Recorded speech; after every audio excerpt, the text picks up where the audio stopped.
up in the top right of the map. KT Roaster Zest. I'm actually drinking a hot 6 right now.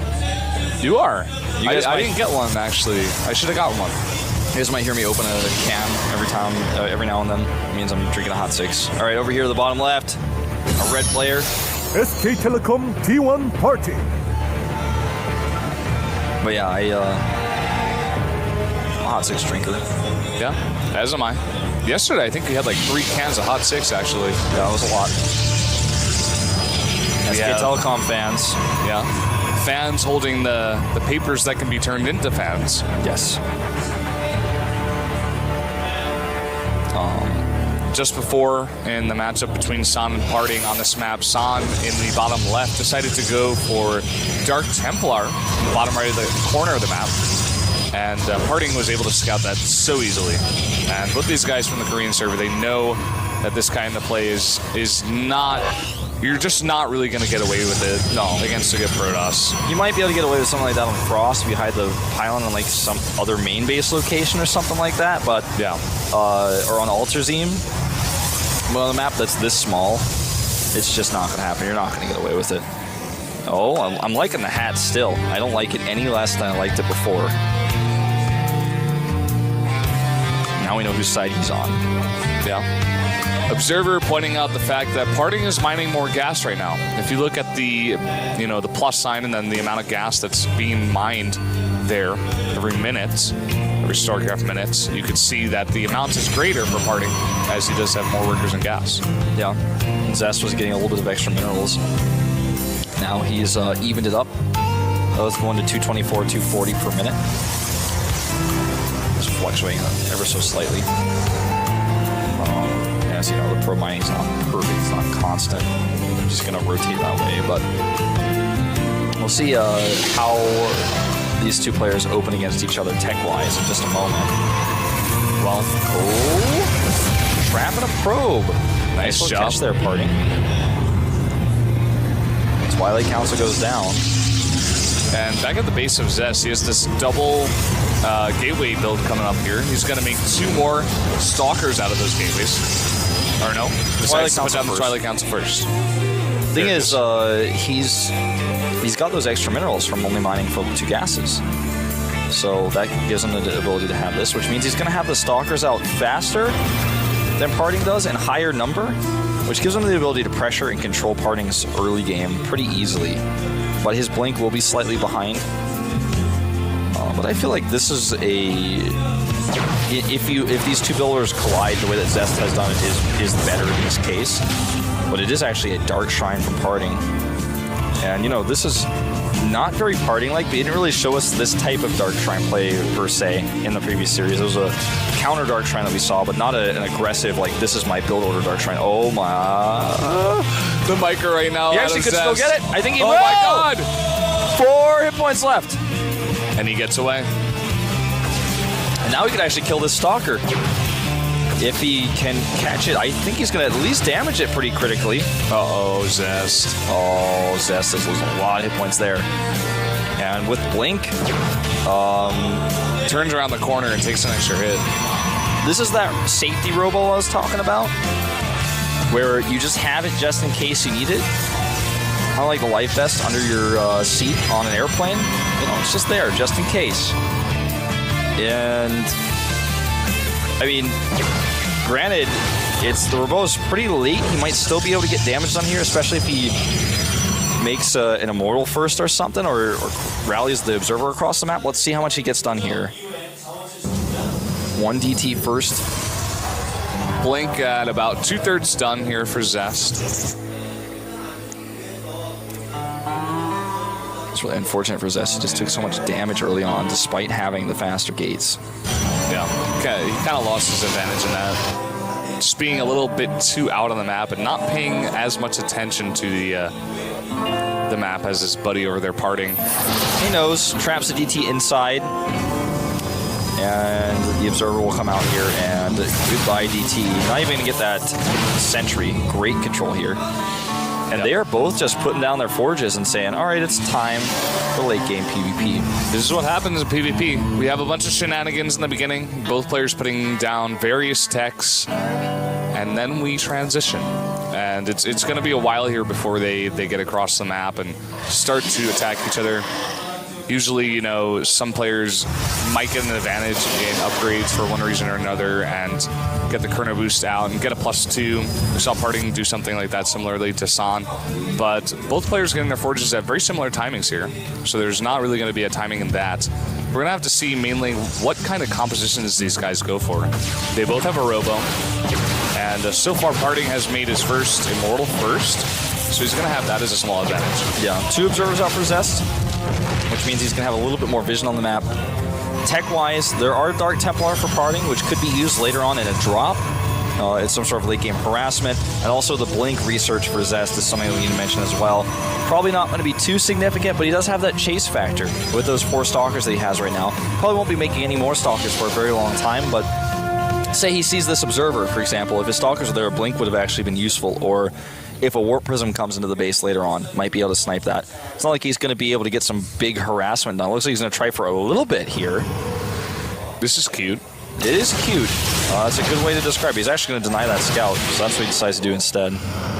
And with that, he'll get his own scout. So nicely done here by Zest, not committing too much to the attack he had in mind. Second scout goes out for Parting. He's going to see anyways what's happening, which is, at this point, both players going into basically the same comp. Or, okay, he's going to go into a +1 Blink Stalker. It looks like he's just going to go all in on the Blink. So it's starting to look like, ooh, loses a Stalker, making it a lot harder to actually commit to this now. Yeah. What else could this be for? I mean, he's not, okay, 5 more gates, and the Phoenix sees all of this. Phoenix has all the information, and I don't know, he's not really making the Stalkers. Yeah. Makes a cannon. He's going to need, you know, Immortals. Those are going to be necessary if he wants to play a longer game, okay? Takes a quick third base. The way he's playing this is, we saw this in one of our groups either yesterday or the day before, where you look at the situation in the game and you're like, okay, well, I'm in a weird place tech-wise, but I'm going to take a bunch of greedy decisions, like taking a third base and, you know, cutting Immortals temporarily, just so that I can catch up because the defender's advantage is so strong. It's going to be hard for Parting to actually commit to an attack. If Parting knew that, hey, wait a minute, this doesn't make any sense, what are you doing? He would come and punish. I think he does know, though. He's been scouting so many times, and look at that army. 3 Immortals right now, 4th one on the way, 1 Archon as well, and he has a probe with that army. Look at this, Stalker's getting caught out as well, and Zest doesn't really have an army back at his base. There is a tiny window, like a window on a dollhouse, that's how small it is, man, where Parting is going to have +2 faster. I don't think that's going to come into play here, but let's watch that closely. With the game heart, you can see at the right side when the upgrade's about to finish. It's about to finish right now. Charge is finished for him as well. And he's going to break down those rocks. And during all of this, you know, Zest is trying to take that third base. He's trying to get enough units out, but he doesn't have any Immortals. That's a problem. He has 0 Immortals to the 4 of Parting. We see army supplies 15 up for Parting. Very nice time warp right now. A second one goes down, but there is the overcharge. That Phoenix in the back taking a few shots here. The overcharge does go down, but Parting has way too many units. And Zest is going to roll over here and die. Great scouting by Parting. Really smart reaction to what he's seen. Dances the units. And we're going to go on to game 2 because there's nothing else to say here. GG. Up here in the top left in the teal for KT Roaster. Down 0-1, he is. KT Roaster Zest. Zest saying that he doesn't consider SKT his rival anymore, winning 10 games in a row against SKT players. Parting here to break the streak. I said his name, but let's say it again. SK Telecom T1 Party. So we are cross spawns. Doesn't necessarily mean we're not going to see the islands. If you look at the map though, the island bases in these spawning locations are pretty far away comparatively to say, you know, if you spawn right next to the island. That's like a scrap station island then. Yeah, I said that word. I know it's like in most countries, like it's actually banned to say scrap station on TV, but like we're okay here at Comedy. We can mention that. We don't hide the past. Oh boy. Both these players are doing a good job scouting. Zest scouting mostly at the bottom of his ramp, and Parting scouting this entire base, making sure there's no shenanigans, no forward gateways, nothing like that. Build we haven't seen, at least in this tournament, in a while, is actually a build like what Hero did, where he put a gateway and a cybernetics core at the bottom of the ramp, and just like got super fast, like right in your face Zealot Stalker, and just had too many units. Yeah, we don't really see that all too often, but it does happen sometimes. That's something we could see going forward in this best of 7. Yeah, I mean, when you go into a best of 7, like compared to something like Pro League, you know, where it's like a best of 1, you prepare for the matchup for so long and stuff like that. This is a best of 7 against a guy you weren't exactly sure. Like, Zest has a better idea of like the matchup he was going to play, but Parting, you know, has the practice, and it's very different in a long series like this. So many different strategies can come out. You know, even cannon rushing could happen. Cannon rushing 2-gate proxies, the proxy you're talking about with the rushed stalkers. On this map, both players taking that second gateway, allowing a little bit more pressure on the map and also a little bit of extra safety. And they both scout, so no one unaware here. Now, Parting sent his probe not back, but to the third base. And that's something that Zest might notice. He actually leaves his probe on the watchtower, waiting for that to happen. So Parting sends out a unit here. He's going to send out his mothership core, as well as, I believe, a stalker there. Chase that off. So if Zest is, like, super cognizant of everything that's going on right now, he's like, wait a minute, I don't think you sent that probe home. So you might know that there's a forward pylon right now going up to the right side. Parting is adding another gate here. He's chrono boosted out of 2 more stalkers. He has a big advantage of stalkers here.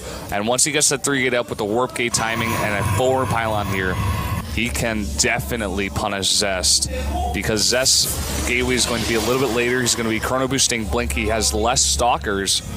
And if he doesn't find that pylon, or even if he does, it might not even matter. He's going to be in trouble here.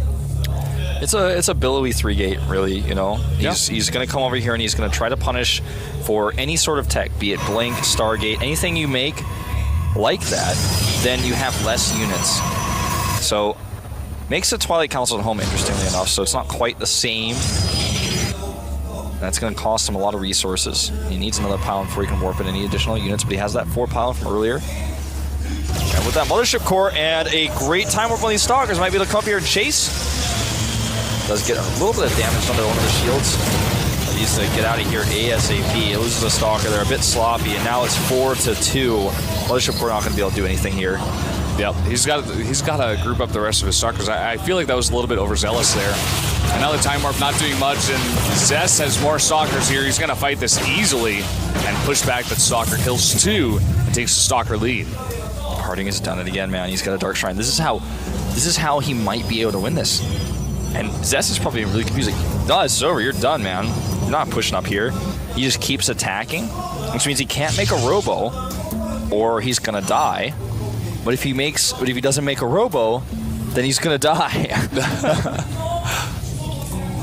It's actually so true. Like, really smart. He's putting on so much pressure here. Well, actually, now Zest is going to try to come down the bottom of the ramp and see that there's only a pylon. So maybe he throws down the robo now. There it is. Zest knows, man. He knows Parting as well. He saw this happen against San as well. He's supply blocked, actually, right now, Parting, that is. He will be able to get that pylon done, though, before he can start the DTs. And he needs to actually, I would say, kill several probes here. The thing is, he can use DTs defensively against this. Even 1 DT at home is going to be fine against this. The Observer's going to take way too long to come across the map. He needs to make 2 Observers, so keep that in mind too. There's also not a very forward pylon on the map right now for Zest. 2 DTs going to the main base. And the robo isn't done. He could actually try to target that down. I think he might do that. Let's see. Stalkers blink in here. He's going to need some of those defensive DTs back at home. Mothership Core now is enough for the overcharge. There's the overcharge, but still so much damage getting done. Now the DTs are in the base. The probes have to be pulled. They cannot mine now. This game is about to get crazy. Oh, yeah. So he's going to just fight, actually, these probes here. Does not try to kill the... Not try to kill that robotics. The DTs actually do not want to fight the Zealots if they can help it. That was a bit weird. Into a good spot there. They don't just try to run around and kill some more probes. These Stalkers are going to have to leave. And it's still a massive lead in Stalkers right now for Zest, and he has Blink. But Harding has the better economy, so he's going to have some time to try to even that up. And he's going to kill even more probes here. He gets 3 more, 28-13. So game is more even than it looks. It might look like, oh wow, Zest is dead here, but he has still this army to work with, and as soon as he has 2 observers, 1 at home and 1 with his army, that's when Parting needs to really, really defend, somehow hold that off. Yeah, that's going to be crunch time. That's going to be the big question of where exactly this game goes and which direction, who gets the advantage. Zest definitely has to make something happen here, though. He's spending all of his money on reprobing. Parting sees the Stalkers coming in with his ground observer that does damage. Alright, so he's fighting here. Way more Stalkers, kiting against the DTs, and blinks away. Every Stalker counts for both players right now. Love this. Love, love, love, love this. Forcing an overcharge. He's hoping to force units at home. But anything he can do here with those Zealots is going to be good for him. Great micro here. And he's got that Observer. That Archon at the front doing some AoE. This is so intense. All right, another Stalker comes up to join. He's got double the Stalker, plus he has Blink. And Parting's already used his Overcharge. He has to pull probes. And Zest is finally just fighting and killing probes here. Starting to blink those Stalkers down the ramp. Nice targeting out of Harding right now. Gets a couple of them down at the bottom. Almost gets a third one there. Very nice targeting out of Harding. Might actually just have enough to blink forward now, though.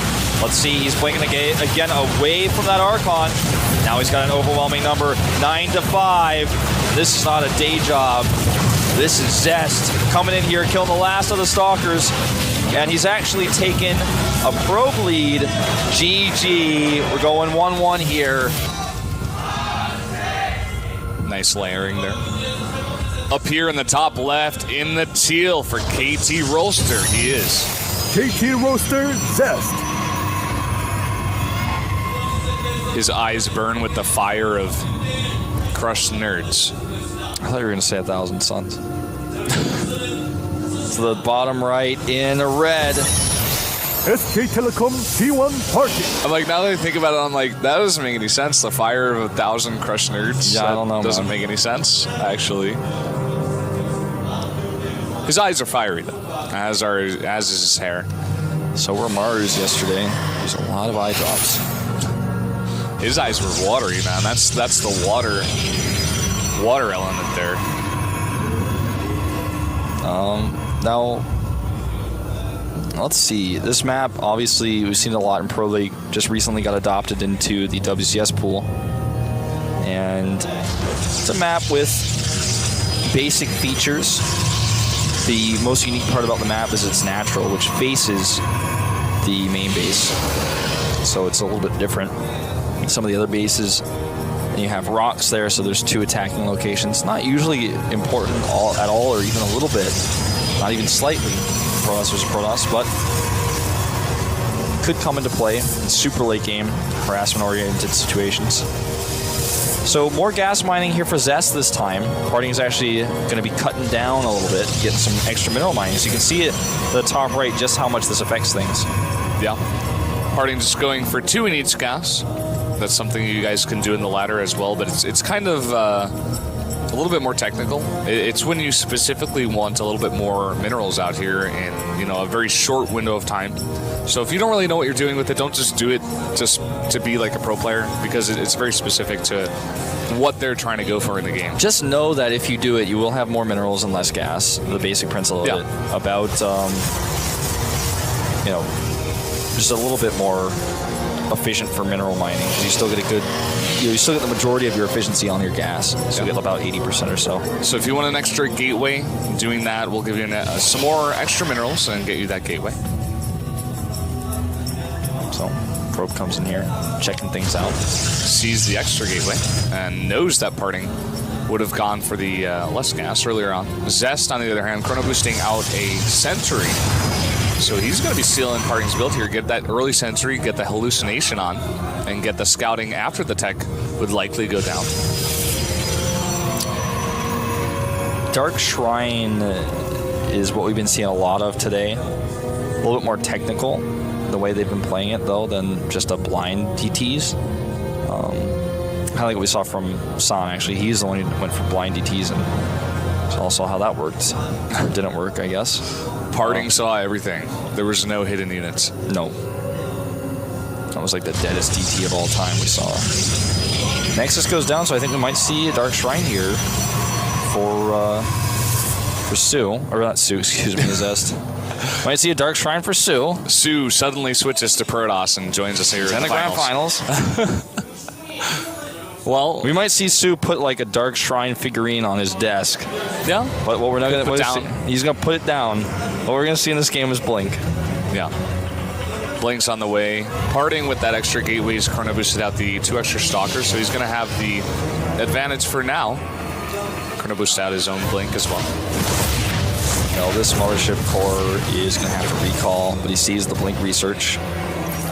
He doesn't see it in such sexy fashion as the game heart shows us, though, as observers.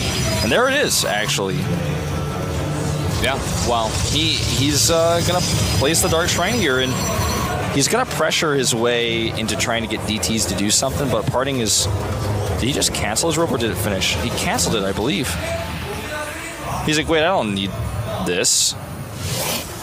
Uh-oh. He might actually need that.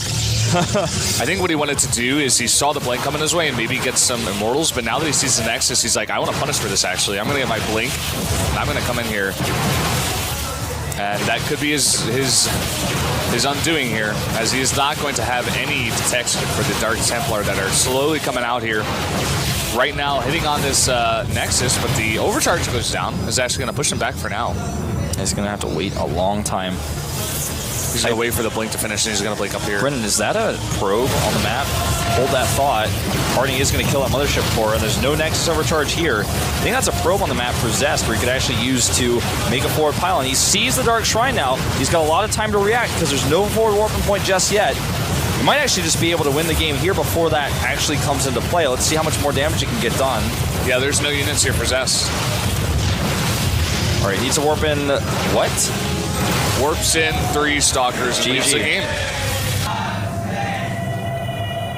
GSL Hot 6 up here in the top right of the map in the teal for KT Rolster.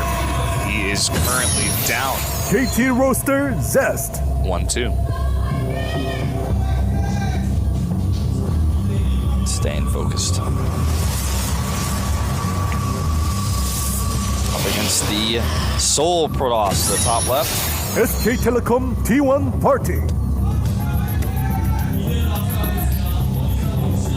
Also very focused, of course.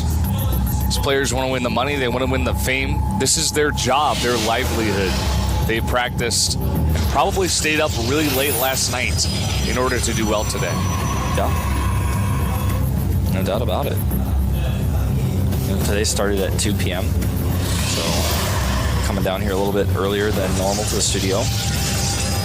It's just one of those days where, like I said before, it's more like a weekend event.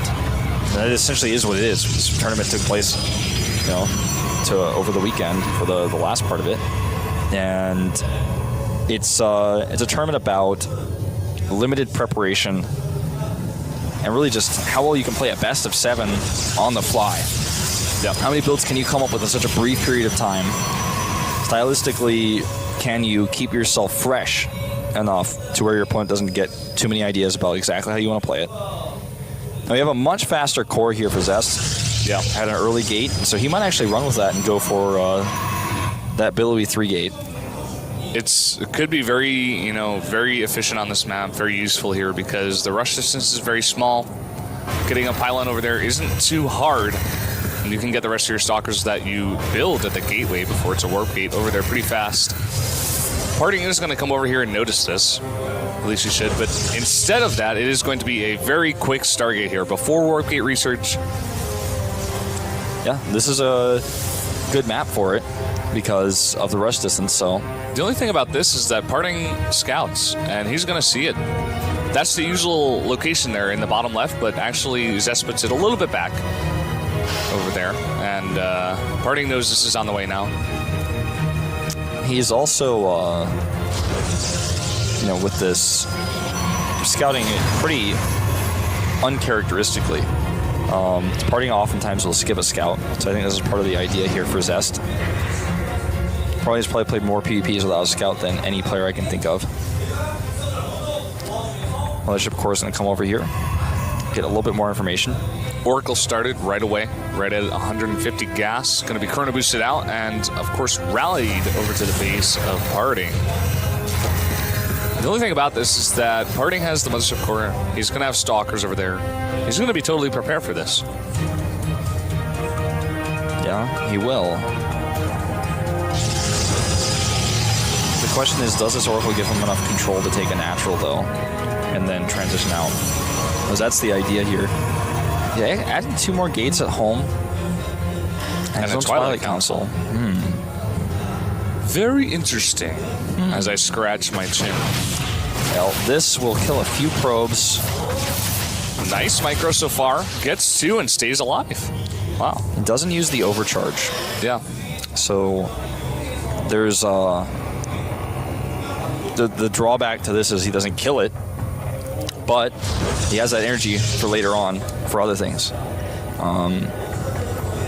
Most notably, the Blink Stalker timing attack that might have Time Warp assisting it. They're both going into Blink now. Nice scout over here. Knows that location, a very nice location to put down that pylon. You can warp down there on the low ground with that. Warp gates are done.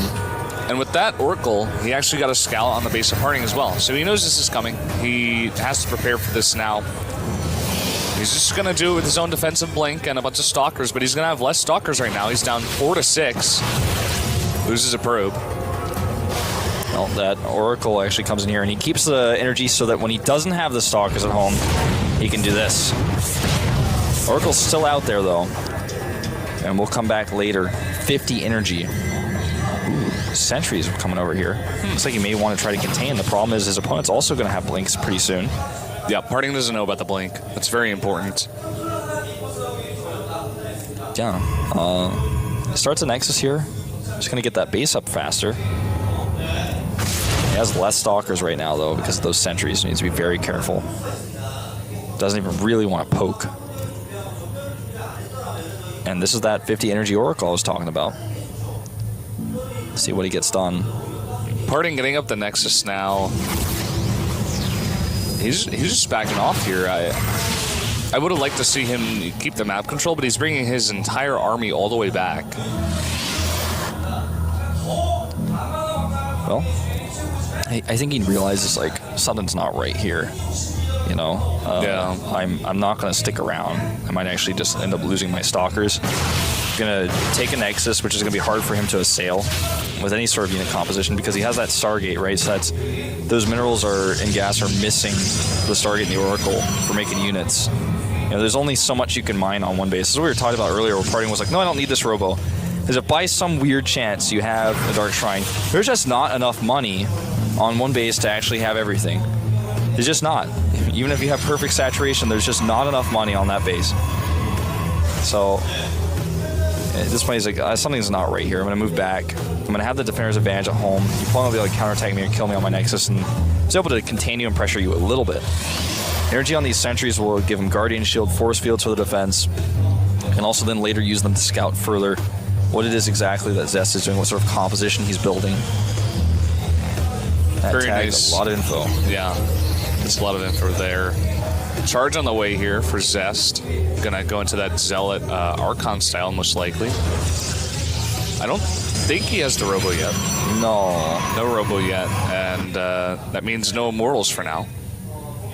I wonder if what Zest is going to try to do here is poke a little bit while he starts getting a charge in the +1. Then maybe with some sort of soft contain, try to take the gold base.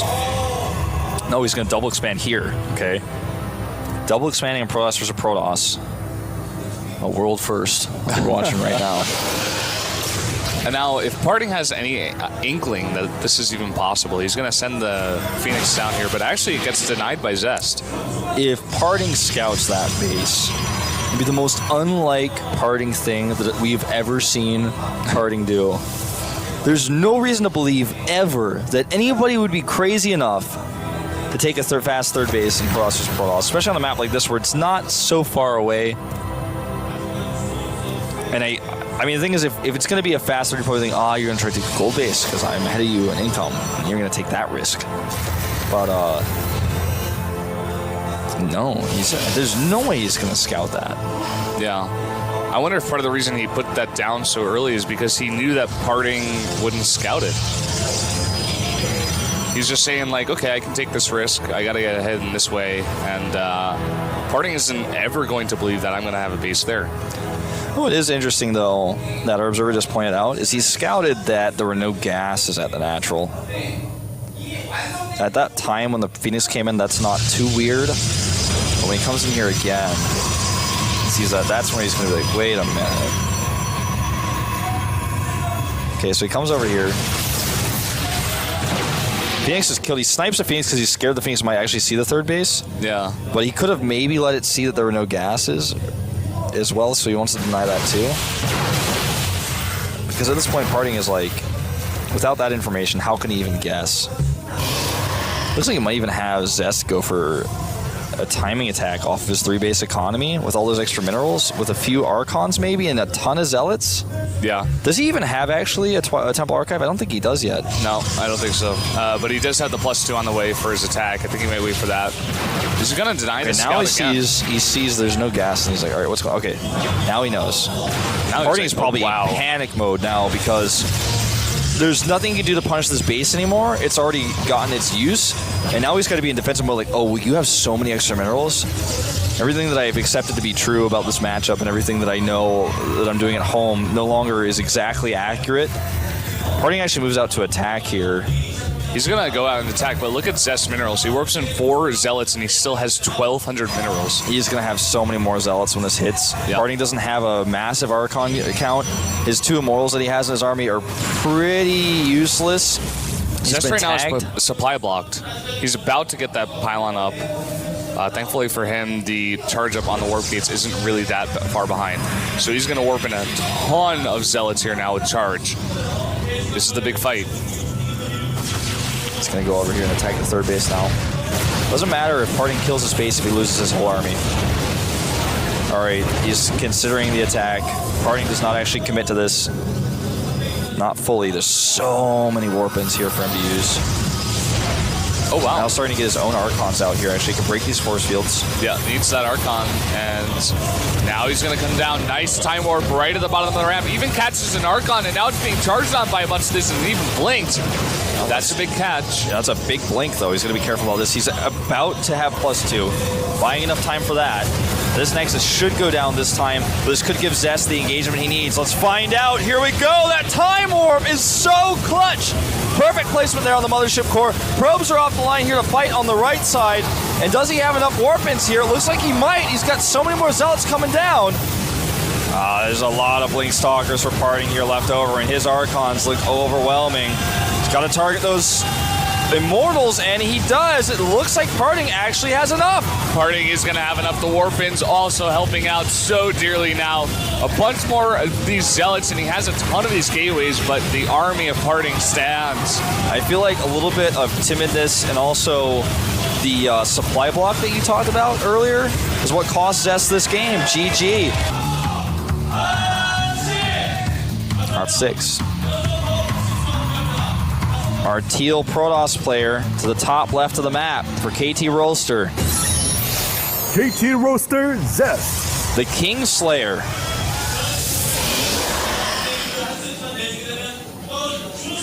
Very serious look as usual on his Korean face. version of Jaime Lannister. Yes. Over here in the top right in the red. SK Telecom T1 Party. There he is. There he is. There he is. Found him. And I was in the bathroom before this finals got started, and so were Zest and Parting, and they were peeing next to each other, and they did not say a word. It was really awkward. There's some obvious tension between these guys, like going into the finals. They don't seem too friendly. There's right at this moment in time, some tension is developing between me and you because you didn't invite me to your bathroom party with you went the to, like, GSL the third finalists. floor or something. I don't know where you went. I was not invited to the bathroom party. I would have gone, but you know, bathroom party without me, that's fine. Next time I would like to be invited. I'll give you another chance. I'm not sure what that's supposed to be. Is that a banana? I think is it an umbrella? I didn't read what it said in Korean because it's in Korean handwriting, and for some reason that impairs my ability to read it. It said Parting's name, but besides that, I didn't. I think it might have said Usan, but I don't know. Anyways, that was a weird drawing. yeah, I'm not exactly sure what it was. It looked like it could have also been like women's underwear or banana. I mean, any number of things, like a slightly oddly shaped melon. Yeah. Well, it's a mystery to us. Now, this probe taking a almost ninja star shaped scouting pattern on the map. And the reason he goes from bottom right to top left is because the probe of Zest got to his base too fast. So he knows that it's not cross positions. Yep. So he's going to send it up to the top left now and get the scout down. Map is huge, and this map is not your normal PvP map. It's so big. Sometimes you can get away with a risky expansion that you wouldn't normally on a map like this. He tried to hide the sentry there. I don't know if you caught he put it up there in the top right. And I think the probe got a vision on it for a slight second there. I think he was considering blocking the Nexus with the pylon. Decided not to do it. He's going to go get his Nexus at home. Really similar timings here for these two players. Yeah. On the Nexus. Zest going for double sentry, whereas Parting was going for one sentry.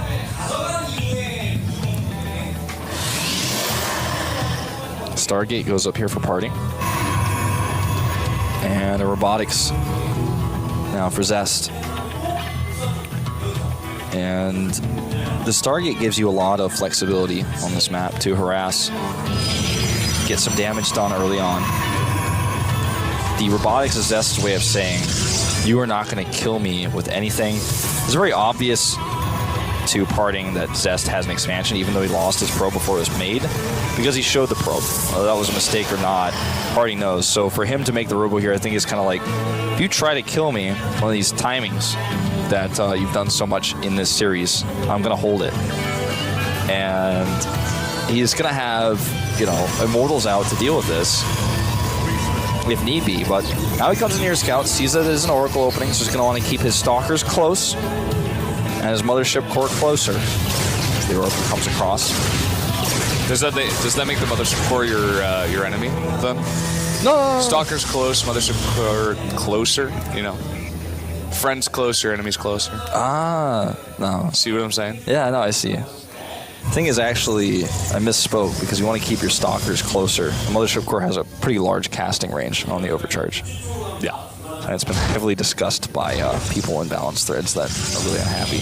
Now, here comes that Overcharge. In fact, since the Mothership Core is close enough, and the Stalkers, they're closer. You might actually kill this. One more shot! Wow. A little bit of miscontrol there. I think it got 2 kills. Yeah, that's it. And if you notice, Zest has put down a very sneaky pylon down here and adds 2 Stargates. We're going to see this happen right now. Sky Toss. It's the Choya Phoenixes. The reason I call them this is because once in a very famous GSTL game on Calm Before the Storm, which is actually basically this map. It's basically this map, except it's like slightly differently shaped. And everyone said that map was terrible. For some reason, everyone's okay with this map. I'm really not sure why, but this is definitely my least favorite map in the pool right now. Anyways, on a map like this, you can hide these Stargates in Protoss versus Protoss, make a ton of Phoenixes, and then suddenly come into your opponent's base and kill everything he has. And if you have enough Phoenixes, you can actually beat Colossi straight up. Yeah. Oracles are going to have no chance. Get up to 15, 16, 18. And Phoenixes, you know, they're good against light units, but they start to do a lot of damage. Second Oracle comes in here, gets 2 kills. Tries to get a third one, does not get it. Takes a bit of damage there. It's forced out by the Stalkers. Very nice splits by Zest here. Controlling all of his bases here, defending it very well. Also doing a very good job of denying the hallucinated Phoenix Scouts. Just wants to make sure that Parting has as little information as possible. Oh, one more hit would have done it. Good control there on the Oracle. And he could just use one of these Phoenixes to go kill it, but obviously that would spoil his plan. Yeah. If Zest, or rather Parting, was paying attention like so much, he would see that the Chrono Boost energy is going down, but it's not being used on anything in the base. Oh, that's a really good point, actually. But that's like, he would have to be looking so close. Well, he's going to come over here and kill these sentries. And he might even actually take an Immortal with him, too. Let's find out. Sentries first. And it's just going to go for Stalkers because there's such a small count of them. There's the Immortal lift. Or no, actually, that's a Stalker. Yeah. And there's that Immortal going up. Immortal looking silly in the air. It's right outside over. He's like, no, help! Gets killed. And he's got 2 at a time, still getting Chrono Boosted. You see Parting... Looked like he was mouthing out the words of the F word, but I don't think he'd be speaking English in the booth. I don't think so. He'll be saying some other stuff in Korean as this happens to his base. I think you're right. This Oracle is found, by the way. Goodbye. Dead Oracle. Templar Archives here. Yeah. Could get a lot of Archons. Archons is the answer. Yep. Can't be lifted. Very good against low health Phoenixes, especially when they group up. Upgrade lead for Parting is only a slight lead. Whoa! Got some of those feedbacks off on the Phoenixes. Those Phoenix actually not able to kill that Mothership Core. Killing a Stalker that was like not even fully phased in. Yeah, still blue. Ground weapons here about to finish for Zest.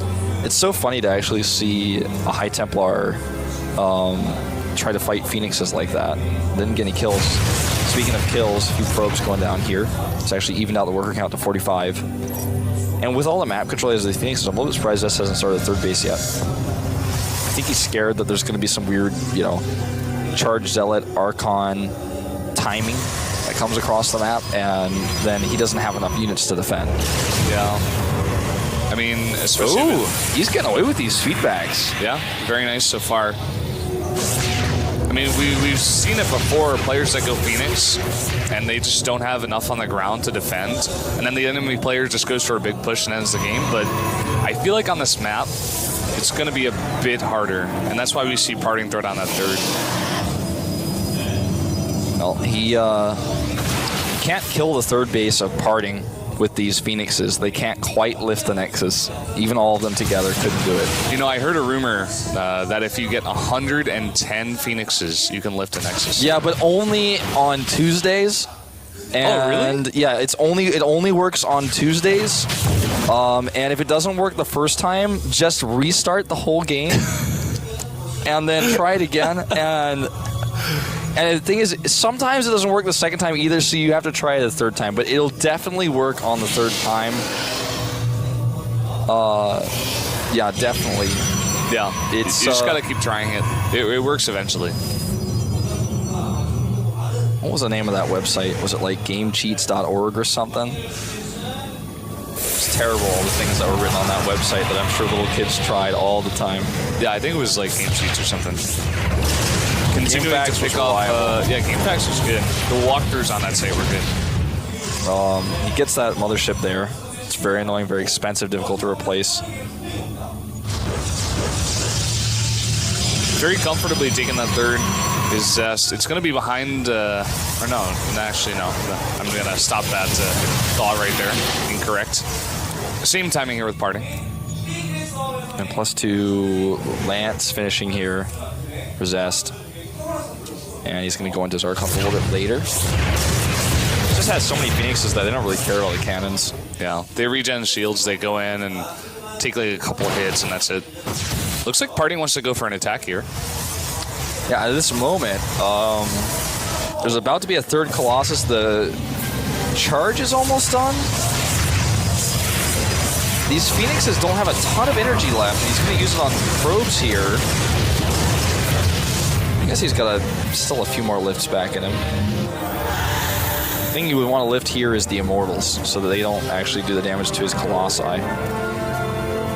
He doesn't go into Void Rays or anything like that. He's just purely on the Phoenixes right now. Let's see if he can actually make this work. Zealot Harass here is going to draw the army back into the main base. At least that's his goal. And maybe he can hit an attack at the third base while he's in the main. Going to drop those 4 and warp in 3 more, but a big warp in back there for Zest. It's going to be more than enough to defend here. There come the Phoenix. I was a little bit surprised those are so late to the party. Parting has taken a hidden 4th base during all of this. Pros vs. Pros doesn't usually work like this, where it's like, well, he's had that 3rd base for a while, and he's killed a lot of my probes. I need to take a 4th base, then I'll get ahead. That's usually not how it works. If you take a 4th base and you die, but on Altazium Stronghold, throw all the rules out the window. Possible. Anything is possible. You just do whatever you want. Well, here comes those Zealots. He warped in, and look at this. Warping in a bunch more down here. He actually sees the base with that pylon. He's going to actually... That is so unfortunate. Zest warping in 3 Archons. That is so much gas that he just lost. But look at this. Going to get a bunch of these probes if he goes for them. This is one small victory for Parting, getting those Archons. Getting a few feedbacks off here as well. He has a lot of Archons he can make himself with those High Templar. He's just waiting to do it in the last second. Wants to feedback as many of these Phoenixes as he can. Oh, great forces here. You know, Parting is really trying to swindle his way into a win right now with this micro. He's like doing everything he can. He's doing it a lot better than Zest is. Zest is playing the numbers game. Parting is like just trying to do anything he can. He's picking pennies up out of the couch right now to try to come back to this game. That he is. Warps in a couple more. High Templar going to make that into an Archon. He's not just looking for quarters, Brendan. Anything he can get. Nice well, here we go. For Zest. If he can connect with those Colossi, that's everything here. So many Archons ready to be made here. He wants to feed back the Phoenixes instead first. Now he starts those Archons. Damage output here is a lot right now for Zest. He has those Colossi untouched, and his Phoenix fleet, even though it's destroyed, did its job. I think that is going to be just way too much damage. Took a gamble. It paid off. Choya Phoenixes, man, reminding us of Calm Before the Storm. And that's all she wrote. That's going to be it. GG. Down here in the south, in the teal for KT Roaster. Needs to win 2 in a row. He is. KT Roaster, Zest.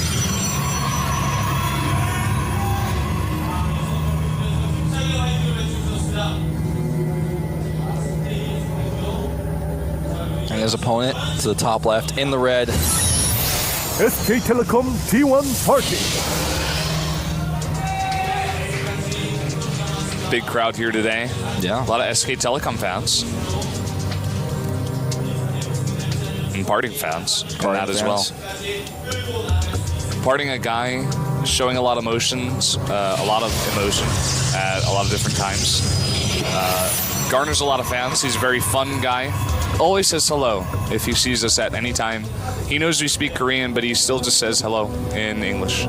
He's, yeah, he does do that. He's been a little bit cold to me since I once predicted against him in Pro League. Oh, God. But, that happened. You know, were you the only guy who voted against him there? Yeah, I think so. And I think he won too, so it was a bit awkward, but no, we all just trying to put it behind us. So, he won the game. That's what's important, right? Parting's just trying to forget, man. You traumatize him. He doesn't want to relive those past memories. I know he really looks up to me. But He knows how good you are with the Void Ray All-Ins. Yeah, he knows. He's seen your play on the ladder. He's always asking me if I can give him that build order for Protoss versus random Void Ray All-In, where it works against everything, and it's still a secret. Well, he lost, but he's still watching. Son.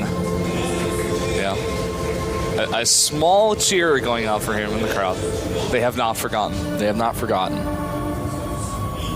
Second gateway goes up for Zest, whereas Parting keeps it singular. And Zest scouts correctly. Parting does not.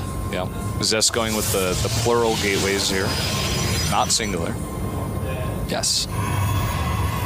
Chrono Boost on the gateway for that sentry. We've seen this a lot in this series. Yeah, it's quite nice to actually get that super fast scout. Yeah. I mean, I guess you could use it for other things like I mentioned earlier, but it seems to be much more scout oriented. It's not a creator sentry. Yeah. Building that energy, and a fast Twilight comes down here as soon as he gets that gas. Oh, they are gonna fight! Parting's probe a little bit less brave. Well, the thing is, it's better to live to fight another day, no matter what your motivation is to fight. Yeah. You if you're gonna die. fight, make sure you're gonna win. I guess that's true, but Don't fight a losing battle. Yeah, okay, I like that. I like how you phrase that. It's like Zest trying to do like a second aggressive play against Sue earlier today, and he saw that gigantic army of roaches and hydras, and he was like, I'm not gonna fight this battle. Still died, but yeah. Oh, we have a Dark Shrine actually again for Parting here. Shows a sentry. This Mothership Core is poised to scout. that's a sneaky Mothership Core. It's like Parting knows when Zest is going to do Blink, and then he goes DTs. This has been pretty consistent throughout this series. All right, he's going to see it. Yeah, he is. That Mothership Core can't attack the other Mothership Core, and now he gets all of that information. Even if he had enough energy for an overcharge, like he wouldn't have been able to stop it from seeing. Gonna have to recall out of here. Yeah, he will. There he goes. Bye-bye. And here's the hallucination that we were talking about with that sentry that came out fast. Sees the blink coming up. If you hallucinate an Oracle fast too instead of a Phoenix, it can often be misleading.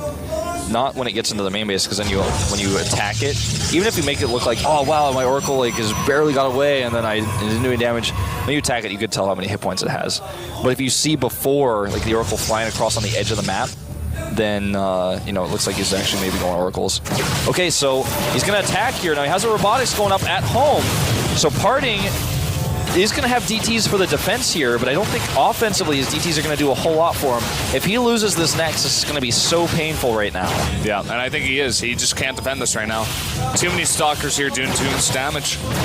Actually, it looks like he... Oh! Whoa! Eat my own words there. Parting with the warp into Stalkers, and the pylon of Zest is not close enough, but now he's going to come up the ramp. Actually playing forward here. Parting has his own blink, but not going to hold his Nexus this time. He canceled the Dark Shrine, I think, by the way, which means that no DTs for the defense. He doesn't have his own blink yet. This is starting to look bad. Blink is not here. The cancel on the Nexus. Parting is way behind. And we get a look at his disappointed face. Zest might claw his way back into this finals, man. Looks to be that way. He's got an observer now for vision. Oh, Blinks on the high ground. Photon overcharge goes down. 2 Stalkers, and he saves his. Parting can't chase on that. He's getting way too close to the edge there. Woo! That 1 Stalker is still low. Nice pick off there by Parting. Gonna get this pylon though. That's what Parting does best in Stalker versus Stalker battles. He is so good at targeting. He knows, yeah, he knows exactly not to over target. Doesn't waste any DPS. Just targets what he needs to get done. Robo goes up now. He also realizes himself, hey, well, what if he goes DTs? Because he has Blink. And also, if I can get some Immortals out, that's going to be how I secure this base. And this Observer is so clutch, so important. And he can't kill it. Just going to follow his Stalkers. He knows it's there. Zest also knows he has the Nexus now up way ahead of Parting. Yeah. And he's just going to be content to back off here. May pressure, maybe blink in with 4, as he is actually doing over here right now. Going to get that observer for the high ground vision and just blink into the back here, maybe try to pick off some probes. Here he comes. Yeah. Parting is not in his base fast enough. Does pull his probes away very quick and drops the overcharge, so only a few probes going to go down here.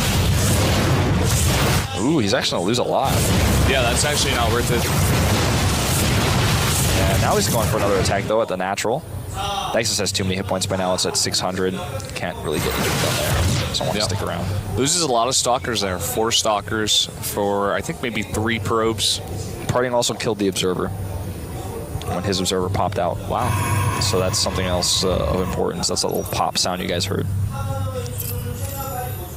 The game resources lost at this point are pretty similar, but that faster mining for Zest means he's mined probably almost as many resources more as he's lost at this point. And the other thing here is that the forge is a lot later here for Parting. The +1 for Zest is coming along. It's going to be about halfway done by the time that forge is even completed for Parting. And he's going to have the +2 a lot faster than Parting does, which is very big.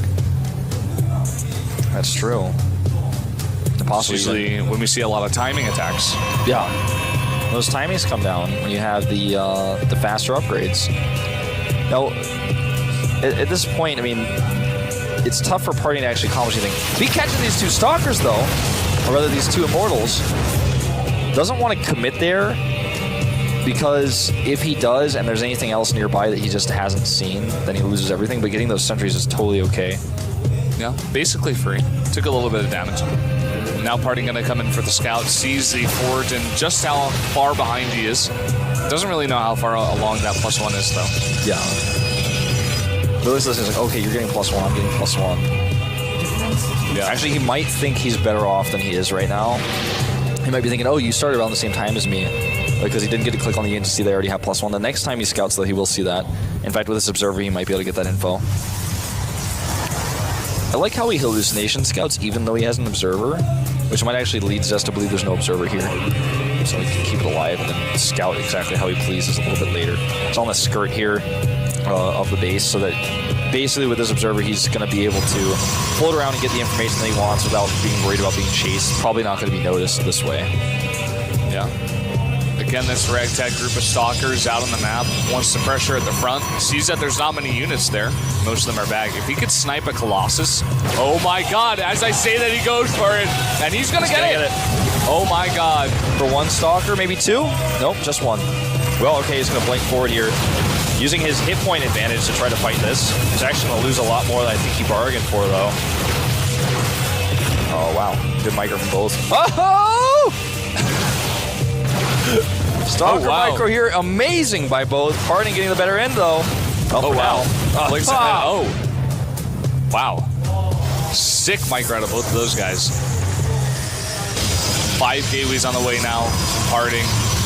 He's got the charge on the way. He has the Templar Archives. He's going to have the +2 a little bit later than Zest. That is the big problem here. I wonder what he's got planned with this. Like, is he going to use this powering of all these structures to take a more secure 3rd base, or is he going to try to attack here? Because if he attacks these positions, I don't, even though he killed that Colossus earlier, I don't really know if that favors him here. I think it might be better fitted for him to take a 3rd base. He's down on upgrades. I don't know if he really realizes that. It's hard to notice that, even if you're in the game. It's much easier for us to see the little loading bars coming across. Those players have no loading bars. Right. I mean, they have their own, but they don't have their opponents. Yeah, they can only go by clicking the units. So unless he keeps popping over this observer and clicking on it, then clicking on his units to see what's happening, there's no way for him to know. He's going to actually lose this obs. So probably didn't get a chance to click on those. Yeah, now great, that's really +2. Finishes for Zest. Killing that pylon actually supply blocks Zest. So he's going to take that 3rd base. And he has the Warp Prism counter. So when the when he sees the army of Zest move out to try to punish him, if that happens, he has the Zealot drop to just come into the base and say, hey, turn around, or I'm going to kill all your stuff. He is catching up. No +3 started yet for Zest. He can't quite afford it yet.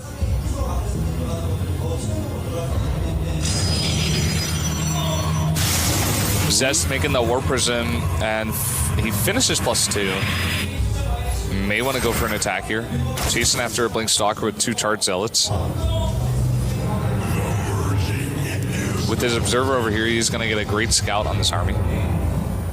But he is actually going to lose it as I say that. But he sees the composition. And here comes the Warp Prism into the main. That's exactly what we were talking about earlier. Two cannons, a Stalker, and a Zealot, though. Yeah. And a Blink forward gets the Warp Prism as well. Probes want to witness. Probes are like, we could take this chance to get out of here. Oh, whoa, that probe transfer gets caught here. And we're actually going to have a fight that might decide this entire tournament right now. He has 4 Archons here. A group of 4 Zealots come from the right side. And it looks like Zest just has way too much for parting here. Oh my god, he's actually going to take this to Game 7. Too many Zealots here for the Immortals. They cannot fight against this. GG. Hot 6. Up here in the teal, the top left. KT Roaster Zest. Zest has a lot of fans in the audience. He's as focused as ever. Playing 6 games in a row, it's hard to keep your focus, but never seen a more focused player. Down here at the bottom right. SK Telecom T1 Party. Player most known for his immortal timings. Has a lot of fans coming down to support him today. Parting definitely looks a lot more stressed than Zest does. Yeah, he does. Going up 3-1 and losing twice in a row, you have the championship in your grasp. And you're like, okay, one more game and I got this. And you're talking to yourself so much in the booth. And then you lose 2 in a row. That is a huge hit to your confidence. You're playing against a guy like Zest, the most recent GSL Code S winner. And it is so hard to deal with those emotions when you're just trying to play a game of StarCraft. Yeah.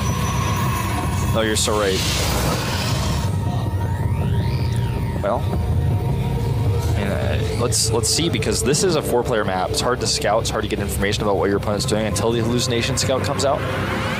And they're both going into identical builds here so far. It's still early, as the Cybernetics core hasn't even been planted yet.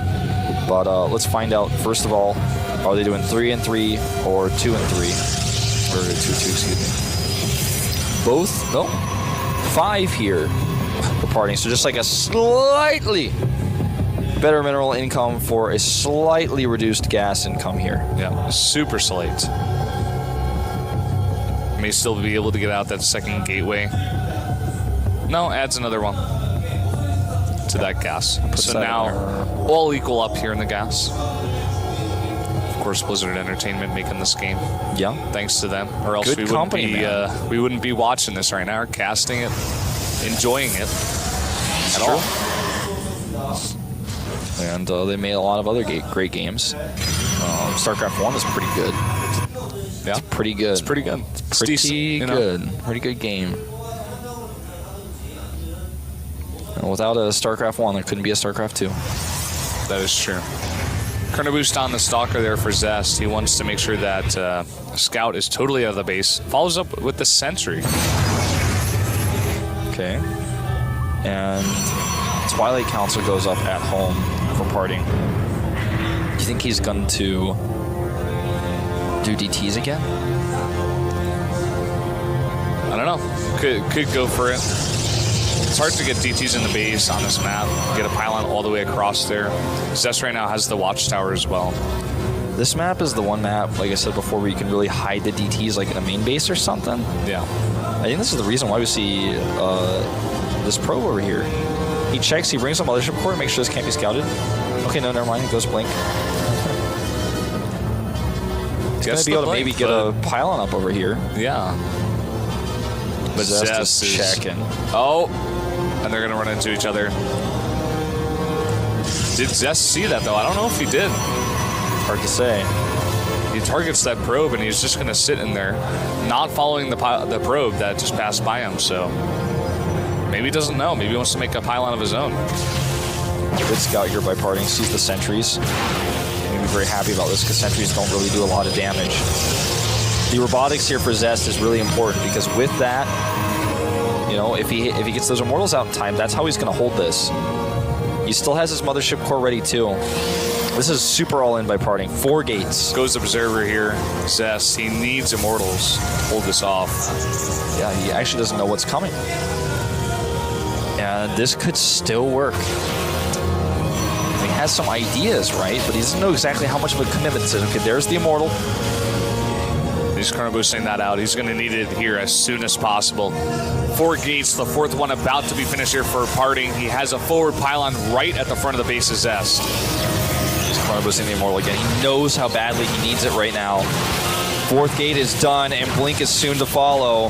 He's going to have so much warp-in potential here. Going for sentries, though. He's actually going to try to transition out of this. By the way, back at home, there's a big counterattack from Zest. See how much damage that gets done. He's going to get this Nexus. I think he should. At what cost, though? He doesn't get it. And here come those Zealots into the main base. Uh-oh, Parting. You're in a bit of trouble right now as you just use your warp in somewhere else. He recalls. That's how desperate he is to defend, which means the Nexus is held by Zest. He even targets down additional probes here. Yep, he's going to get the probes. Has the robotics facility for immortals now and a Nexus. One thing he doesn't have is Blink. That's what Parting has. But you know, I don't know. It's not looking good. Not looking good at all. Very good assessment. Parting warping in 3 sentries as well. It's not really going to help in his comp right now. Was supply blocked for a bit. Trying to warp in now and come back for the attack again. There's going to be 2 immortals here with a 3rd on the way. What can Parting do here? A second follow-up attack? With more Stalkers? Some good force fields. We've seen this work before. Zealot harassment is going to tear him a new one, though. Look at the setup here by Zest. In a line is his army. Here we go. This is everything. Colossus over here for vision. Messes up the Blink. Not every Stalker gets up there. And again, the Zealot's in the main base, and he doesn't have anything to defend. Has to warp in 3. Well, this is only 1 immortal here. He's got those sentries, so he's basically trying to get Zest in one side or the other so he can force field him out. Zest is going for the attack here. And there's a great time warp. Force field isolates the immortals here, but can he target them down? Does he have enough DPS? That Colossus, of course, not being real, is being completely ignored here. Few Stalkers warping in, but he had to warp in those Zealots at home, so he doesn't have as much power with this as he would like to. And now it's the Stalkers against Immortals right now. He's forced to blink back. All those Stalkers so low. This is so close, and he commits 3 Zealots again for the warp-in, but they're actually on move commands. They're taking some extra damage here. Now Parting, chrono boosting his gateways. They think he's going to do 1 more forward warp-in here, because if he warps anything else at home, the attack ends, and if this attack ends, he ends, and the files are going to go to Zest. I think this might be over. He's losing his forward pylon. He doesn't have any natural. He has no tech. His hands are off the keyboard. He's down 20 supply. Now drone drilling his probes. And it looks like Zest has made the comeback of the year. Looks like it, man. What great play. He warps in 3 more Zealots here. And all of these probes are going to go down. They can't mine. It hurts. Bringing back his Stalkers right now. He's going to defend the push, but he has no Nexus. And he's been not mining with his probes this entire time. He knows he's defeated. Zealots will be killed here, and that might be the end. Parting's actually up against a counterattack now. He knows since those Stalkers are at home, they're not actually being used to, harass or do any sort of counterattacks, so he can move across the map like this no problem. I mean, he could basically do whatever he wants. He could, make a Manor fleet beacon in his opponent's base. That's how ahead Zest is right now. Parting's actually going to try to put up a Nexus here. That's exactly what Zest is going to try to put down. Yeah, that's how desperate he is. He's like, well, if he just doesn't attack me, maybe I can win. That Nexus for Zest has been up so long that even if somehow Parting did get a Nexus, it wouldn't save him. these two stalkers not even interested in that one chasing them. No more force field energy. Zest is going to come up the ramp and Could right-click the Nexus with this army. Probes off the line here. Parting showing us a pretty finish here with these nice colors. But that is going to be all she wrote. Targeting now with the Immortals. Well, not as good as he could be. But now he is. And that is going to be game. Even if you press a button and kill every single one of Zest's units, it wouldn't be enough. Harding is crushed. He's defeated here. he's been defeated. That's the best word for it. Zest has come back and defeated him. Now he's Dancing dancing the Stalkers! Kill the last probe! Can't even make another probe. And he's so defeated he can't even manage to type those two letters. GG's.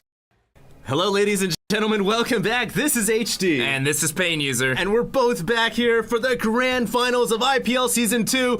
I am so excited, man. As am I. We have such a great series in store for you guys here between Nurchio and the fan favorite Protoss from Ukraine, White Raw. I know, man. This is going to be so insane. Honestly, it's almost like I can feel the electricity in the air. It's almost as if we were in a stadium, an arena, if you will, with thousands of fans from around the world all chanting for one player or the other. And let me hear it right now for White Raw! Oh, you can hear it for White Raw, but the player I'm looking at right now is Nurchio. What an impressive run he has had throughout this tournament. Getting knocked into the losers bracket by Cloud in round 1, then going on to defeat Kiwikaki, Minigun, Vibe, Goody, Ret, Idra, and Mana. And oh my god. Oh my god. Nurchio is gonna be going for an 8 pool? A 7 pool? So he's not going 100% all in here. He's going with the early rush. He's probably going to try and break down the wall. But White Raw's definitely going to scout him before the Lings are out. And it's going to be very difficult for him to tear down this wall, especially on Shakuras. I can't help but think that White Raw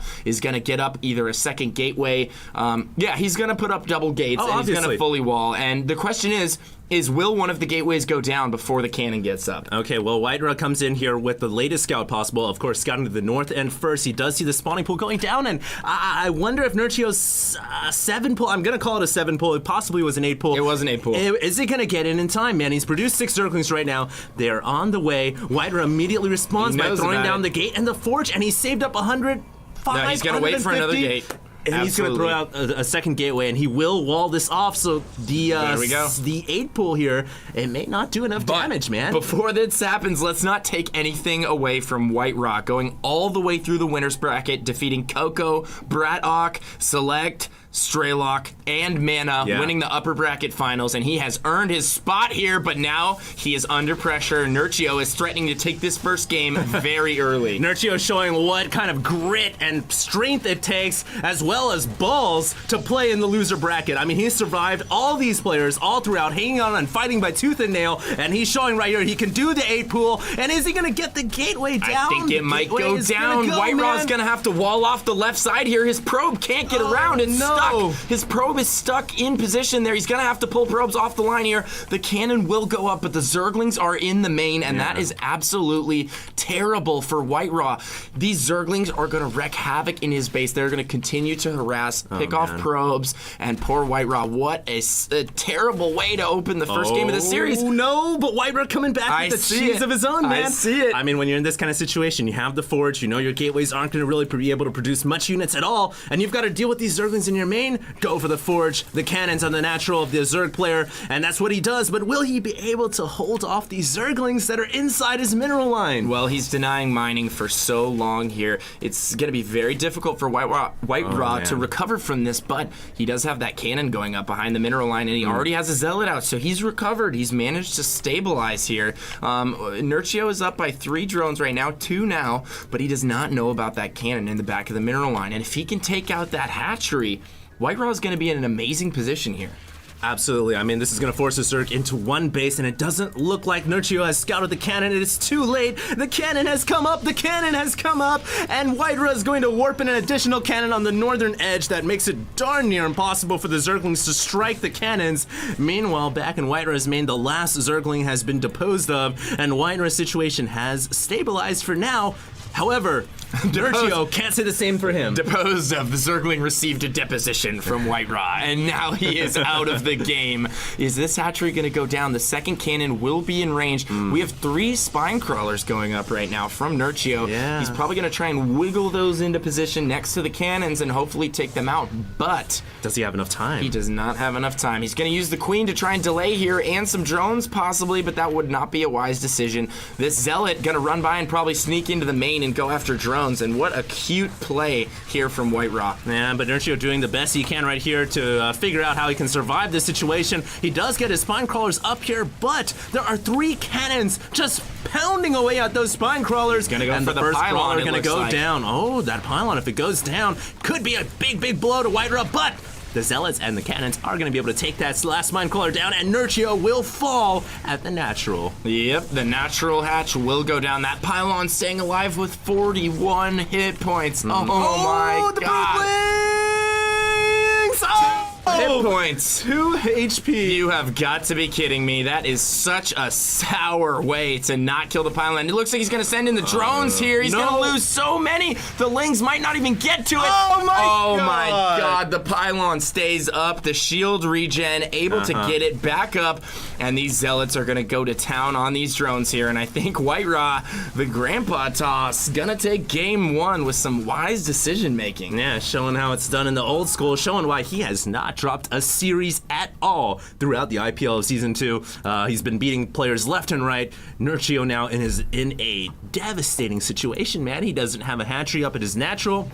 If you look at the army tab as well, Pain User, he's down by over half of his supply. So Whiterun's in a commanding position, and guess what, man? He's getting a Stargate. He already has that Stargate on the way. He's also gone up to 2 gate here, and I love this play from Whiterun. You would see a lot of players go ahead and grab that Nexus and try and macro out of this, but it's not even necessary. He's just going to end the game here, and he can do such. There's really nothing Nurchio can do at this point to prevent Whiterun from just stomping in there with these Zealots and that eventual Void Ray that you know is going to be coming soon. And there we have it, the Void Ray and an additional 2 Zealots. And as soon as these come out, he's going to go in there for the coup de grace and take Nurchio out in game 1. I honestly feel like even though this is the grand finals and maybe the safe comes up. GG! Guys, we are back. This is Pain User. And this is HD. And we got game 2 for everybody. Wow, what a crazy first game. I know, man. We were in the middle of doing our nice little introduction. We're talking about what players have beat who, doing the announcement and everything, and boom! You can't talk, HD. Shut up, Pain User,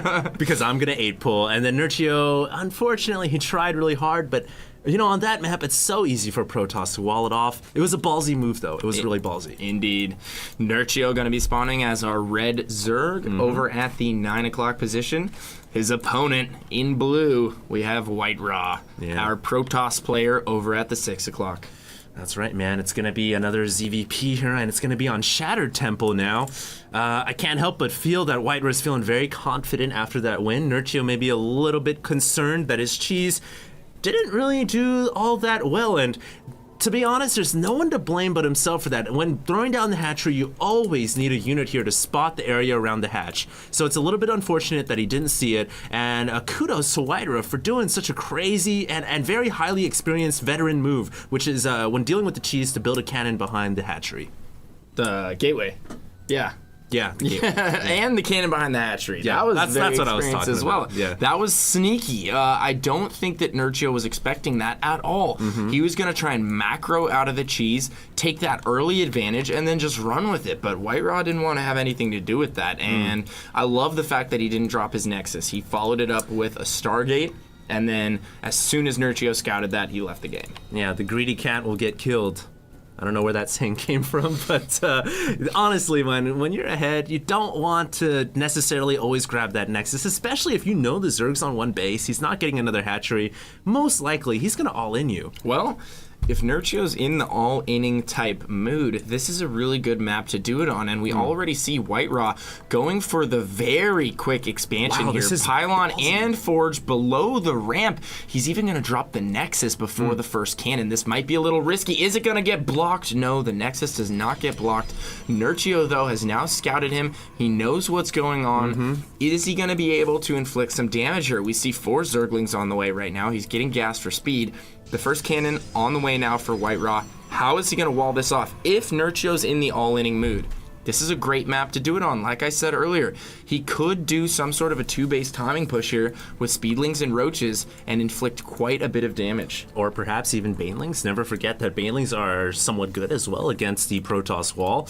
But Nurchio, for now, he's going to get his hatchery. Doesn't necessarily mean that he isn't going to all-in the Protoss player. There have been many, many different discussions on the ways that Zerg can do an eco attack, such as a Roachling all-in, Baneling bust, all those kinds of things. Looks like the Zerglings will get in Pain User, and they will be able to possibly make their way up the ramp and harass the Protoss mineral line once again. Well, White Raw has probes in position to deflect this, and what great moves from both players here. I mean, just so aware of what the other player is trying to do, and White Raw blocking that ramp perfectly. Gonna kill one of those Zerglings. No, great micro from Nurchio, and he's gonna try and sneak in up the ramp here. Oh, he gets two of the Zerglings will make it in, but that's not enough to make up for the fact that he went pool first and invested in these 4 Lings. The Lings will stay around for quite a bit, however, and they will get some vital scouting information in White Raw's base. Now, Nurchio getting his natural expansion up here, he has produced some additional Zerglings, and I really wonder what he is trying to accomplish here with the Lings. He's just going for map control, it looks like, going to grab the Xel'Naga and try and deny any scouting probes from getting into his main. Well, here's the thing that Nurchio has got to deal with, and it's really a decision that's quite crucial. Is he going to try to play a macro game with White Raw, or is he going to try to all-in this 2-base play from White Raw? Because he knows that White Raw went for that Nexus right away, so immediately the Protoss player has a great advantage over the Zerg. Nurchio has to decide if he wants to hatch or if he wants to go and be aggressive, and that's quite a situation that he's got to decide what he wants to do. Now, we do have a Zealot coming in here. Good micro from Nurchio, keeps the drones away. It looks like he will lose 1 drone, make that possible. He's already lost 2. That Zealot has 2 kills. He will take out 2 drones right there. Just rallying his first Zealot in. I love that move from White Raw right there. Nurchio not really prepared, didn't have enough Zerglings to deal with that. Yeah. But he does have speed now, and he's trying to harass in the main with these 2 Zerglings that he has had alive virtually since the beginning of this game. Now, the wall at White Raw's natural is not complete. It's going to be difficult for him to plug all the holes there. He's going to have to add another building on the far right, which makes him vulnerable to some kind of a timing push here. And we have an early layer coming from Nurchio. Not just an early lair, man. It's also an early Stargate coming out.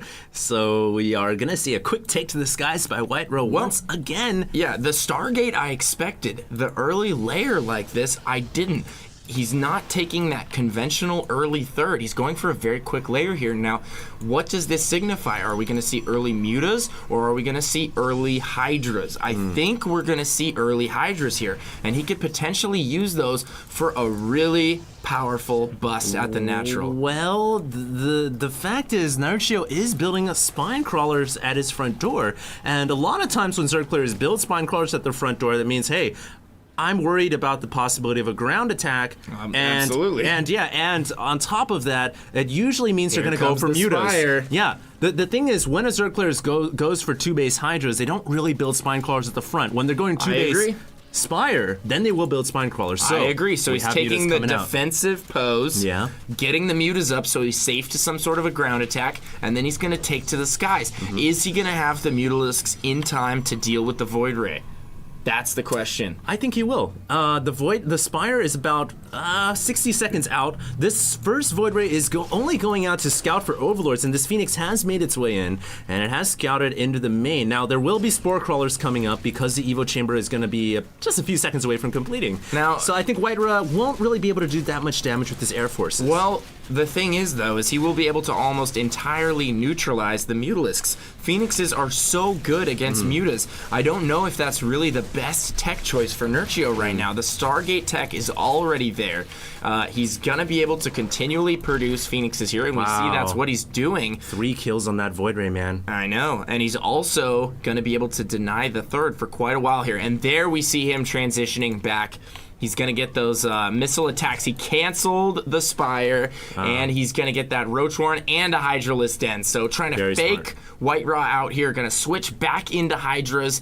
And now the question is he going to go for a bust here? White Raw still hasn't scouted this, so he doesn't know about the switch. And, oh, that is a lot of Phoenix. Yeah. White Raw right now does have a lot of Phoenix, obviously opting to go for the more air-based play. He may be able to pop off a Queen. Yes, he will, and possibly make that too. Now, there is a Spore Crawler coming up, and with the Spore Crawler, I think Nurchio will be able to hold simply because the Phoenix will not be able to hit the ground, and the last Void Ray goes down. That's a huge mistake. Getting really sloppy right there in his control, not pulling out anywhere close to early enough, and he's going to lose his Void Ray as a result of that. So that's too bad for him. It's a very expensive unit that he invested in early on, and he could have used that to deny the third, actually, that we now see going up in the top left-hand corner. It would have been great to utilize that Air Force to control the space on the map and try and deny that third. It's extremely costly, man, that initial first Void Ray, especially if you're only making one and you're just using that to pop Overlords. All the things you could have killed, the hatchery, more additional Overlords, there's a lot of different things you could have done with it, and now White Ra's really only limited to a Phoenix air fleet. And unfortunately, while Phoenix are really cool and everything, I'm afraid they don't fare all that well against an entirely Hydra-composed army, and that's what we see coming out of Nurchio, about 7 Hydralisks right now. Well, and that's a pretty large army. They can do pretty well against an all Hydra army. It just depends on the engagement. Phoenixes obviously rip through Hydralisks. They get that bonus damage and they just cut through them like a hot knife through butter. But once Hydras reach that critical mass, they can start to take down the Phoenixes. Now, we've seen a lot of players go with this charge lot style to support the Phoenixes. The charge lots are pretty good against Hydras. Oh, absolutely. And the charge lots engage on the ground, combined with sentries, that Guardian Shield, and then you use the Phoenixes to just swoop in and pick up as many Hydras as possible during the battle. It really just comes down to the engagement and who gets the better jump on the opponent and how many units he's actually able to lift. And we see these Hydras coming in and picking off one of the Phoenixes. That's pretty huge. Well, that Phoenix had a lot of energy right there. That's going to limit the amount of Graviton Beam that White Ra's going to be able to launch out. Now, Nurchio, do note his macro here at 78 drones, man. Only 13 minutes into this game, he's got a very large economy, but we are going to have a big battle here. The Phoenix going down once again. White Ra with the uncharacteristic blunder right there. He needs to save his Phoenix for the Graviton Beam, and we have a really big battle right here. The drones are coming off the line. Has so many units, though. I think he has more than enough to crush through what Nurchio has right now. Nurchio gravely underestimating the size of White Ra's force, and he is just gonna plow his way through the third right now. Nurchio pulling all of his drones off the line, but it's not gonna be enough. It's not gonna be enough, unfortunately. Nurchio is gonna have to forfeit the expansion at the top left-hand corner, and I can't help but feel with that expansion going down, will he be able to recover? Because he invested so many drones, so much minerals into that hatchery. His army now has really just broken down into just lings and roaches, and I'm afraid that it just isn't gonna be enough. I mean, look how many stalkers we have out right now for White Ra. I mean, his army just absolutely exploded, and I can't help but think that it was that early Nexus that he really capitalized on, and now he is going for the throat here. Nurchio is wounded, and White Ra smells blood. He's going into the natural right now with everything he has. Can Nurchio hold? I don't think so. I don't know, man. This is the grand finals. Nurchio is fighting valiantly, but like you said, White Ra going for the jugular. We have a fungal growth going down from Nurchio's Infestor. Not bad at all, but those shields will regenerate over time, and there just isn't enough fungal to continually lock down those stalkers and whittle them down to a death. So White Ra is gonna take a victory right here in game 2 as well, and we have Nurchio, the man who's been fighting through the loser bracket relentlessly. Hello, ladies and gentlemen, welcome back. This is HD. And this is Pain User. And we're back for game 3 in the grand finals of IPL Season 2. I just want to thank you guys all for tuning in here. Once again, the players are fighting for either $10,000 or $15,000, man. So much money. You could buy a new car with that much money. You could buy a couple new cars with that much money. I don't know, maybe a couple used cars. I don't know, a couple of new cars. I don't know, what new cars are you looking at? Hey, it depends on how high are you looking class at cars you're made in to go. North Korea or something, man? Come on now. Well, I mean, hey, my car is honestly only worth like $6,000 used, so I'm a little bit on the cheap side of things right now. I would not want to be riding in your car in an accident. Hey, Here we are. It's accident safe. All right, we'll see about that. We'll have to do some research. Here we are. It's game 3, man. It's Whiter versus Nurchio. Whiter taking a quick 2-0 lead in this series. And here we are in Terminus. Whiter is going to be spawning at the 3 o'clock position, and Nurchio is going to be spawning at the 6. Now, on Terminus, I think Nurchio is going to have an opportunity here to really play his style. He can get into that macro game, and he can start using his strategical play to his advantage. We haven't really seen him really have an opportunity yet in any of these games. Absolutely, man. I feel like Nurchio really prefers to play the late game style. This is a map where he can play that late game style. However, the players haven't exactly spawned cross-spawn. They've spawned close by air in some respects. I mean, they're right next to each other in terms of, 3 to 6 o'clock.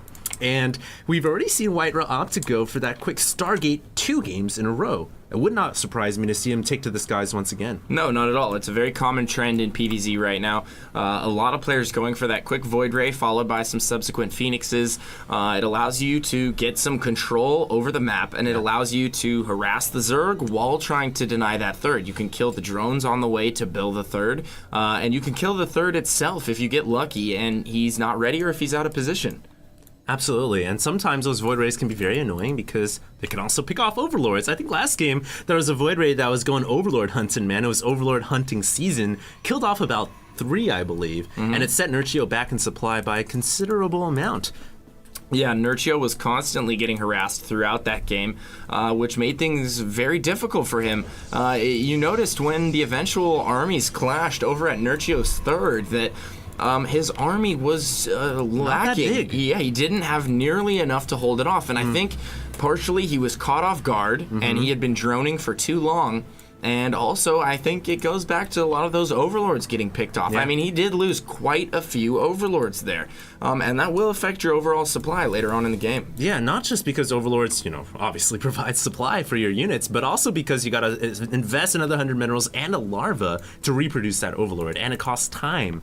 So it was quite painful for Nurchio. This game, he will have Zerglings out once again, but he's going to go straight for the backdoor rocks rather than trying to run by the cannon. And I actually like this because no player really expects those rocks to go down immediately. Yes, and also, this game, he doesn't have nearly enough range to run around the cannon. It would be way more difficult for him. He'd probably lose all the lings, but hopefully he's not sending that Overlord into the cannon. Okay, he's going to stop that over the Nexus. We have seen players it happens, man. Forget about that Overlord and send it over the cannon. It does happen from time to time, but White Raw really getting an early lead in all these games with that super fast Nexus. He's dropping that before the first cannon, and yes, it's a little bit risky. I'm surprised Nurchio hasn't actually tried to, perhaps metagame him a little bit and go for a super early pool. We did see that in game first 1, game. but that's on Shakuras. Yeah. The Protoss player has enough time to scout you, and he also has enough time to react if he sees the lings coming. On a map like Terminus, it would be much more difficult for White Raw to do anything. If he saw those Zerglings coming, it might be too late. He might have already dropped the Nexus. Absolutely right. And it doesn't look like either player is going to go for that early rush you were mentioning. Maybe Nurchio will do it again. Haven't seen him do it quite yet. Also, he's actually going for the early third this game. Yeah, he is going for the early third. I was going to say just out right now. He's going to play that eco game, and this is a game where you can hold on to that third hatch very easily. But I wanted to point out, guys, that the Zealot was able to push those Zerglings away earlier, and White Raw is so intuitive, man. He knows that, yes, there may be Zerglings hitting these rocks. It's a danger. So he brought the Zealot out, but now there's a lot more Zerglings, and White Raw cannot afford to pull this Zealot away because that forms the blockade for his wall. It does indeed, and he may indeed pull that Zealot as these rocks get closer to death. He needs to be careful, though. Yeah. Nurchio really staying active, and he will pull that Zealot out to come assist. Might be a little worried about a run by here, but I think he has enough units to prevent the Lynx from getting in there, and he will thwart that attempt at blocking. And wow, Yeah, White so Raw smart. already had the back entrance blocked off just in case those Lynx were able to take down the destructible rocks. And we once again see an early Stargate here from White Raw. He will be getting a Void Ray out now, and he's going to head across the map and try and clean up some of those Overlords, but this game, Nurchio's done a much better job spreading his Overlords around, so it's going to be difficult for White Raw to really to find all those Overlords. I only see about 2 that are in the immediate vicinity of Nurchio's base. It may be possible here that White Raw isn't going to reveal the Void Ray quite yet. We can see it's just parked right now on the cliff overhanging over outer space. But he's maybe waiting for a couple more Phoenix, and here we absolutely. go. He's going to move in with 1 Void Ray, 1 Phoenix. This is enough to kill off a Queen, and that may be what he's looking to do. He's going to wait for the Void Ray to come in, look for the Graviton Beam, and the Void Ray begins doing its work. But 2 Queens are coming. We have 3 Queens in position. I don't know if he wants to stay here and continue to fight this my Queen. God, He's going to that's lose risky. that Void Ray. They are on creep, and they will get that last shot off. Yeah. And that's a 4th Queen joining the mix. So Nurchio having none of the air harass this game. He says, White Raw, I don't want to have anything to do with it. He's going to stop that right off the bat and not sustain that heavy damage that we saw him take last game. Yeah, last game, though, the Stargate just did so much work against Nurchio. It set him back in Overlords, it set him back in drones, it caused him to just frantically scramble around, trying to figure out what he would do to defend against that. This game, though, he held it down with his Queens. He suffered no damage at all. He even killed off the Void Ray outright. And I have to say, for the first time in this series, it looks like Nurchio has an advantage to start things off. He has 93 supply over 68 right now. Yeah, but White Raw ahead in probes right now, 49 to 48. And that just shows how great his macro has been throughout this series. He's really staying on par with the Zerg player and gets another Phoenix right there. He's done such a great job throughout this series picking off Phoenix, but still, White Raw finds a way to do damage with those Phoenix and the Void Ray. But he can't lose too many more of those. Phoenix are very expensive units, and now we see Nurchio moving out with a pretty big squad of roaches here. Speed is actually about to finish. Is he going to go on the offensive at the 3rd here? He's probably going to head back and try and finish off those rocks, and White Raw has not very many units to hold this off. He only has 2 Stalkers and 2 Sentries, but he does have an Immortal on the way. Is that going to be enough? Well, he only has 2 Warp Gates as well, so this really slows down the amount of units he can reproduce. He does have 4 Sentries, and that may be enough to hold off in terms of force fields for a while, but the Zergling's able to find just a little nook to come in, the force and fields. he is going to lose the cannons at the back door. White Raw in a lot of trouble. No. He has to warp in more units, but I don't know if he's got enough, Pain User. He has been caught off guard here. It looks like the 3rd will go down immediately, and now Nurchio taking a huge lead in this game. We do have a Void Ray out for White Raw. That will be able to eventually kill all of these units, but how much damage is going to be done before he can get rid of them all? That Immortal doing a great job picking off roaches right now. He's just going to town. This Immortal right here is Scarface on the top of the stairs. He's like, you want some of me? Say hello to my little friend. Yeah, he's taking out those Immortals along with the, taking out those roaches along with the Void Ray doing the same as well. Will the Sentries force field? Yes, they will. A gateway goes down. White Raw is just barely hanging on right now, Pain User. Did you like that, HD? I like some of that. Did you like that? I like it. Okay. There we go. Now the Immortals holding that off in conjunction with the force fields, but so much damage taken right there. I don't know if he's going to be able to recover. He's going with a mostly Void Ray, Immortal, Sentry, Stalker composition here, and that's perfect for dealing with roaches, but he's only working off of 2 base right now. Nurchio, sitting very pretty, is going to fall back to his main here, and now he's getting up some defensive structures just to prepare for an eventual counter, because he knows he is so far ahead right now. 132 supply to 104.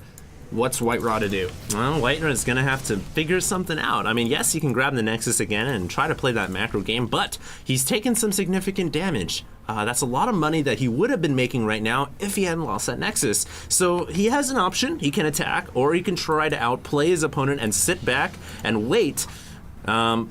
but he does have this Air Force, and the Air Force is mobile, so he will maybe possibly be able to deny this hatchery. However, the attack squad of Hydralisk is coming, and I think Nurchio has enough Hydras to push away the Void Rays. So, wow, Nurchio here is on top of everything, Pain User, and I can't help but feel that Nurchio is about to take this game, man. He's really looking solid. Well, he does have an eventual death push on the way right now. Gonna try and take out that Void Ray. No, he's not gonna catch up to it, because, God, those Hydras are slow off creep. I know, man. Slowly lumbering their way over to the base, but White Raw actually putting together a nice little squad here. I think he might be able to hold this off. I think White Raw will be able to hold it off. However, Nurchio doesn't need to necessarily commit because he killed off the Forge. The thing, though, is he has Hydras, and they're really slow at retreating, so perhaps Nurchio... well, he can afford to trade right now. Yeah, this may be a one-way ticket. He may not have a way to come back out of here, so he is going to engage. He can't afford to trade, however, like you pointed out, Pain User. He can indeed. And it looks like the Colossus is going to come in here, and that may be enough to push away the Roaches and Hydras. Note, Extended Thermal Lance is on the way. Nurchio just doing a great job right now, though. Most of the time, we will see the Zerg player get caught up in those force fields and not be able to do much damage. Nice pull. But Nurchio running in and out, baiting those force fields is getting so much cost effectiveness out of this group of Zerg units right now. He has killed the Colossus. He's killed all the air units, the Phoenix, the Void Rays, and he continues to stream in units here. Yes, White Raw might hold this off, but he has taken heavy damage in terms of his army and his army composition. This is one thing that Zerg players never really notice, is when you're attacking and you looks like you're about to win, why stop? Why macro up another hatchery? Just keep attacking. Rally all your hatcheries over to the opponent, and you will eventually break their back. I agree. He is saturated on 4 bases right now. He has taken that middle fourth, so he's going to be relatively ahead in that regard. Well, he's way ahead in that regard. He is White so Raw far ahead, man. He has reestablished his third, and he is holding on. He's back up to 129 supply, but Nurchio soaring at 168, and he's really just going into that Sauron Zerg mode right now. He has 4 hatches up. He's rallying to his reinforcement point, and then he's just sending wave after wave of attack. If we see him take a 5th base here, and things are going to go crazy. Things are going to go crazy. Absolutely nuts, man. And did you say he's soaring? Sauron. Oh, I said soaring in supply. Yeah. Soaring like an eagle. He's up in the 189s right now. I want to fly like an eagle. What he's doing, man. Space Jam's up in here. He's going to come in with more roaches. And I think he's going to be able to take the Protoss army out. White Raw not even bothering to pull his Colossus back. going down immediately. Yeah, I don't know why he didn't pull his Colossus back, man. White Raw being very careless with his units this series. And I think that may cost him the game right here, right now. He just doesn't have enough firepower to deal with the Roaches and Lings, man. You couldn't have said it any better. Just getting careless right there. Not paying attention to his units. Those Colossus will go down, and those were his saving grace in this game. If he was going to come back into it, the holy beacons of light, man. I had visions of, 7, 8 Colossus stomping their way through Nurchio's base, and Nurchio not having made the Corruptor switch and being ready to deal with them. But all those Colossus go down. Looks like Nurchio's going to get the 3rd again here. Ooh, that's disastrous. And that could spell doom for White Raw. I don't know how he's going to recover here, folks. Well, if the Nexus does indeed go down, yes, it will. And so does the GG. We're back. This is Pain User. And this is HD. And we got game 4 of this series in the grand finals of IPL 2 between White Raw and Nurchio. Nurchio going to be spawning in the top right-hand corner as our red Zerg. The map is Tal'Darim Altar. These two are set to go head-to-head. White Raw spawning in the bottom right-hand corner. He's going to be our blue Protoss for this evening. And wow, these past games have been intense. Nurchio taking that last game in a pretty intense display of macro where he just started pouring on the hurt with an attack and just didn't let up. He just kept going. I know, man. He never let it off. You even called it the Sauron Zerg, and then I started singing about Michael Jordan and Space Jam. I don't know how those two things are related, but sometimes the HD-isms come out, as you like to call it. I love the HD-isms, man. I'm going to write a list one of these days and compile all of them. Oh, yeah? Actually, that we're would be a lot of work. Taylorisms then. There are Taylorisms. Taylorisms. Oh, there are many Taylorisms. You just gotta catch me, man. You gotta catch me at the right time. I just don't want to put you on the spot, my friend. Oh, I would never do that to you, HD. I love you too much. I love you even more, man. Is he gonna go for hatch first? I don't know. I don't think you can hatch first against Protoss. However, it is Tal'Darim Altar. You can if the Protoss scouts the wrong way first, and it looks like White-Ra did. Ooh, but there is a pool going down. is sending out that second probe Yeah. that we see a lot of players doing this day and age, and he actually sent it around the drone to the left of the Xel'Naga, and what a brilliant move from White-Ra there. He might be able to sneak this drone into the natural here, and he could potentially get a wall up, preventing Nurchio from getting out and drop a cannon behind, which will delay that natural expansion by quite a bit. Whether or not he goes for that is entirely up to him. It's really hard to do considering Nurchio's already got the pool up, and the Zerglings will probably be coming out along with the Queen in a couple moments. White-Ra he could throw up some pylons and maybe even throw up some gateways here if he wanted to do the ultimate cheese. Doesn't look like he will, however. Nurchio flipping the script a little bit, gonna try to block the Nexus with his very own drone, and White-Ra, on the meantime, just doing a little bit of scouting, and he's been a gangster, has stolen 5 minerals from the natural of Nurchio. Every little bit counts, especially at this level. It's just extra annoying. Oh, that probe getting down to 3 hit points. Is he gonna bring the other probe over? No, he's gonna get that Nexus down, not too worried about it. Had a small window of opportunity there to maybe kill that scouting drone, but not a big deal, doesn't really matter, and he's gonna keep that other probe on the far side of the map at that northern Xel'Naga tower, maybe to bring really that smart. back later, possibly build a pylon. Not only that, but it's really smart because in this early stage of the game, control of this tower gives you vision of all the units that may try to run up on the northern edge. And if you can control this tower as well, you get full vision of everything going on between the two players. It does indeed give you full vision of the map, and that's very important. Random fact 101. It's very important. Well, like you said, in the early portions of the game, it's super important because any potential rush or anything of that nature, some random pylons going up, proxy pylons, anything like that. And not just that, but also if the drone decides to take the short route to go for the third expansion, the probe will see it as well. However, wow, nice move by Nurchio. Nurchio was looking to grab the hatchery, and he just juked the probe by a hair right there, and he's going to get that hatchery down, man.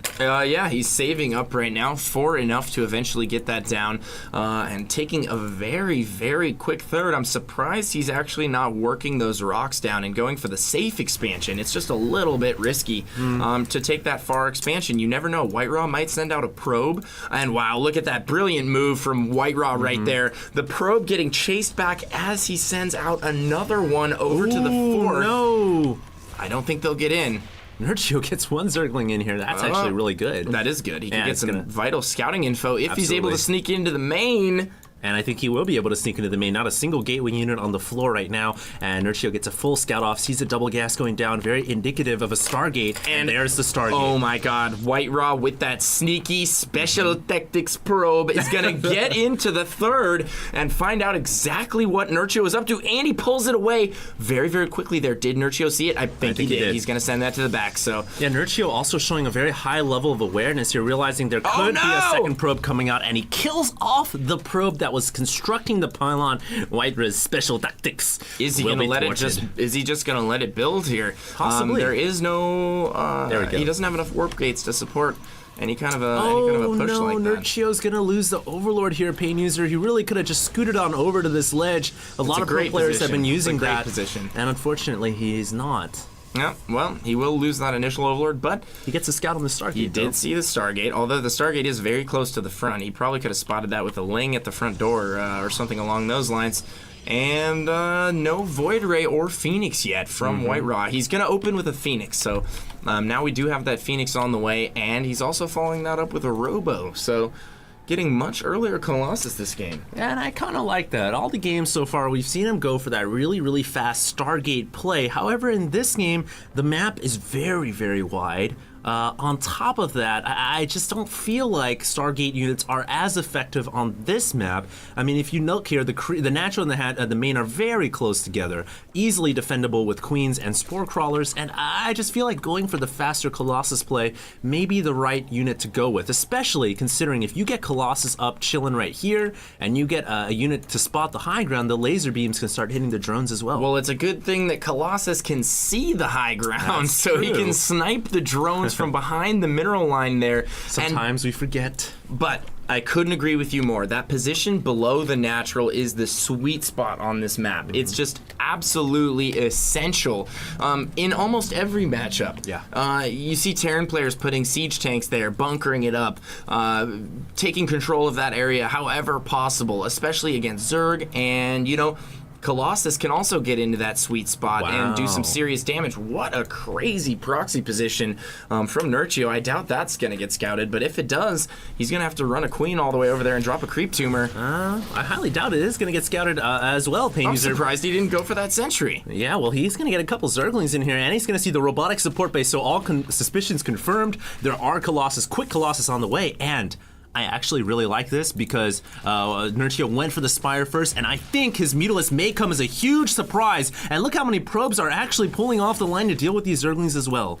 Yeah, that's a lot of probes right there. And the Zergling's still harassing in the main right now. Gonna continue to, and that Stalker will clean them up. So White Raw now just scouring the map with those Phoenix, gonna take back control of those Zelnagas. Nope, he's just gonna fly right over those Zerglings and not worry about it too much. And if you see that Zergling, it's really well hidden right there. Actually, a little bit under the Zelnaga almost, making it very difficult to spot. And we do have an Overseer down in the bottom left-hand corner, just kind of hanging out for now.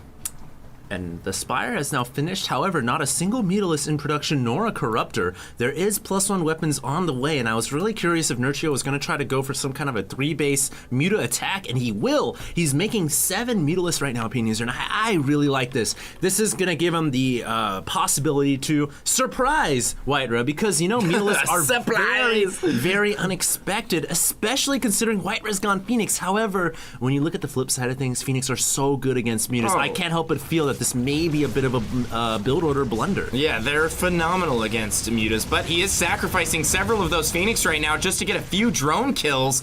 I don't know if that was worth it at all. Yeah. Gonna lose 2 Phoenix right there, you know, in lieu of taking out a couple drones, but what really matters is the fact that his Phoenix number was depleted when he's got to deal with Mutas. Absolutely. The Phoenix are gonna be so essential in holding off this Mutalisk attack here, and he's just going with some mass Mutalisk tactics here. Really surprising. White Raw now has a beautiful Sim City over at the third. He has that almost completely walled off, and he does have some cannons there as well.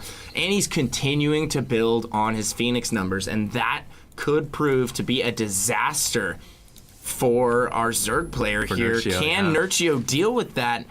With these Mutalisk numbers, it's almost counterintuitive to continue to produce Mutas here unless he has some sort of a strategy to start whittling down the Phoenix numbers. He can't just go mass on mass. I almost feel like he thinks that his Mutalisks were well hidden, that his Mutalisks haven't been revealed yet, and that he's hoping that White-Ra is going to stop the Phoenix production, perhaps.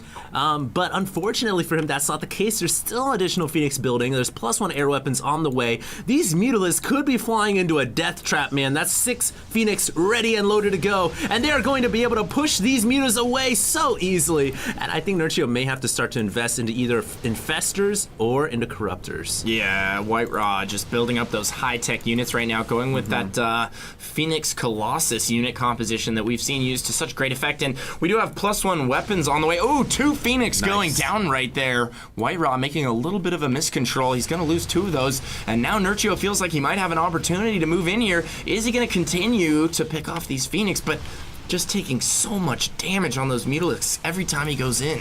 Yeah, Nurchio is trying to be as irritating as possible, realizing he's got to justify the cost of these expensive Mutalisks. However, the ends justify the means. However, he just doesn't quite have enough HP on these Mutalisks to continue attacking. A couple of them in the deep red, and you know, if they go down, that's a pretty large hit. He's still producing mutas and lings pain Yeah, user. And this is like the late season 1 style that became somewhat predominant, the muta ling style against Protoss, but it never really became super popular because the Phoenix is such a hard counter. Yeah, the Phoenix is an amazing counter to mutas, and White Raw knows this. He's going to continue to build up his muta numbers, and he's committing all out here. Nurchio taking heavy losses, all the Zerglings going down, a ton of the mutas going down, and that is so many minerals invested in all, minerals and gas invested in all those mutalisks, and he just lost a ton of them, and he's virtually accomplished nothing here with these mutas. Ooh, nice snipe. The Phoenix are going to be able to just overrun them at some point here, and as he builds up those Stalker numbers, his ground army is just such a force to be reckoned with here, and we always see this style from White Raw. Players always seem to be in a position where they feel forced to take the fight to White Raw. He's such a defensive, macro-style player, and he just waits for people to make mistakes, and it seems like they always hand it to him. Hey, and he played the race that plays it best. The Protoss race can sit on 3 bases and stay there for almost infinity, and they can wait and build up a very large army, and once it's maxed out, it becomes the death ball that every Zerg fears and dreads so much. Now, what you've got to start asking yourselves, ladies and gentlemen, is does Nurchio have enough forces to deal with that death ball when it moves out? He's only got mutas and lings are so fragile and flimsy. He really could use some more bulky units. He could use some infestors in this composition so much. I think even roaches would be somewhat helpful as well, and dear God, I hope he makes corruptors. I completely agree with you, and we've seen a lot of Zerg players transition into this late game hive style where they get either ultras and infestors with roaches, or they go roach infestor with broodlords, and I think either of those unit compositions would be great for him right now, but he's very hard-headed in this mutalist composition right now, and he is going to get some of them picked off here by these Phoenixes, and he continues to take heavy losses on the mutalisk pack, and I'm just worried that we have a massive run by Pain User. Look at all the lings running in. Nurchio almost committing his entire ground army into White Raw's main and his natural. The Mutalist also fighting the Phoenix as well. Ladies and gentlemen, do not forget this is Game 4 of the Grand Finals of IPL Season 2. If Nurchio does not accomplish enough damage with this attack, he could very well lose to White Raw, and White Raw could possibly take the first place prize. Well, here's the beauty of what he just did. The lings are expendable for him right now. He kept the mutas alive. The mutas now over the natural, he was able to keep them alive, and he's already remaxed. So he's going with this strategy where he's going to try and just dump his Zerglings, get rid of them, and he has such a huge income right now off of his 5 bases, but White Raw is moving out with everything, and he has a ton right here. The lings are going to get evaporated. The mutas are coming in trying to do some damage here, but there are so many Blink Stalkers. I know, all these Blink Stalkers have +2 weapons as well. Look at how fast the Mutalist evaporates, and this was the situation we were talking about before. The Colossus lasering everything down from below the natural. Nurchio throwing whatever he has left to try to hold on. This is the last game. If he loses, this is gonna be it, and White Raw could possibly be crowned the Season 2 champion of IPL. I don't know how Nurchio's gonna hold on here. He's trying his best. He has 28 Zerglings in production right now, trying to harass and kill as many of these Stalkers with the mutas as he can, but I just don't think the upgrades are there. The upgraded Stalkers so good against the mutas, and right now White Raw just on the warpath, continuing his trail of death throughout the Zerg base. He's cleared the entire natural, he's cleared the resupply lines, and Nurchio, what's he gonna do here? His back is against the wall. He's got a knife against his throat, and I don't think he's got what it takes to pull it off. I don't know if he's gonna leave yet, man. He realizes this is for a difference from $10,000 to $15,000. He's gonna try to stick it in for as long as possible. Can't quite get the counterattack backstab, realizing his main is starting to go down, man. And the situation continues to get bleaker and bleaker. Look at these lings and mutas. They're running in. They're trying to do what they can for the swarm, but they're just gonna die outright. And Nurchio with the It's on over here in the red at the bottom left. Our Terran player. Starting tournament. He was looking very confident. Before the game started, he looks just as confident.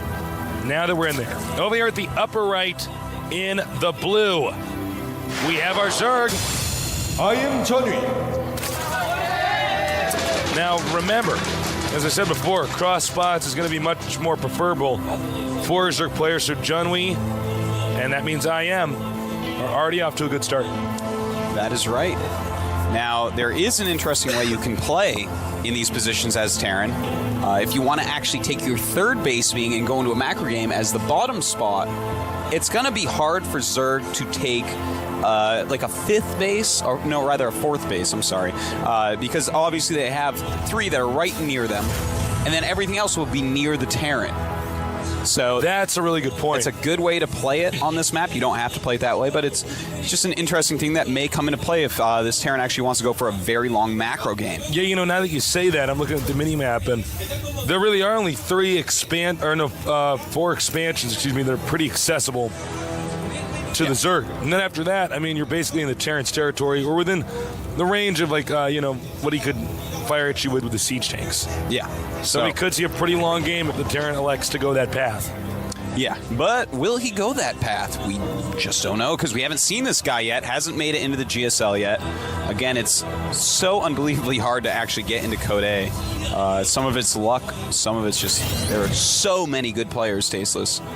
The tournament's normally about 200 players to get into Code A, and these are literally the top 200 players that aren't already in the GSL.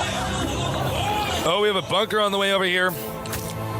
Yeah, that's definitely a fake bunker. As we see on the minimap, there's no proxy barracks. He's trying to feign, proxy barracks rush. No, Junwi's pretty smart. He only sends 3 drones. He had more on the way. He says, no, this isn't for real. Yeah, this is total fakeage. Does make him lose some mine time. We'll cancel that at the last second. And he does. And note the Terran's wall in, which we don't have a shot of right now, but it's at the bottom of the ramp. And it is, whoa, that is weird.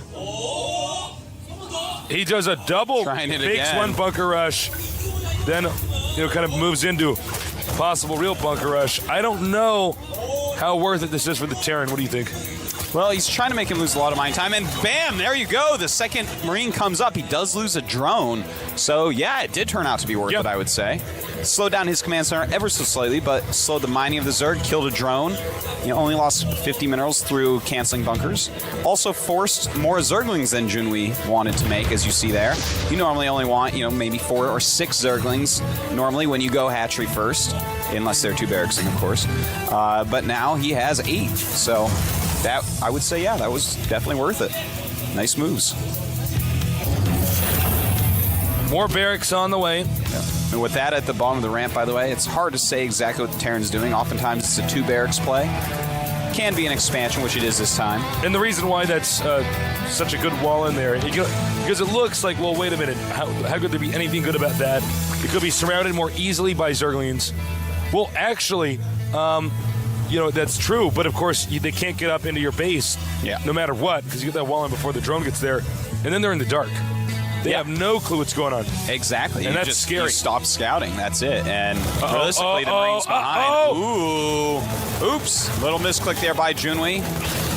Dealing some big damage to these Marines. Beautiful. Going in between the minerals. Gonna be able to get rid of all of these Zerglings, but Junwi's still going to be okay with that. He killed off a few Marines, but losing the Overlord is too much. No. Junwi. That is not a good move to lose that Overlord. He's not going to be happy with that at all. And now he is supply block, Tasteless. 36 of 28. Yeah, this is bad for the Zerg. You know what the Terran seems to be doing is having so many little skirmishes at the start, it's going to throw the Zerg's tempo off. Yeah. And, I think it's already done that a little bit. Obviously, he had an Overlord floating in there when he absolutely should not have. And now he doesn't even know. Well, he will now with that Zergling seeing it, but he did not know what the Terran was doing still. So now he knows it's going to be a fast command center. Yeah. What he doesn't know is it going to be mass factory, mass barracks? Yeah. He's going to have to get that information as soon as possible. But right now he's doing a great job of powering up Tasteless. He's already got 40 drones. And in fact, as you see on the production tab, he is making a 3rd base and a Baneling nest with outgoing layer. So we might see some high economy Baneling aggression, or we might just see really high economy with Banelings just being there as a safeguard for if the Terran attacks, which is what it is looking a little bit more like because of the 3rd hatchery. That's probably going to be the case. Zerg's kind of being put on guard here, and you can see even once again Terran moves out in the middle of the map, and that's going to intimidate the Zerg. rightfully so. You shouldn't be reacting properly to this. And he is going to make more Zerglings than he would have wanted to. Yeah. It's always good to try to force as many Zerglings as possible. But now that they have speed, they're going to be a lot more useful. He's going to be able to keep some map control, scout around everywhere. And a good opening for a Terran as well, but he is behind economically. Junwi still getting a ton of drones. In fact, right now he's up to 50 drones this quick into the game. Really, really great play. You know, when Zerg gets a ton of drones early, then they just start to get ahead. That is something the Terran has to take care of, make sure they don't get too many drones. Now, this isn't as many as Lucira made the other day that gave him an almost free win against Bjorn. He played so well getting those drones out early. Oh, is he going to actually do a tank push? That would be pretty interesting. StarCraft 1. You know, he does have Stim already. Before Brood War tank push, yep. Yeah, and it's going to be a classic tank push. Combat shields on the way as well, and this could actually be pretty good. A ton of Zerglings are being made by Junwi right now, just producing boatloads of Zerglings. Well, he's going to get Banelings ASAP. Yeah, the Siege Tanks obviously are going to want to help take care of that, but the creep is already pretty far out. Look at that. He's scanning to take out some creep tumors. A good move. He's got to be very careful about the creep being here. You know, a ton of Zerglings can still take out this many units. Nice placement, spreading out the Siege Tanks. There are some slow Banelings in there. Now, this is a really good tank spread. Yeah, but there are Banelings waiting behind, ready to flank, as you see. Ah, this is so smart. Right now, he has 16 Banelings and 18 Zerglings, so he's going to want to make more than that before he goes. Nice, takes out the Queen. This is actually pretty powerful early pressure. Not just some pressure, though, a real attack. And here we go. He's deciding it is time. Banelings coming down from all angles. And the Siege Tanks. Oh my God, he kept every single tank alive. Junwi is not looking happy from that shot we saw. Junwi in a lot of trouble right here. This is going to be very difficult to stop. I cannot believe. He made so many Banelings, and they just didn't have speed against that many Siege Tanks. Realistically, it would have been a little bit better to just make pure Speedlings. See, he's starting to clean up a little bit. You know, use that tank splash against the Marines. Of course, the Banelings aren't going to kill tanks very quickly either. So he's in a little bit of trouble takes, but does have Baneling speed finally. Yeah, Baneling speed changes everything. Baneling speed Banes on creep, pretty good. Now, here's the thing. The game is not over. This is a bad location for our Zerg to be in, but he still has 51 drones, so his economy is still pretty strong. Yeah, he's got to crush these units, though. Yeah. He's also pretty contained at that range. Terran doesn't have a medevac. So every time we see the Marines stim, these Marines are eventually going to be, you know, not lasting very long. That is right. They're not going to be lasting very long, and he's just got to wear them down. Losing another Queen is not good. No Queens on the map for Junwi anymore. That is not good at all, but he's done a great job of stopping reinforcements tasteless, so I think he will be able to eventually clean this all up. The supplies are getting pretty similar. Those Marines are very, very red, and once those are all gone, obviously the Siege Tanks are not going to be able to be supported in any way. No Queens on the map. Right now, this Zerg colony is not a monarchy. We are waiting to see if he can recover here. The Terran knows that if he can just push in there, he can take out those critical tech structures, and then what are you going to do? You can't make Zerglings, Banelings, anything. Yeah. So more Marines just keep on trying to come through the center of the map. They have got to back up those Siege Tanks, because eventually Junwi's just going to run in there with a ton of Zerglings and take them out. So he has to keep these Marines from those Siege Tanks. It's very important. He doesn't have enough right now, though. Well, if you don't micro the Marines, maybe you do. But yeah, that was clearly an attack move moment. By the way, guys, attack move almost always better to use when moving across the map than the right-click move. That's right. Almost always better. Uh-oh. Banelings aren't finished yet. In fact, none of them will see the light of day here. This is beginning to look worse and worse for Junwi. That's it. GG. It's on over here in the red, winning the first game, a pivotal match for the Team StarTale. Started round.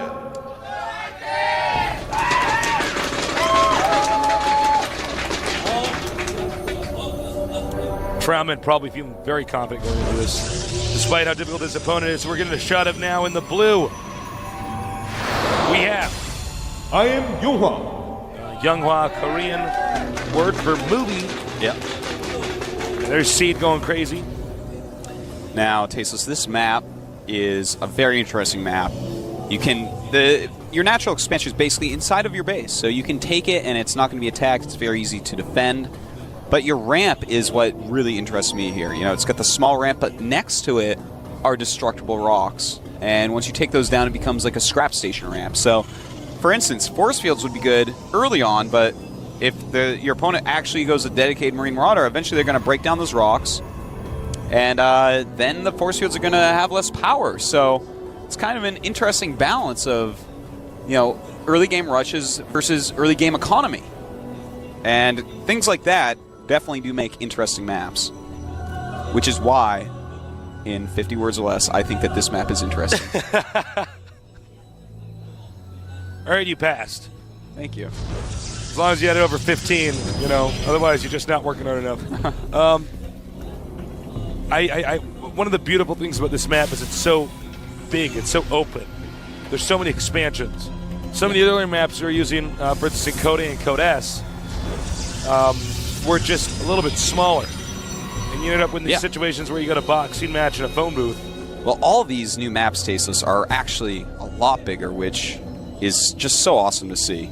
You know, we just see more quality games the bigger the map is. In fact, maps that weren't even balanced, really, that got taken out very early and fixed several times. For instance, Desert Oasis.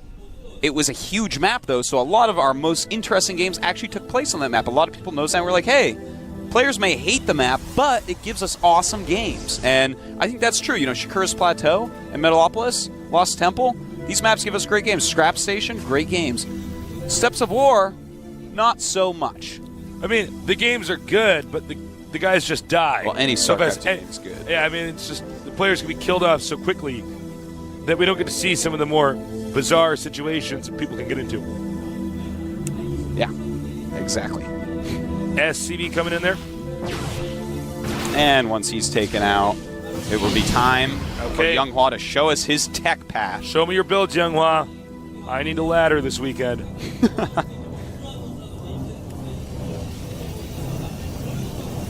And, it's going to be a standard quick expand. Now, confident that the size of the map will discourage the Terran from doing a 2-Rex push. And if it doesn't, I mean, he is pumping out some sentries right now. I like that he skipped the Zealot. Normally you get one Zealot with Protoss, but he skipped it as a nod towards the map, saying, you know what, I want those extra minerals for the fast expansion, and I just don't need it right now. So on Steps of War, for instance, you need a Zealot.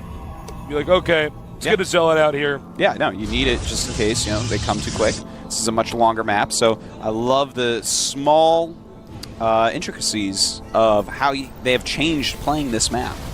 You know, like your build is not going to be able to be exactly the same. You got to, you know, fit the map. I really like this opening, Tasteless. He's getting his Nexus and then going right to Robotics to play a nice safe game, pumping out enough sentries so that he can block off any rushes. He's stockpiling Chrono Boosts.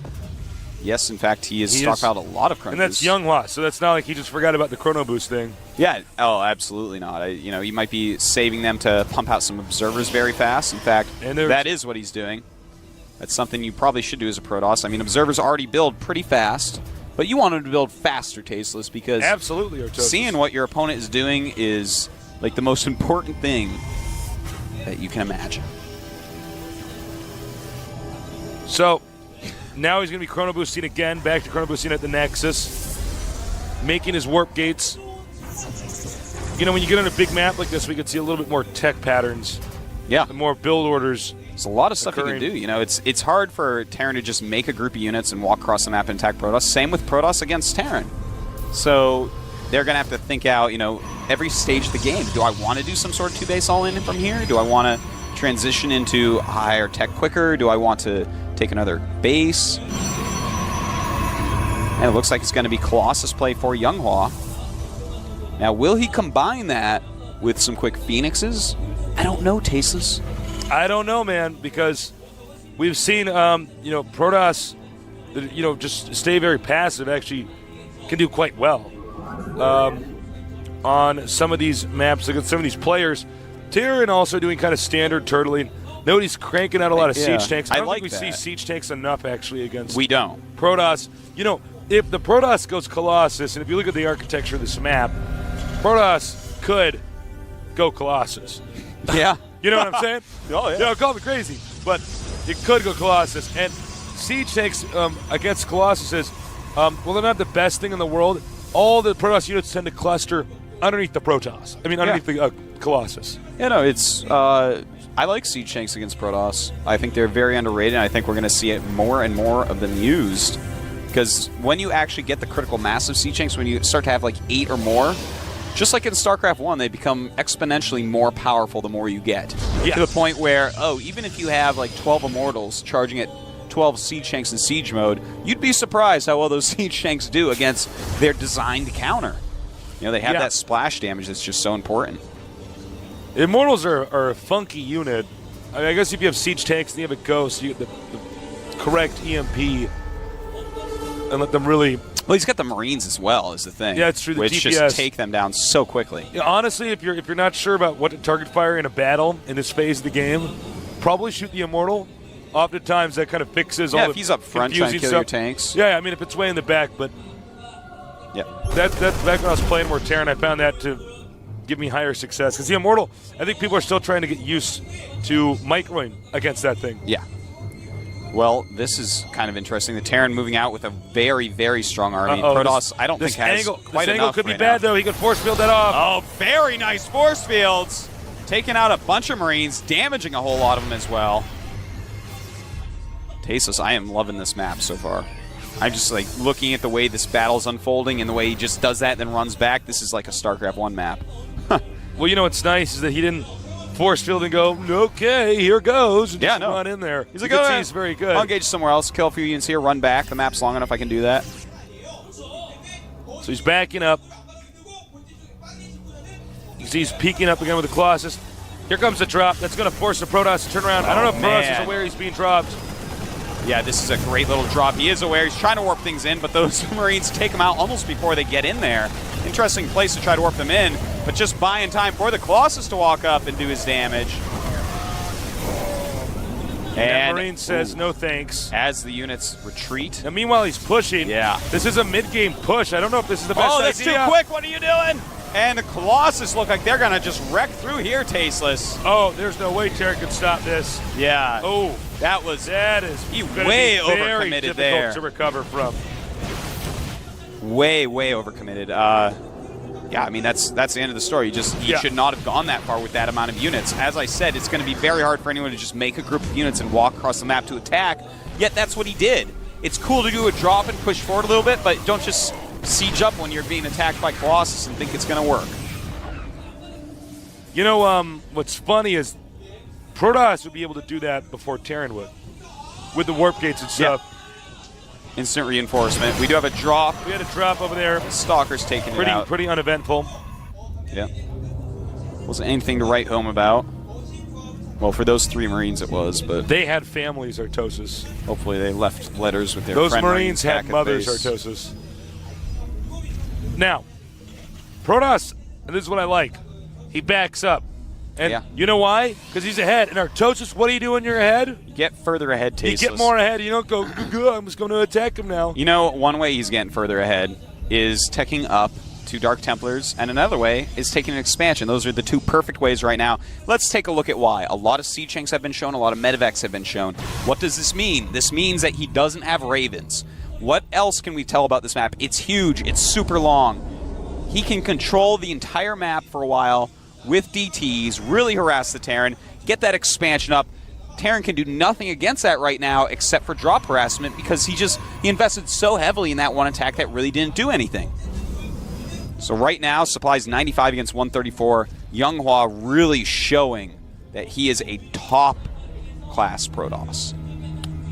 You know, another thing you can always do, if you win a big battle like that and you're Protoss, you're not going to have the need to chrono boost warp gates constantly anymore. You're not in a race. So what you might want to do is get 2 forges and start chrono boosting. Here we go. Oh, hold that thought. Excuse me. 3 DTs going to 3 different locations. A scan being used.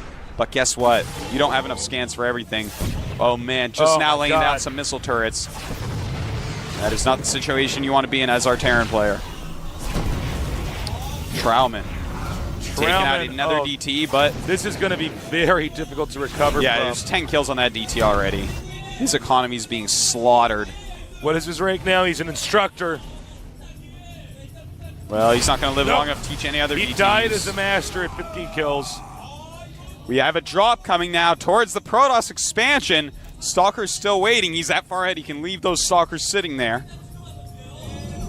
Blink is now being upgraded. Oh, and that's how you do it. That's how you do it, Tasteless. You use the phase prism. Phase prism harassment just so good against Terran. All right, drop over here. There's actually some key tech structures as well as probes you can take out. You got 4 Marauders. Those destroy buildings pretty quick. I got to say, although Younghaw's play is brilliant, I don't agree with him warping in units next to the Marauders. Yeah. Like this. Watch this. See what happens? Well, it does buy time from his tech structures dying if they target it. So that's actually a good point. That's the only... Maybe I shouldn't be so hard on it. It's okay, Tasteless. It's what you're paid to do. Well, that was one lucky medevac. Yeah. Right now, Trauman is very, very far behind. He's making a lot of Vikings to deal with the Colossus, but there's just so many units out. +2 attack is on the way for our Protoss player. Blink just about to finish. And supply-wise, we have 161 against 117.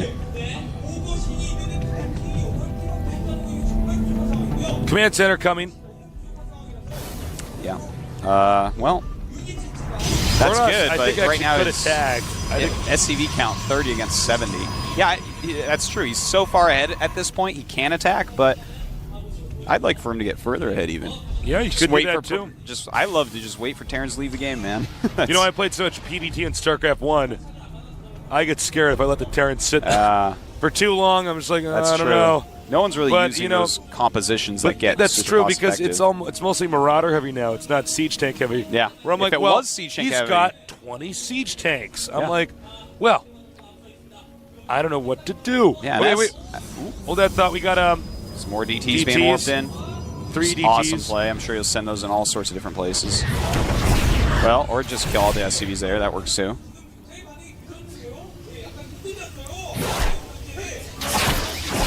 Depot under attack. Hey, okay, Terran says, okay, I've had enough. Yeah, he's just attacking I'm not going to. This is usually a sign of an impatient player. Yeah. Just say, all right. And he's going to be in a lot of trouble, Tasteless, because there's 190 supply against 110. And it looks like this Marauder army going to be completely crushed, even though he's losing a lot of Colossus. And backs up before he engages the siege tanks. Rightfully so. Those are scary. And he never... he might end up leaving. I mean, he's going to attack into this, but he's not actually even bothering to do anything with these DTs back at home. He doesn't have any presence on the middle of the map. And there it is, GG. GG. Amazing.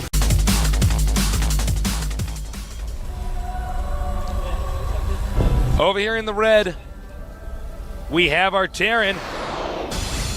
State Pirates.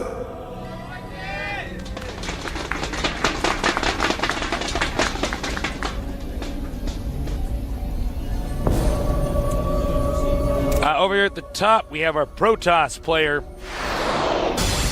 I am Yunghwa. There is IM team. Younghwa. Can you do it? Can you take out 2 players against Startail? It's going to be a tall order, but I believe in him. You know, it's funny. Some sick Protoss. We haven't had anybody who's only taken out 2 players. That's true. It's either been 1 or 3. Or 4. Or 4, of course, if yeah. you're Squirtle.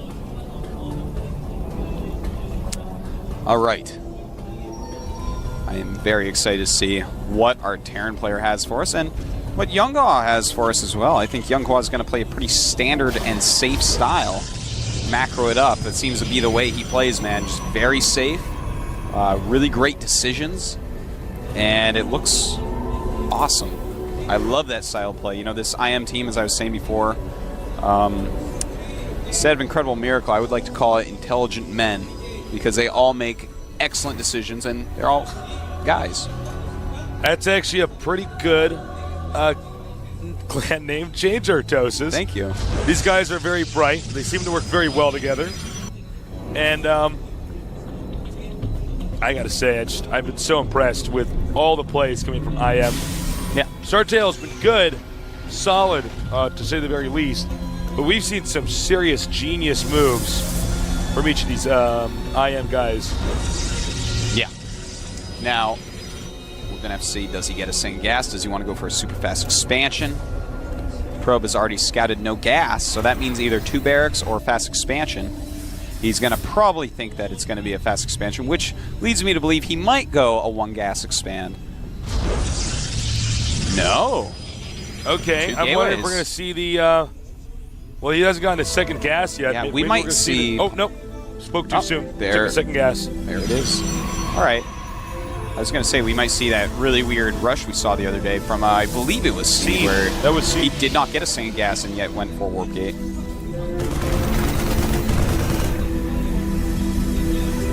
Probe chased up from the Zelnaga watchtower. All right. Stalker being made. I'm really wondering what Younghua is going to do. I think he might even expand off this. You know, sometimes you can't tell if it's 2 barracks or it's going to be the barracks expansion. And if it's the 2 barracks and you don't have 2 gateways, then suddenly you are in a lot of trouble. So, I guess we'll just have to wait and see, Tasis. Only time will tell. It's really going to depend on, if we can see more gateways come out here or what the Protoss attempts to do. We haven't seen him expand yet, so he could do a pretty aggressive build. We'll show you his tech in a minute here. A little bit of a skirmish here in the center of the map. They probably see on the production tab. There Stargate, it is. there it is. And, well, we imagine that we're going to see a Void Ray from that. If he goes 1 base Mothership Rush, I'll clap my hands and do a dance. Oh, if for some reason Younghua knows a Mothership dance, I mean a Mothership dance. If for some reason he knows a Mothership build that works, that would be so exciting. We will eventually be seeing more of the Mothership. Oh, yeah. As the game progresses. Oh, the more macro games you get, the more, I mean, it is happening. Eventually the Mothership will actually be a unit that's used. Oh, this is interesting. The SCV might actually get in there and see what's going on. Yeah, he actually just managed to slip through. And there's also an expansion going up, so it looks like it's just going to be a Void Ray harassment with an expansion. And Younghua, once again, pooling a lot of his Chrono Boosts. So most of it was for the Void Ray.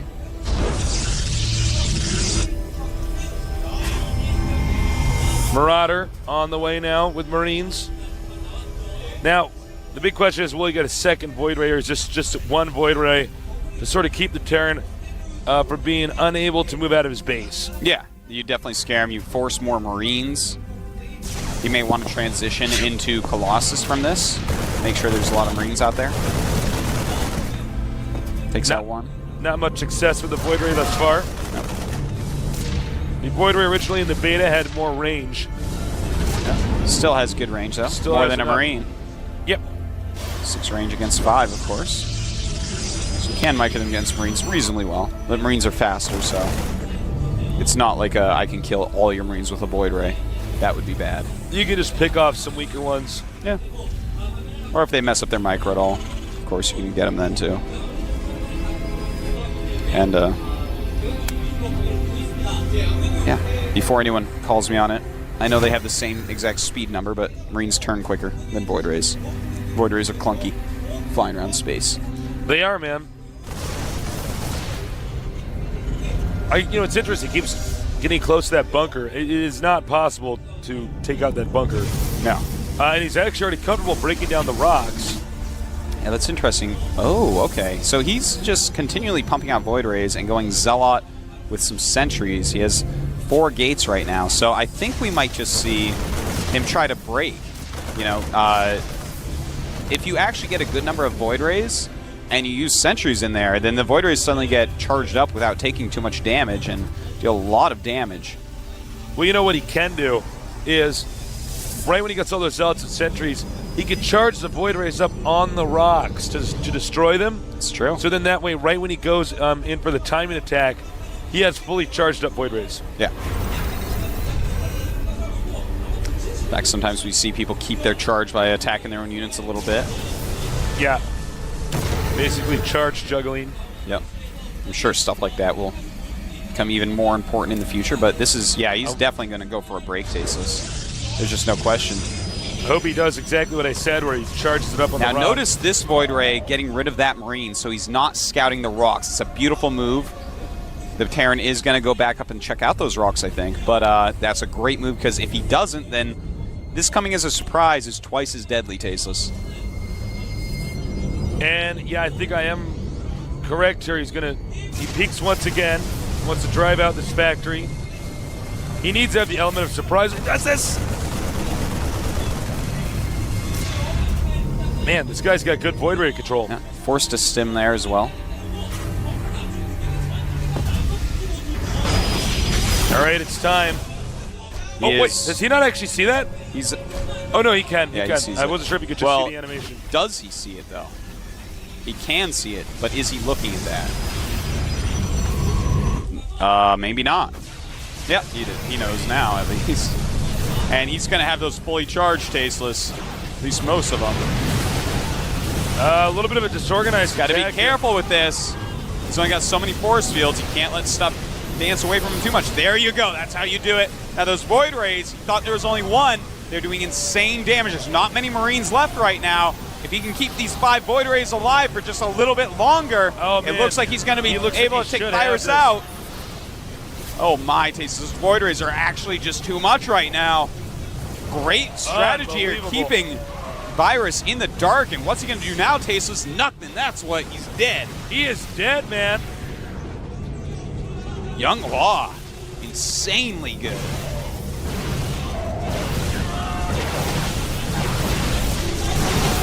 This is an epic strat here.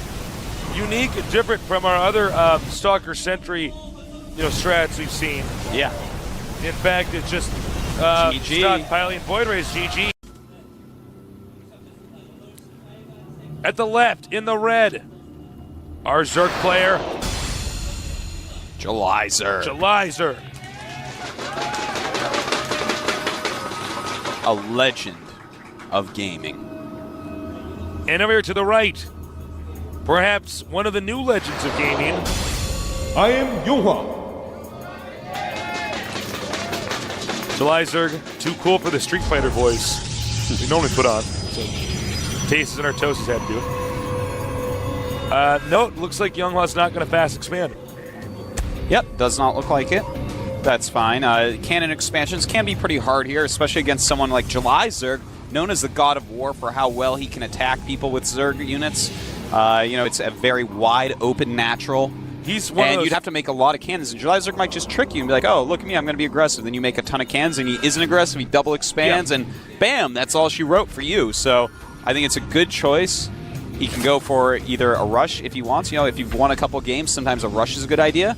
But also a good idea could be just a 3 Warp Gate expansion, a very safe expansion on this map. Yeah, that's a good point, Artosis. I think you're dead on when you say basically Julyzer has a great way of sort of surgically opening up your defenses if he wants to, but he doesn't always have to do that. He's so well known for that. Some people end up overcompensating for defense, and it's actually not the case at all for what Julyzer's intentions were. He's actually just going to play a passive game. Yeah. And Julyzer, as we just saw, going Pool and then Extractor, that's probably going to be a speed build. Just a slightly better economy speed build than the one where you get your Extractor first. So don't worry, guys. Don't fret. It's okay. Settle down. Now, he will wall that off with a cybernetics core, basically making for a very small little hallway. Well, actually, he's made a funny wall in that I haven't seen before. Huh. Yeah, that is an interesting wall in, actually. We'll get a shot of that in a minute, guys. Yeah, that's really weird. For the time being, though, Julyzer, I wouldn't be surprised at all if he does a standard July style of getting Zergling speed with that 100 gas, and then actually, is this going to block? Oh, grazed right by around that. it, yeah. But I was going to say, I wouldn't be surprised if he just takes drones off gas and gets Zergling speed. Now, we got a shot of that wall, and that is an interesting way to wall that off. Yeah, that is. I guess the pylon isn't as exposed So I guess, in the rare situation, something happened involving Banelings. He's getting Zealot, then Stalker, by the way, as you see in the production tab. Now, Zealot, then Stalker means that we're probably going to see Tech or a 4 Warp Gate. And here come the Zerglings. And right above that is the Twilight Council. So hopefully July Zerg can poke enough to see that it is a Stalker. Well, I got to say, it's not exactly like you put it in a location that's going to be hard to spot. Although, if you know, July Zerg did not really send his Overlord right in that direction, so maybe he'll get there too late. Yeah, well, he may not actually end up scanning that. That's surprising that actually blocks with that Zealot. That's interesting. I wasn't completely that Zealot sure. Apparently and a little bit heavy set. Is he going to get Blink? Or I would assume we'll know DTs. in a second. It could be Blink. You'd think he would have already started the DT building. Yeah, maybe just waiting for the gas for Blink. Or no? Or maybe waiting for he's canceling. What's he going to do? I don't know. This is getting weird. Get Nancy. Would you decide already, Younghwa? This is like you've had that Twilight Council up for a bit. Okay, DTs. Finally. All right. So he is going to go for a DT rush. Now, July Zerg, I'm going to take a look at his bases and tell you, okay, he's just started the lair. He's getting a Roach Warren. He's going to basically have to sense that this is coming. That's how it's going to have to work. If the DTs get there before he's started anything, and very good move. When you put the pylon in that position, it tells the Zerg that you're most likely coming out to expand. Now, the one thing that might throw him off is that Stalker. When you see an early Stalker, that's normally, I'm saving gas, or, I'm forgaining, I just need more aggressive units than sentries. Yeah. And I want to emphasize again for you guys, in case you didn't catch on what Artosis said, when you put, and he actually is going to try to expand, but it's not the standard 3 Warp Gate expand. Oh, this Overlord is going to be very important if it can get in there. Overlord's coming in.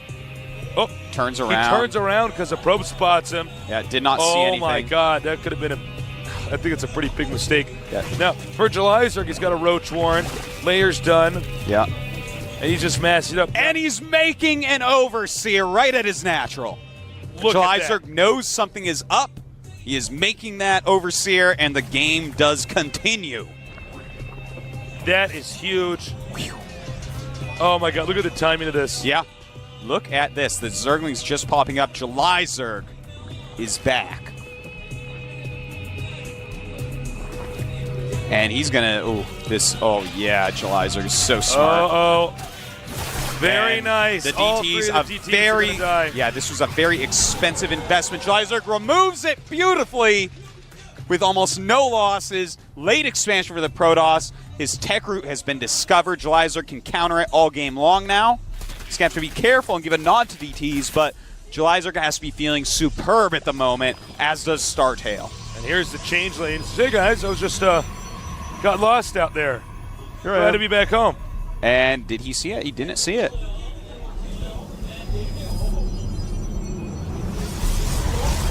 He says, and up the ramp it goes. I think I left my wallet up here in the, is it here? No? Beautiful change lane. Is there any tech over here?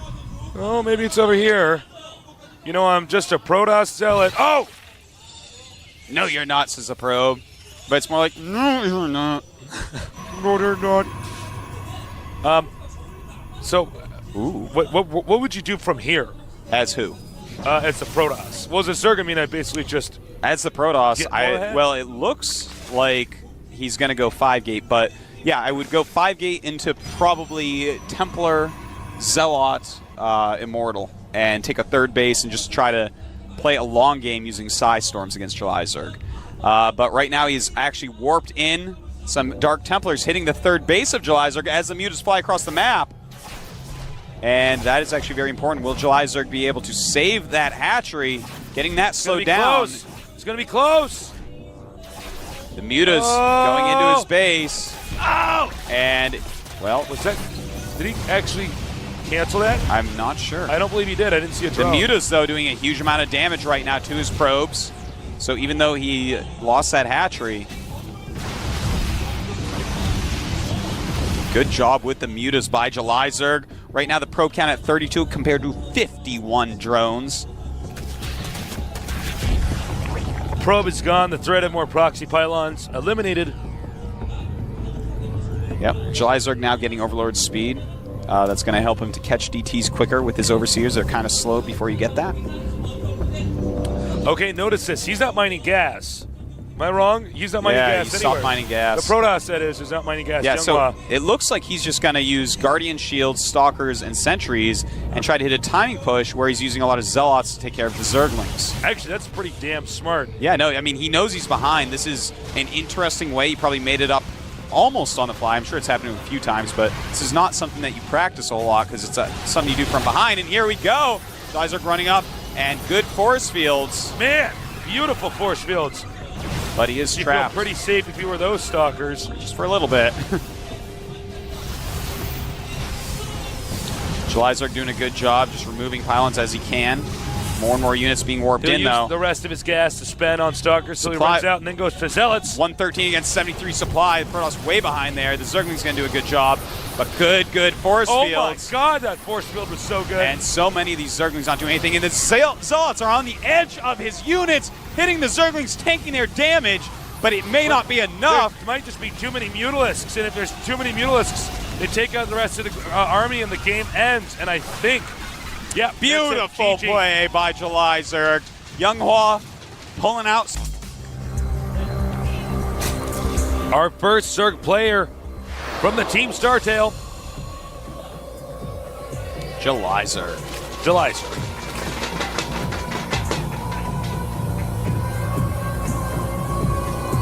And in the blue at the bottom left, our other Zerg player. I am Lushira.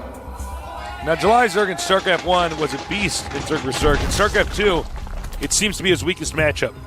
Yeah. So Lucira's intentionally been sent out here, Lucira being a very strong Zerg vs. Zerger, sent out here to take on his opponent. Well, you know, he gets to practice with Imnest. We're going to have to see if enough of that has rubbed off to take out someone who's probably quite a legend to him. Both of them being StarCraft 1 pros. Now, there's something interesting going on here behind the scenes. The way that ZVZ has been played thus far in StarCraft 2, a lot of it's based upon the map size. Now, this map is pretty long. As far as I can tell, the distance is longer than Xel'Naga, and it also has some high ground areas in the middle. So we may see it played a little bit differently than normal. Maybe not, but it's going to be harder to actually walk across the map with any roaches. Looks like, you know, there's some extra paths, there's these high ground areas, and so we're going to have to see how that goes. Lucira already taking his expand. July Zerg, on the other hand, going for the quicker pool. Well, this is going to be interesting. July Zerg's done some risky stuff in some of the previous Zerg vs. Zergs we've seen. And miscontrolled it. You know, it's funny because July Zerg's control was so good in StarCraft 1. In StarCraft 2, he's had some disasters occur. Yeah. Particularly in this matchup. He has that. You know, controlling Banelings, totally different game from controlling Mutas in StarCraft 1. But I'm sure he'll get there. He's one of these guys that even in StarCraft 1 at first, everyone's like, well, he's really fast, but he's terrible. What's going on? And then suddenly, after he had the July Zerg number of games that he needed, he became like the greatest Zerg for years upon years. So looks like he's going to do a very aggressive build, Tasteless. Speed and getting a Baneling Nest already, whereas Lucira just now getting his Roach Warren. Now on this map, I mean, the way it's set up, it's kind of tough to defend the main and the natural expansion while having the ramp covered. Yeah, that's exactly it, Tasteless, and that's going to make July Zerg's build pretty viable because even if you get roaches out, normally to defend the natural, you want to just jot down, hit the lings that are hitting your hatch, and jot right back up your ramp because you can't get surrounded or you're going to lose. Here, I don't know if Lucira can do that. You know, the natural is just kind of off to the side, and he's going to have a hard time with that. Now, July Zerg is making a couple Banelings way off to the side. If he can hit the Zerglings of Lucira, then the Roaches won't do that good a job. Because they definitely do need some Zergling backup right now. Uh-oh. Flank. Oh, nice. And those two Banelings not being used as well as July Zerg would have hoped. He's now given away his strategy quite heavily as well. He's already investing in Banelings. Here he comes off the ramp. And, oh, a little bit of a surround going on. And it looks like Lucira should be able to fight this group off, but might lose a couple roaches. Oh, only loses one. Oh, my God, that one. If he can move that roach to the back. Yeah, if Lucira moves that roach to the back, sits on his ramp, just keeps pumping, he is going to be in a pretty good spot. Right now, supply-wise, 36 against just 25 from Jelizerg, and 16 drones for Lucira, whereas Jelizerg has 14. 7 roaches and 2 lings against 16 lings. Not even mining Vespian gas, if you guys didn't notice. Yeah, in fact, So he's he's going to like, go ahead and expand. catch-up time. And the Overlord's even going to see that. Huh. So Jelizerg trying to expand from here. Lucira obviously with a big advantage. You know, it's funny, as Jelizerg seems almost at times unable to play conservatively in Zerg vs. Zerg because of his StarCraft 1 history. He's entirely too aggressive at times. I mean, Zerg vs. Zerg in StarCraft 1 was like Warcraft 3 on crack on the fast forward. It was just all micro. With no hit points. With no hit points. Jelizerg. And in this case, StarCraft 2, it's not really the case. No, it's changed. It's changed matchup. You can't just kill someone with better micro in Zerg vs. Zerg in this game. You have to use a lot of strategy in it. You have to really be very careful with how you do it. Now, Lucira, what's he going to do? He's made more drones, so he's up to 20 drones against 13 from Jelizerg. Jelizerg has shown the expansion, but sent off the Overlord that was scouting it with his queen, and he just continues to make Zerglings. So it looks like Jelizerg's simply going to all in again. Well, to be honest, and you got to watch out because this many oh man, beautiful, moves back the roaches in the back so that they don't take that splash damage, and he's going to have to just keep his roaches on the ramp. That was awesome. What Jelizerg wanted to do was deal a lot of splash all the roaches so he could plow through them.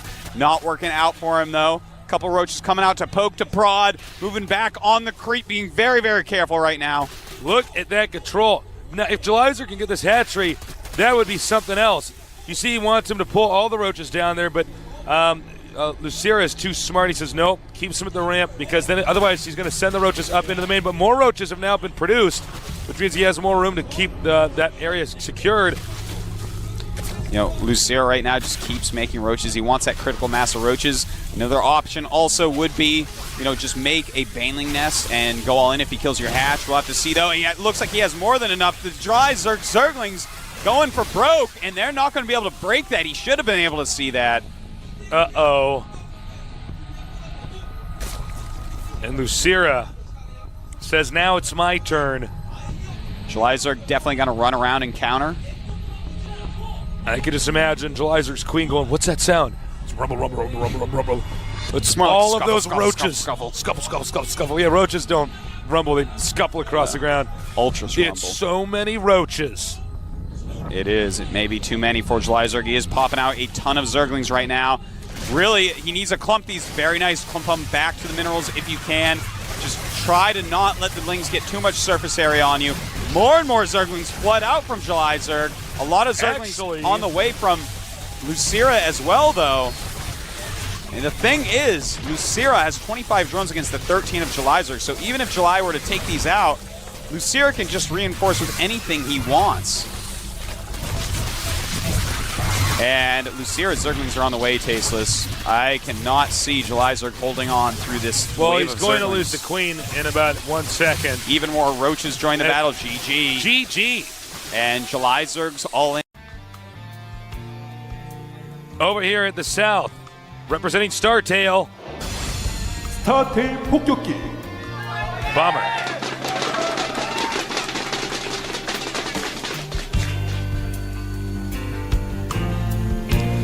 And now to the far right, our Zerg. I am Lushira. And there's his team looking on. Nesty is drawing squares for our MVP. This is a square. MVP is like, oh, okay. That's how I click my mutas so they don't die to your Thors. Like, that's how you do it. Oh my God, now I just spilled my coffee. We are messy guys. Why are we spilling stuff on our desk today? All right, so I want to point out right now that Bomber has excellent positions for 2 barracks play. Yes. So if that is what he's chosen to do, well, really for any play, this is the best positions you can hope for in Terran vs. Zerg on this map. So that is an actually great thing for Bomber. Now, the placement of that makes me think it's not going to be 2 barracks. He would have put it up to the right or down and to the left, I think. Could we see Thor and or Tank drop to take out the hatchery of Lucira? I don't know, Tasteless. We'll see if you just hold your horses. I just got to settle on. Whoa! Look at those fingers go. Yeah, actually, that was pretty. I've watched him play standing behind him, and there's spamming, and then there's spamming. Looked like he was playing Beatmania. Yeah, this guy is a clickety-clacker on his keyboard, man. If I've ever seen if you're a good StarCraft player, and when you hit those keys, that ought to sound like a horse running on marble.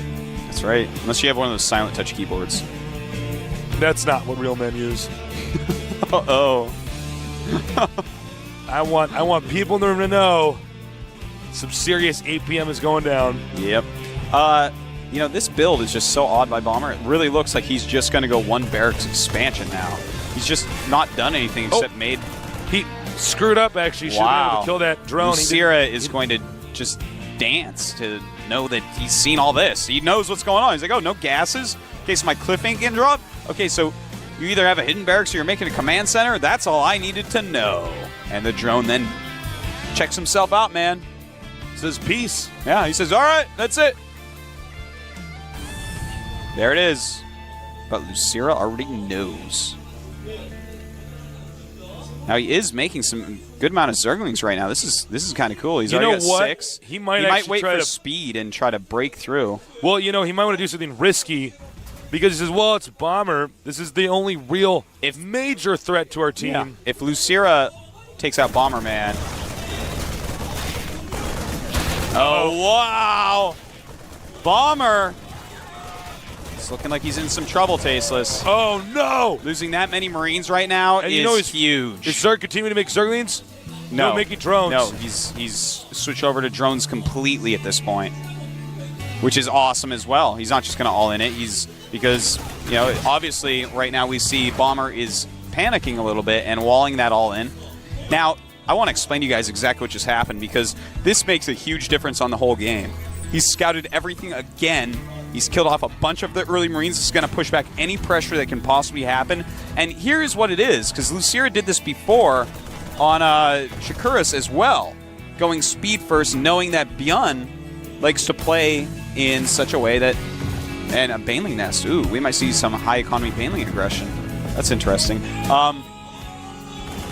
He sees the tech lab on the SCV. Did the SCV see the Baneling? I will check. It did not see the Baneling Nest. All right, so I want to go back and just discuss that a little bit more. Bomber's build, you might be like, well, that's just so open.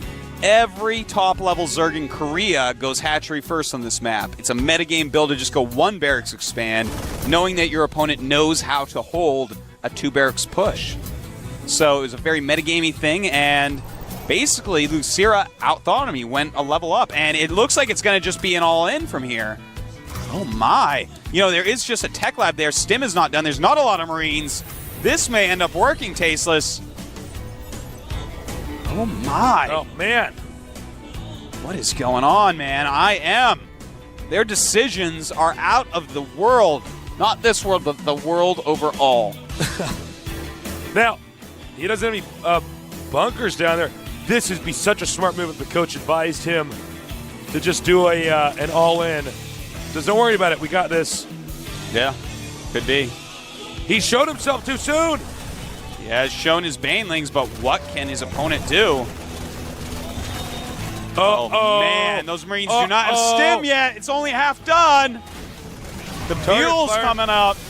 Siege Tank doing a great job. Oh my God, Bombers. More Zerglings and Banes. And he's going to tear down that depot.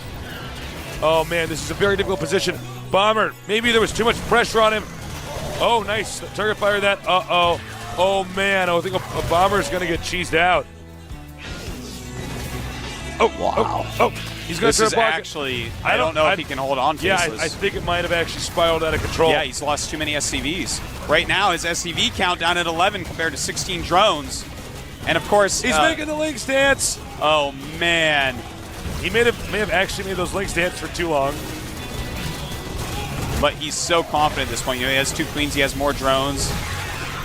He should not have made those links dance. It's true. Uh-oh. He should not have, but he I can is just see very the coach fired. face palming right now.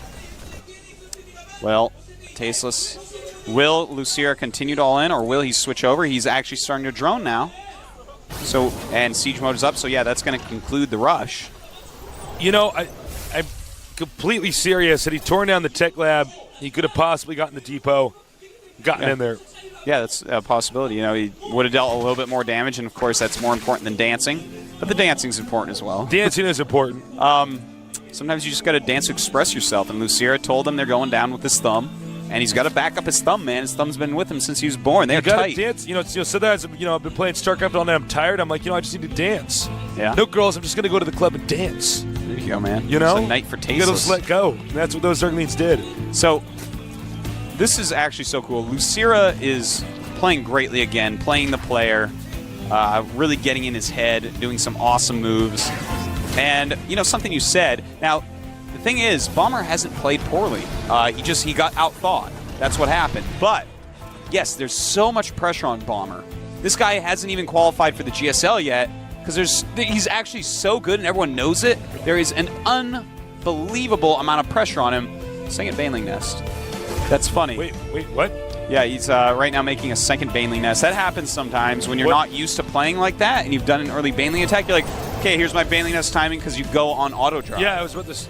So yeah, he's actually on auto drive right now and making a second Baneling Nest. I think something Luceria is just like, oh, I probably shouldn't have danced because now the game's going to go on, and I'm against Bomber. And in fact, he's going to be. Oh my God, facing a strong Bomber push. Luceria is actually, to a sense, putting his team at serious risk of losing. Yeah. If he loses this, I think there's going to be a rule about dancing. And counterattack. This is actually really quite interesting because this push is deadly. He has stim. There are no speed on the Banelings. There is no speed on the Banelings. Oh, Bomber's back. It is pretty good, Tasteless. Uh-oh. Yeah, I don't know. Uh-oh. He's killed the hatchery, and suddenly... What did you do, Lucira? Why did you dance, Lucira? You should have danced when you were in his main. Oh! And Lucira trying so hard to break this. Oh, no. Yeah, this is not good. He dances. Oh, yeah! Oh, man, people are going crazy.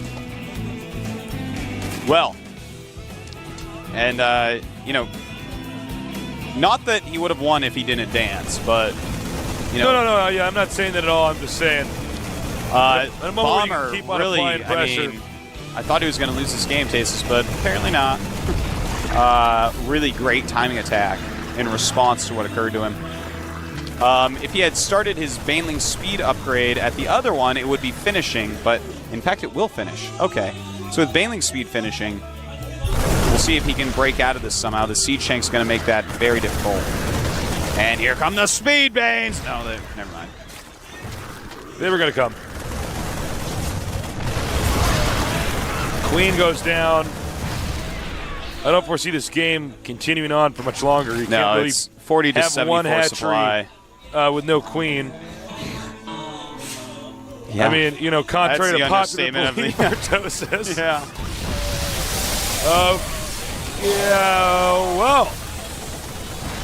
Almost takes it. Yeah, basically does take everything out. You get an A.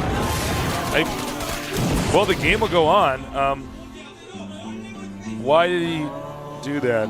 Well, it looks like Lucira is just going to all in response to this. He's lost his expansion, obviously. His opponent has way better income now. And Bomber going to lose a few important units here. It's pretty crazy, but if he actually can kill a lot of these SCVs, Tasteless, his economy now is 24 drones against 31 SCVs, and he ends up not going for the rest of those SCVs. That's too bad, because if he had killed all those, seriously, maybe the game... We have a funny migration of units to the 9 o'clock main right now. You know what he's doing, actually? Bomber's checking everywhere. He's saying, wait a minute, you don't have another base, The thing is, if Lucira sees that and just surrounds and kills it, I mean, that's another step towards coming back. You don't want to have that many units out in the middle of nowhere for... I don't know. I'd rather like float something over there that I'm not using. Spire coming now. One base Spire. Expanding again, of course. Well, he's going to want to force stem the hell out of Bomber. Yeah, Bomber I don't know how has he's not gonna made bite any that. starports. But the thing is, on this close positions, the mutas, I don't know. I feel like if I was him, I would actually just go Lings and Speedbanes and get Burrow and just try to get lucky in that way. You know? It's just going to be so Yeah, hard that's actually a good using point. mutas. Mutas is so standard and your opponent's already got a better economy.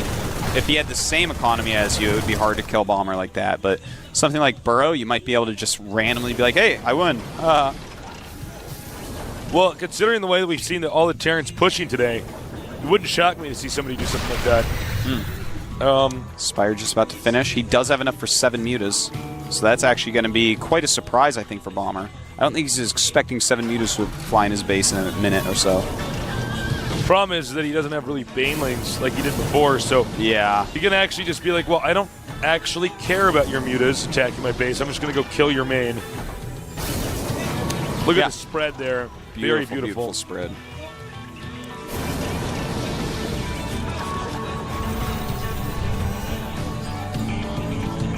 This is a very tense moment of the game. What will the mutas end up doing? Oh.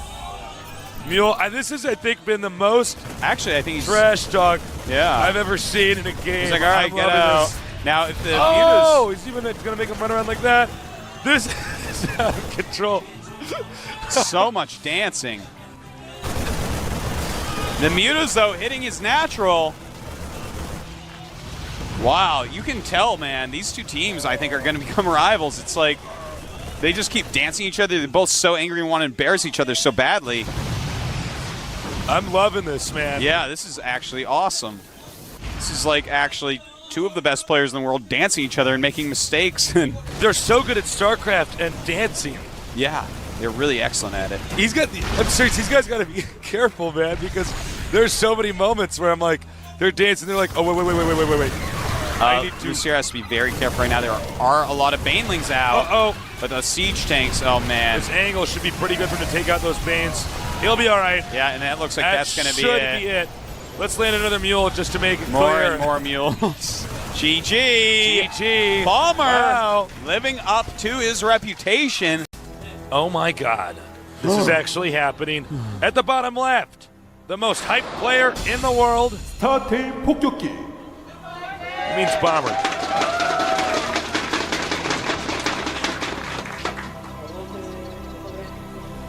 And in the upper left, the current ranked #1 player in the world, champion of GSL, Season 4. I am MVP. This team, they're pumped.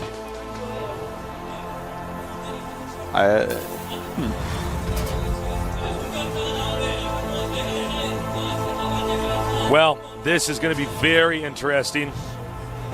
It's a map we haven't had a lot of games. Bunch of Blizzard guys right there. Yep. Some of the Blizzard people made this great game. I gotta say, man, this is going to be a pivotal game here because one of these guys is going to win and obviously the other one is going to lose.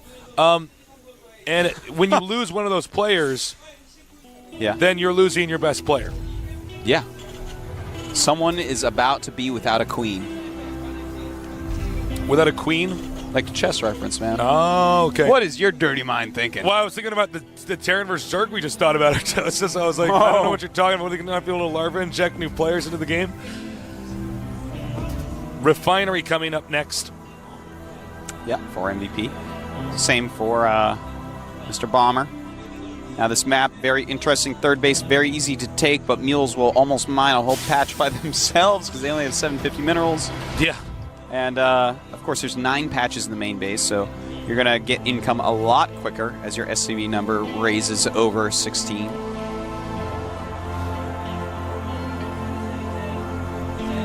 Marines coming out. Going to be scouting each other at the same time. Oh, did not manage to fire that SCV first. And Bomber turned around by MVP's Marine. And MVP's SCV not being turned around by Bombers sees a second refinery going up. So more information for MVP, the world's greatest player. And this will be intercepted.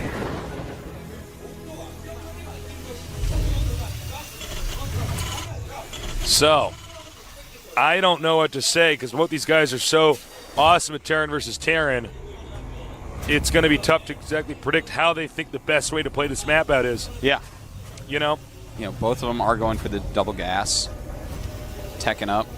Both of them getting their factories going. Nobody Bombers rushing tech for a little expansion. bit quicker.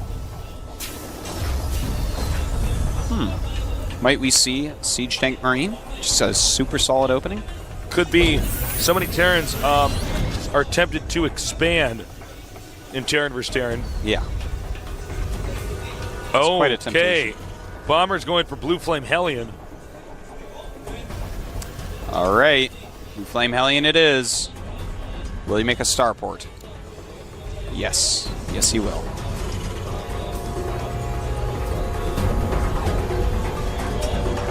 Marines moving out again. Starport coming. Reactor. Both these guys sticking with Hellion Marine emphasis. I wonder. MVP just threw up his tech lab. He might be going for a Siege Tank Viking build, which we don't see very often, but is very, very strong against... no, it doesn't look like that. Okay. So actually, as he starts yet another tech lab on that production tab. Oh, and look at this. Nice little pressure here, and messes up a little bit. That angle was pretty bad. Ouch. This MVP messed up is his micro huge. a little bit, but taking out... Oh! Snaps that Hellion right out of there. And MVP, very smart, cutting his losses. Bomber losing 2 SCVs, 24 to 22 SCVs right now. MVP in the lead. And he is going Siege Tank Banshee, which just gets scanned against a Blue Flame Hellion drop. So I gotta tell you, I like the Siege Tank Banshee opening. Well, he's definitely going to be in better shape. Yeah. The Siege Tank can take out Hellions quite quickly, and Banshee as well, of course. And he can always throw out a Viking real quick to chase down that dropship, stop any harassment.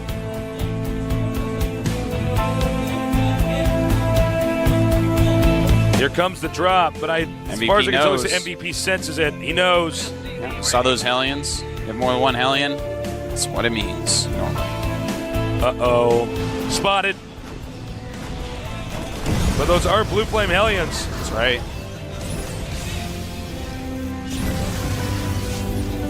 And it looks like that is it for that drop. Makes sense for him to go ahead and just turn around there. The Banshee catching a Hellion as well. Stuff is not going well for Bomber. No, it's not. He is being caught at every turn. Banshee playing some map control there. And, well, he does not have Cloak. He is not even getting Cloak. So the Viking that was being made earlier should be able to kill this Banshee very, very quickly. And there it is. Banshee intercepted. No Cloak. Yeah. He'll be lucky if he gets gets it. Oh, man. And not even single kill. That was the least kills I've ever seen on a Banshee. Banshees are normally born with 5 to 8 kills. Yeah, no kidding. Normally, even if the Banshees... excuse me. Yeah, normally if the Banshee's even taking any shots, it'll still manage to blow away enough SCVs to make it pay for itself. But in that case, no. Nope. 2 top level players in the world, man. That's what happens. Both at 28 SCVs right now, so very, very even. Supply-wise, 51 supply each. Both got supply capped at 51 for 1 second and then went up.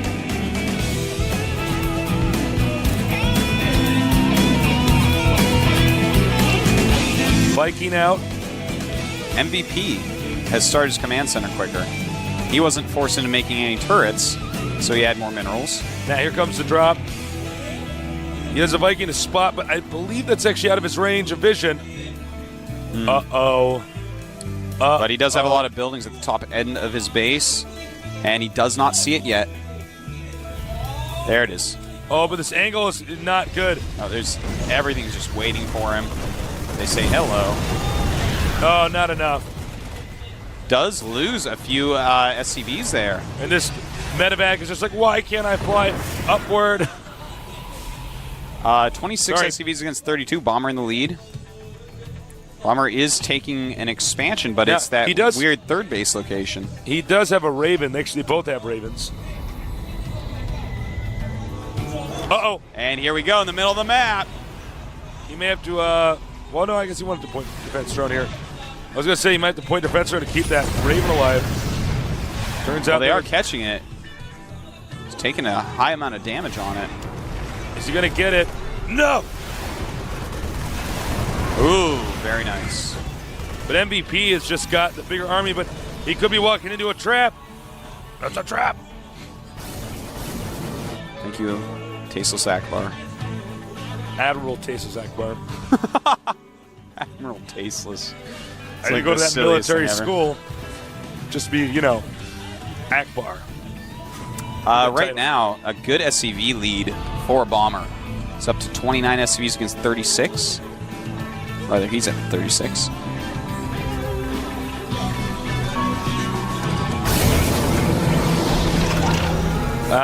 Well, it's been a little bit back and forth, but I feel like Bomber's been a little bit up against the ropes for most of this match. At least from the start. The drops he's done, they've killed SCVs, but not enough SCVs. Yeah, I like MVP's position, and it looks like, what will we be seeing here? A couple I of auto find turrets. that questionable, that move. I don't know. I kind of like it. I don't feel like there's going to be a use for point defense drone for at least a little bit, and that's way slowing down his mining. I guess he does. I was thinking he doesn't really kill that many SCVs, but you know what? It's killed like one SCV to move or so. him. Yeah. I guess to do that for free. And he has to bring his entire army back and deal with it, These things last a while. And in fact, he ends up he has 4 kills on that Raven now. So, doing a great job, actually. He's getting higher and higher in SCV status. Bomber at 40, MVP at 29.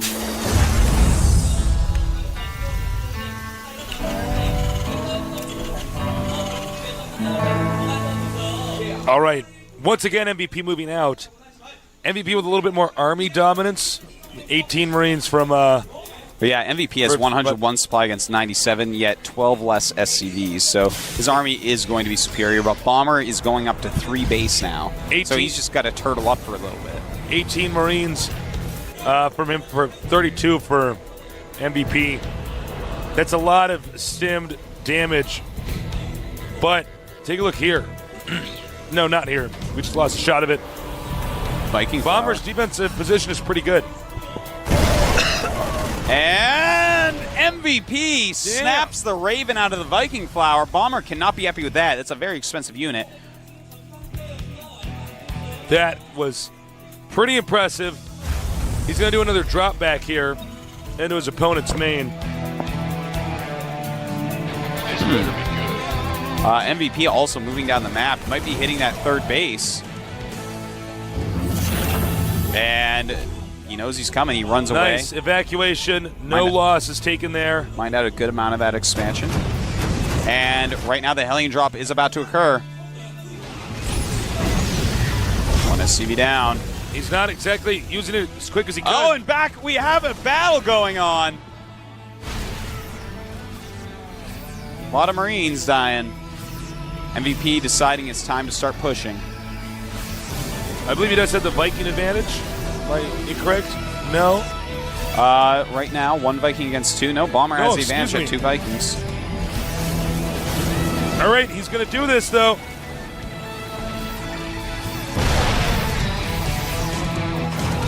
So he just sacks those Marines. Oh, he's going to back up. I think he thought he had predicted the distance that siege tanks were going to be at, so he could take some shots at him. Now, this is just a sign of a good player. He says, you know what, this isn't working, I'm going to pull out. And he just occupies, look at that, he occupies the location where this command center would want to land. Oh, he might be able to take it out, and that would be a pretty big deal. He's going to take it out for sure. Wow, big mistake there by Bomber. But Bomber looking like he may want to try a flank. I think he's trying to catch MVP when MVP moves out. Now, this is actually becoming a little bit scary for MVP because MVP's sort of stuck his down units here. aren't in a good area at all. Yeah. And if he engages unsieged, he is going to be wiped. We have a drop, though, going into the back of Bomber's base. In his main base, we do have a Marine drop.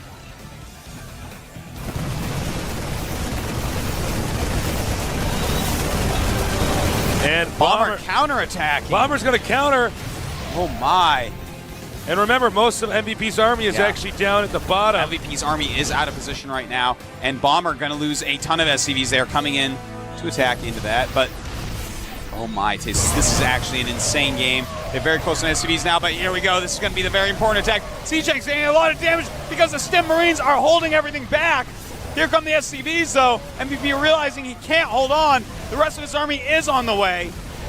And Tasos, if he can crush this army, it's going to be a good thing for him. Siegechanks have broken through the front lines of MVP, but from behind, some auto turrets being thrown down as he stims and runs in. He bum rushes it right away. Siegechanks hitting as well. This is an interesting game indeed. Those auto turrets, great usage in them. Picking up the Siegechank and trying to get out of there, saving what he can, where he can. And after all that, we have 36 SCVs for MVP, 49 for Bomber. Bomber in the lead. Bomber could take out the champion of GSL. That's right. He's up 20 Season supply. 4, yeah. 121 to 101 supply and note right that now. MVP had to throw his SCVs into that just for them to tank damage so his damage dealers could stay in this. Yeah. But MVP right now, a better army overall. He has 8 Siegechanks against just 4 of his opponents. He still has his Raven as well. It's been very, very useful. And uh-oh, he moves forward a little bit too far. These Marauders are going to be absolutely God, I think deadly. Bomber's got this. Yeah, Bomber clearing out the rest of MVP's siege tanks, and suddenly, Bomber showing us why everyone's been talking about how well Bomber plays, affecting the situation. Somehow, some way, Bomber he is crushing. So sick. MVP actually has something like a 95% win rate in this matchup. And Bomber is staying toe-to-toe with them, blow for blow. And he's ahead, man. That's it. It's 45 SCVs against 45 SCVs, but he is up 26 supply. 100 supply for MVP, 126 for Bomber. Both players not being able to take a third base. There have been tries, but just no go. They're just both too good. Bomber, man. This guy is a serious nerd boss. And it looks like he's going to try to slip over here. Does walk into Siegechank fire. He's got to be careful not to overextend himself. Meanwhile, we have a small drop over here in the back. But there's a bigger battle over here. You do have the drop in the back and the big battle. A lot going on in the map right now. And I think Bomber is going to get in a position where he's going to win, Tasos. I think he's about to win. Are going to be... But there are Siegechanks on the high ground for MVP. They were hidden under trees. Very well done there. Siegechanks hiding in the bushes. But dropping up on them now. MVP has to get more units over there. Those Siegechanks are so important, but they are out of here. Oh my God. MVP. He's down to 69 supply against 118. Someone is going to beat the game genie, Terran.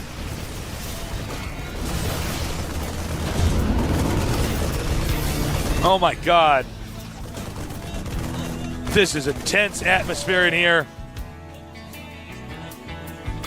MVP does have a drop going around. Yeah, we have an expansion going up as well for Bomber. But MVP is just, he's so hurt right now. MVP is pretty solid, though. I mean, for even staying alive this long, I just did not expect Bomber to be so good that he'd get away with this. It's pretty insane, but a 4 Marine drop.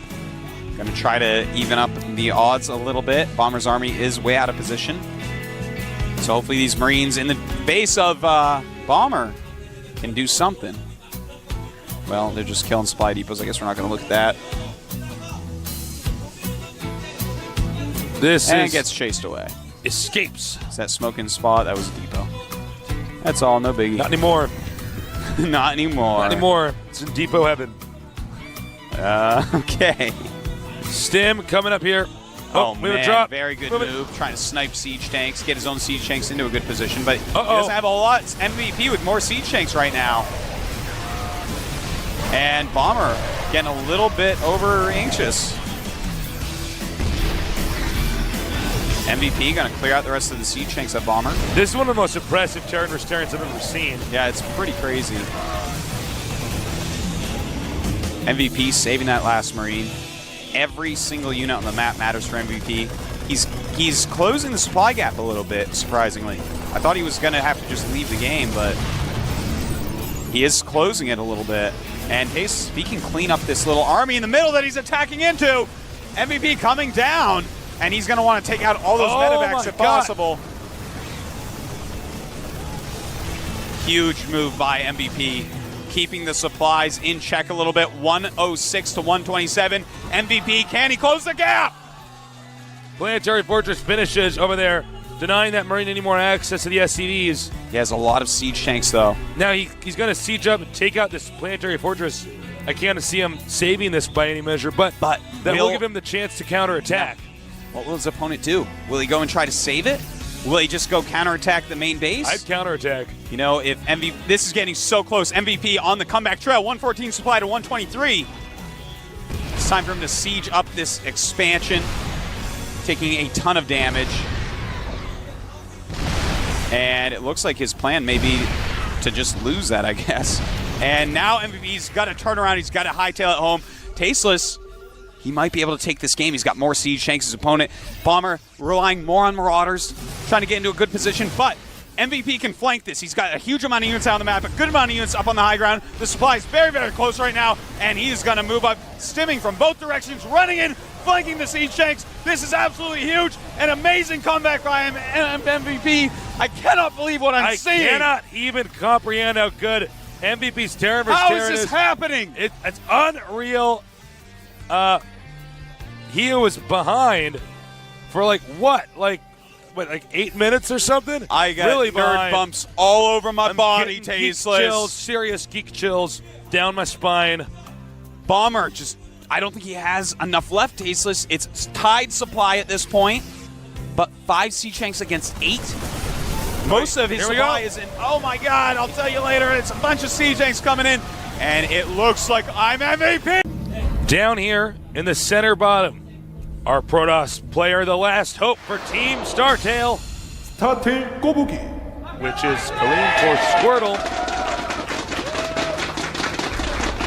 from Pokemon. Over here in the top center, our player who just played one of the best Terran vs. Terrans I've ever seen. I am MVP. Wow. My voice hurts, Tasteless. That game was too exciting. I used up all the happiness in my brain. It emptied out all your serotonin. That's it, man. That game did it. That was so This week good. of the GSDL, I don't know if I can ever be happy again. Don't worry, by the time you recover, you'll be ready for the Codas. All right. You'll be happy again. Just a week of moping around. So, it's all up to Squirtle. But if anybody can do it, it's probably Squirtle. He all killed a team. We never get to see anybody who could beat him in this tournament yet. MVP, the champion of the GSL, Code S, excuse me. Ooh. I believe that we may be seeing a fast Nexus, Tasteless. Oh, yeah. That Looks like makes it's going to be a sense. 15 or a 16 Nexus, and no that gateway. is an extremely good build in PvT. We haven't seen a whole lot of it yet, but it's really, really good. Even quick Terran rushes, and let's say proxy barracks, you can hold anything with it if you do it right. Well, and the other thing is this map is so big. Yeah. They're That's never going to gonna get you. minimize the power of any rush a Terran can do.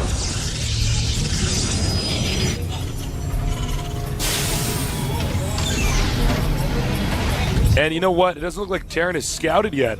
Only just now starting. Yeah. Interesting the way that Squirtle's doing it. There's a few different ways you can do it. Sometimes you get the second pylon before the gate. This time he's opting for the quicker gate, just to be super duper safe, I guess. And he's probably going to get out a Zealot pretty quickly, but he's going to want to rush to a couple Stalkers as quickly as possible as well.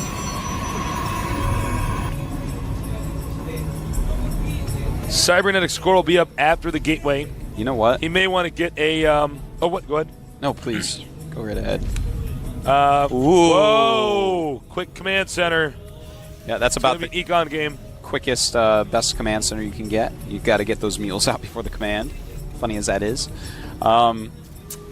This is awesome, and I totally respect Squirtle for doing this build on this map, because he isn't messing around, man. He's using a great build. It can transition to macro game, or he could do some sort of MVP style, very strong attack. But he denied that probe from spotting the fast expansion. Yeah. Probe just wants his Zelnaga Watchtower now. SCV sees all, knows all.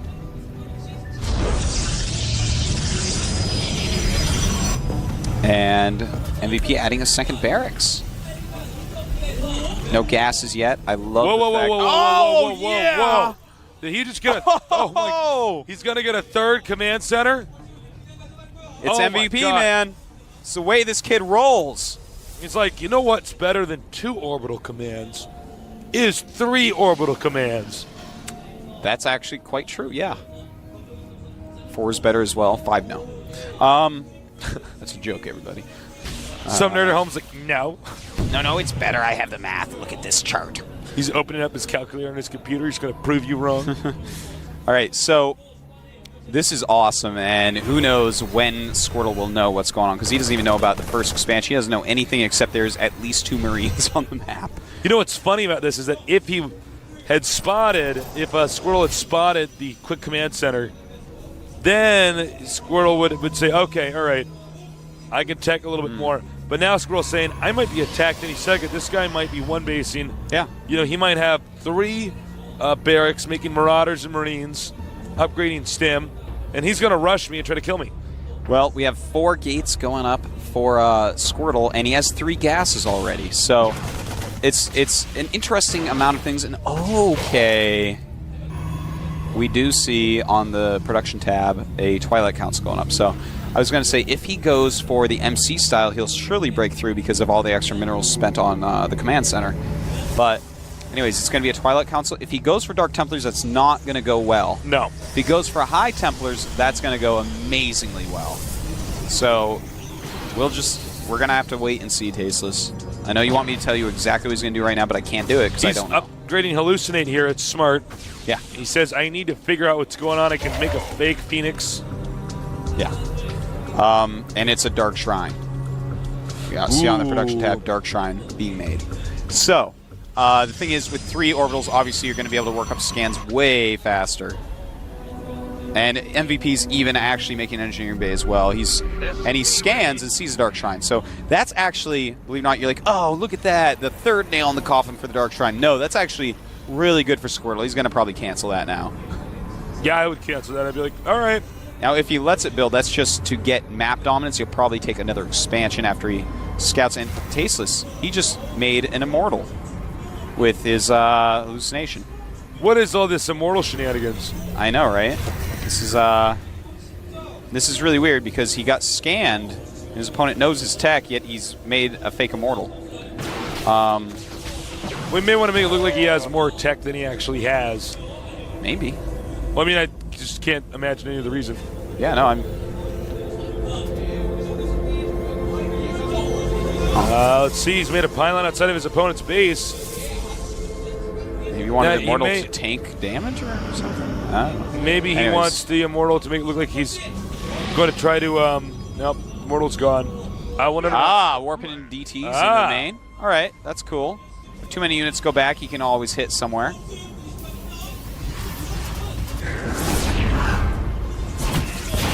Some pretty good damage being done by these DTs right now. I really do like using the hallucination to get DTs in somewhere. It's so cool. Yeah, that's smart. Now the DT in the main base has 5 kills. Nice. Doesn't want to lose both those. He does split out of there.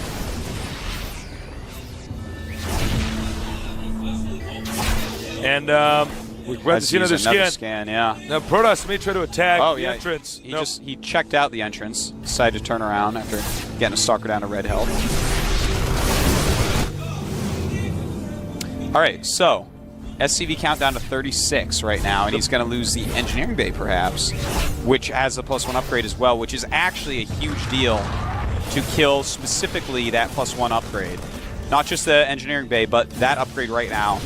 It looks like he's going to take out the DT because Squirtle just added 2 forges, and now he's chrono boosting out upgrades. So he wants to get as far ahead upgrade-wise as possible. That's how his late game is going to develop. He wants to go ahead and just get insane upgrades, be able to actually win battles, army versus army. And at the same time, he's taking a third base. Squirtle's play, unbelievably good. This guy has improved so much. He will be in Code S soon. No, he's got to, man. He's so deadly. Yeah, he's getting charge as well. And, you know, that stopping that +1 on MVP is actually just so good. Because MVP is just going to have 0-0 Marines and Marauders. And that against 1-1 and then against 2-2 is not going to be a favorable situation. Now, he could get inside the main here with these Marauders, do a ton of damage, take out key critical structures. Yeah, take out tech buildings, stuff like that. But the Stalkers are waiting for them. Uh-oh. Hope he doesn't lose this medevac for MVP's sake. They've been peeking in through those Marauder windows for a long time, Tasteless. They don't call them Stalkers for nothing. You say my opponent's going Stalkers, then you close the blinds a little bit. Oh, sees it, goes away. Good use of the smoke screen. Smoke screen. We got a fake Phoenix flying in here. 1-1 is done, by the way. Yeah, good scouting with the Phoenix. He saw the starport with no Banshee add-on, which is a tech lab, so that means that he doesn't need observers still.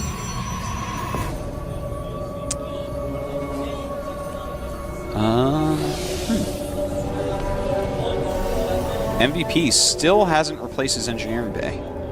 And +2/+2 has been started. This is going to get pretty bad. In fact, I don't know if MVP realizes an engineering bay died. This is making an armory even. And normally you get that for +2. Because I don't think he's going to make Thors, or maybe he will actually. Not sure. Thors can be quite good late game against Protoss. Now, he has spotted that third base was taken, and I'm sure when he flew over that, he probably clicked on the minerals. Said, wait a minute. Oh, okay. He's probably had that for a while. We might have an engagement here. Yeah, MVP, Special Task Force, seeing all the Zelds backing up smartly. MVP still no upgrades. So +2/+2 is probably going to finish before we even see a battle. So 2-2 against nothing. A nice little drop looks like it's going to happen. The Stalkers are coming back to deal with this as quickly as possible. Good move sending the Stalkers. They are pretty quick and can blink over and stop that medevac. Blink is almost done. He's a blink in there, man. What's he doing?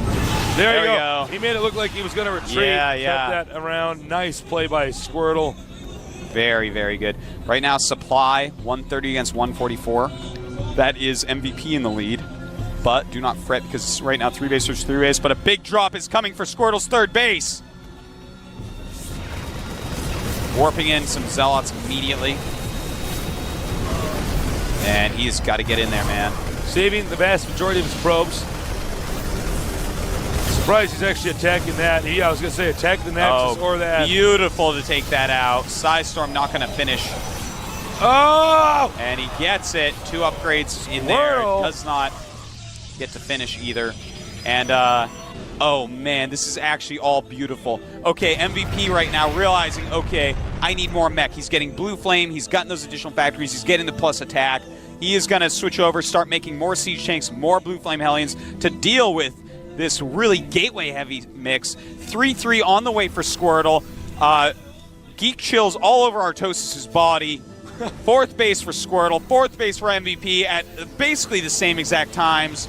Right now we have 66 probes against 54 SCVs. Of course, he has mules as well, so their economies are going to be extremely similar. And he's actually double expanding here. Oh, man. This game is It's actually too good. I love StarCraft II too much. I think I have to go home. I know. I'm getting on play right now. Oh, man. He's making planetary fortresses, too. That's going to be very tough smart for him to attack into. Normally you can't double expand like this, but if you're going to double expand and make planetaries, I mean, you can hold him. Yeah, Templar Tech doesn't like planetaries. Robotech doesn't care as much. Flying Tech obviously doesn't care at all. But the Templar Tech roots don't really care for it. You can't really, I mean, the only thing you can do with Templar Techs is if you have way more than them and they just have the planetary going for them, you stim and just kill the SCVs. Excuse me, storm and just kill the SCVs repairing the planetary. Yep. Right now, we do have 180 supply for MVP, 153 for Squirtle. MVP has got his upgrade going again for his +1 attack, but +3/+3 about to finish for Squirtle. Kadarin Amulet is on the way as well as a starport. It's always good to get that starport going. We have a drop that's going to, he does not see it. That drop could be pretty deadly. There are some units waiting for it. MVP has a huge amount of units right now. Some High Templars being warped in right before Kadarin Amulet finishes. Oh, he's making Archons because he has a ton of gas. Interesting. MVP looking to do some damage. He wants to get the Templars, I believe. Nice Guardian Shield there. +2 weapons on factory units is being upgraded for MVP. The drop is incoming. There are some units there to greet it. High drop. It's like, whatever, we're Marauders, we're going anyways. More units being warped in by Squirtle. Can he deal with it? Well, he's got 3 units, so yeah, absolutely. Yeah, I was going to say. The upgrades are making a huge difference right I think now. normally we'd see that and we'd say, oh, okay, Charge Zealots will win. I mean, you know, we'll do okay. We have another drop over here at the bottom right. Yes, we do. The third base of Squirtle. Bottom right drop. Good size storms going off. The probes are dying. But guess what, everybody? A fleet beacon is being made right there on screen. Oh, yeah. I'm thinking Mothership. Maybe even carriers. Carriers are actually extremely good. If you had Size Storm Tech in the game already, you have Kadarin Amulet, carriers are awesome against Terran in that situation. Especially when there's no Colossus, because there aren't going to be any Vikings out. Oh, we have a Mothership making. Mothership on the way. He's also starting to get his products, just the shields, upgraded, and here he goes. He's going to hit this base. He wants to take it out very quickly and get out of there. But there's a big drop in his base. The Dark Shrine going to be taken out. Good choice. Very expensive building. Takes a long time to build. The planetary does die. The thing is, Squirtle is maxed out. He has to walk all the way home with all his units to take care of this drop because he can't warp anything in. Smart. But he does have some units over there already. Never mind. Sorry, Hello. Squirtle taking another base on the left side of the map. This is such an epic game. This map is awesome, by the way. This is so fun to watch. It's a great map. I'm having a great time. My life is perfect. Another drop over here at the bottom right. That guy loves to drop. MVP is all over the place, man. Supplies right now, both of them maxed out. And the Mothership is going to complete relatively soon. Drop not going to do anything. Oh, very and nice. He gets the dropship that has something on it. MVP decides it's time to move out. He's got +2 attack on his siege tanks and Hellions. He's got +1 on everything else. 3/3 for Squirtle. The Mothership, he may want to wait for it. He may want to try to counterattack if the Terran really pushes too hard. You know, a lot of this is going to be Squirtle warping in High Templars during the battle, but the Siege Tanks don't care about High Templars all that much. Those Blue Flame Hellions don't care about Zealots all too much. This is going to be an epic battle. I just saw some game lag. That is what happens when Mothership pops out. The Mothership is done. Squirtle, careful. Good size storm. Nice size storm. Look at all those dead bodies. This is actually insane. Does MVP have any idea that there's a Mothership out? Maybe. He took out the Nexus. That was inevitable. Yep, that's fine, though. Both of them have an unbelievable amount. This is so cool. This is epic. Oh, my God. Blue Flame Hellions going after these probes, going back to the cannons. Frankly, he should have just ran in there and actually tried to take him out. And here we go. The Mothership is here. And he's going to want to take out any Marines because the Mothership can actually kill the rest. And Squirtle pounding through MVP's front lines. Oh my God. My God! Great force fields. It's charging up, and he is just taking out everything. Oh my God! Squirtle. Squirtle. Unbelievable play. MVP down to 135 supply, making a lot of Vikings, a lot of siege tanks right now, but will it be enough to take on the beast that is Squirtle? He's evolved Tasteless not into a War Turtle, straight to a Blastoise. Professor Oak would be proud. This is amazing. Well, to be frank, MVP's in so much trouble, I don't know if he can recover from this. The mothership's out. I'm He's sure got he's a lot going to of be getting Vikings. mothership upgrades. Protoss even upgrading shields right now. Yeah, he's even got +1 on that already. His upgrades are just phenomenal. Squirtle. Refusing to lose. And you know what's good about having the mothership out is it forces the Terran to keep scanning. Yeah. And here it is, Tasteless. Can MVP take out that mothership? It may use Vortex on all of those Vikings. Yeah, I was going to say. And he does use a Vortex. Very nice. Not Mothership goes down. Vikings, I'll see you guys in a little bit. This is so awesome. Unbelievably good play by both players. MVP still has a lot of siege tanks. They do have their +3 attack. Good size storms as everything pops out.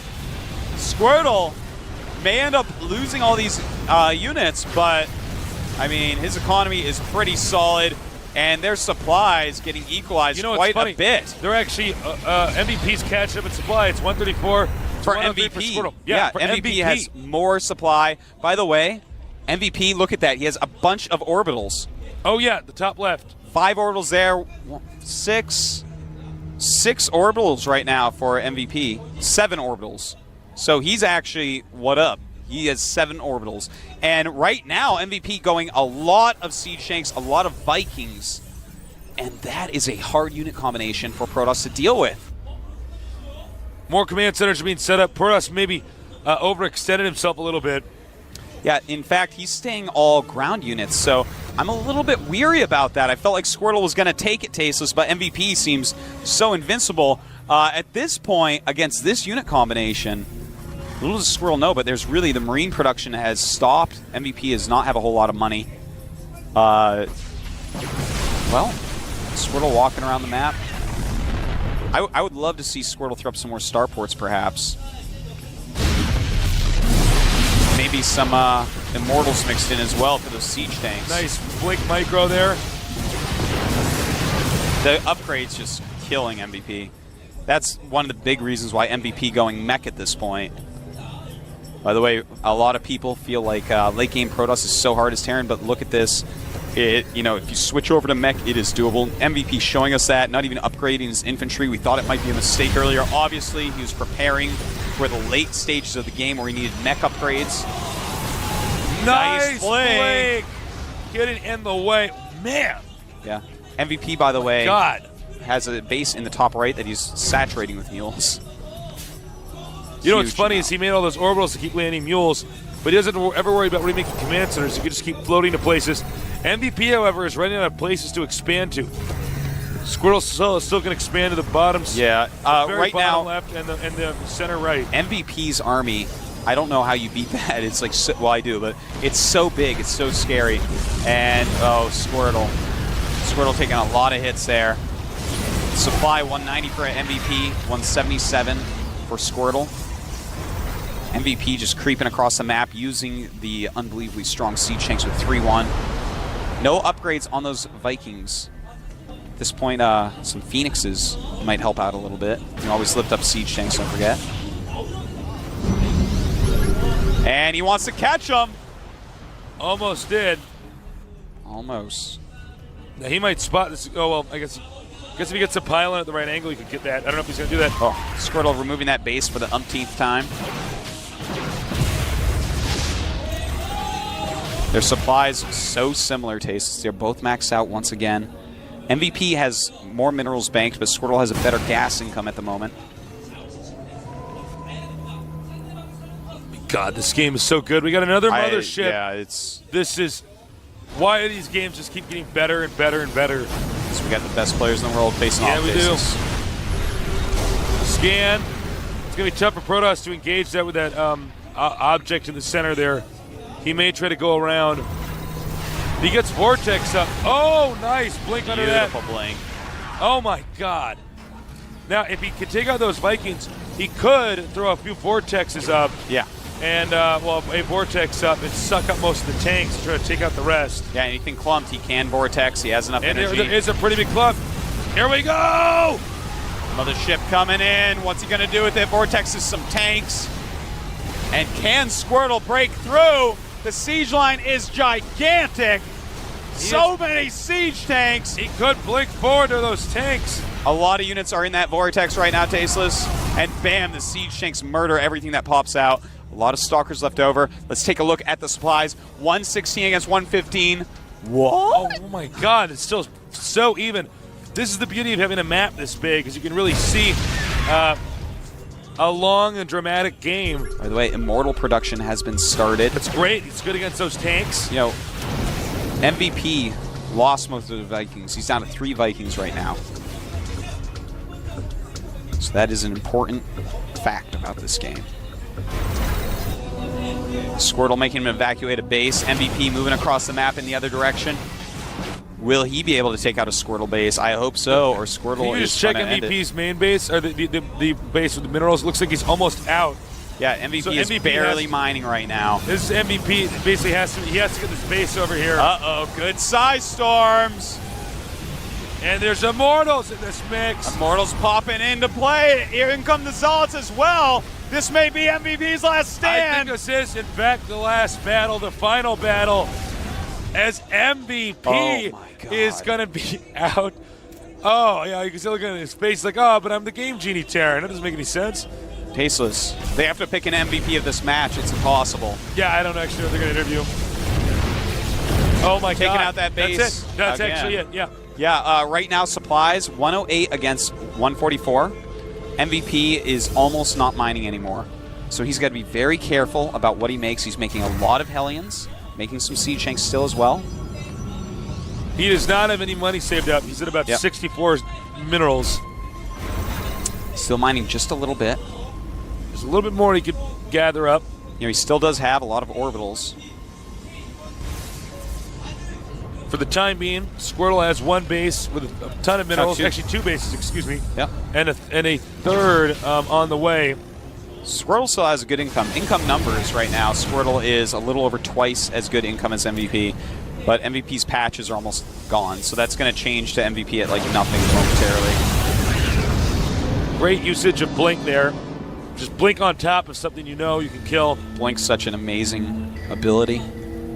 So many uses all game long.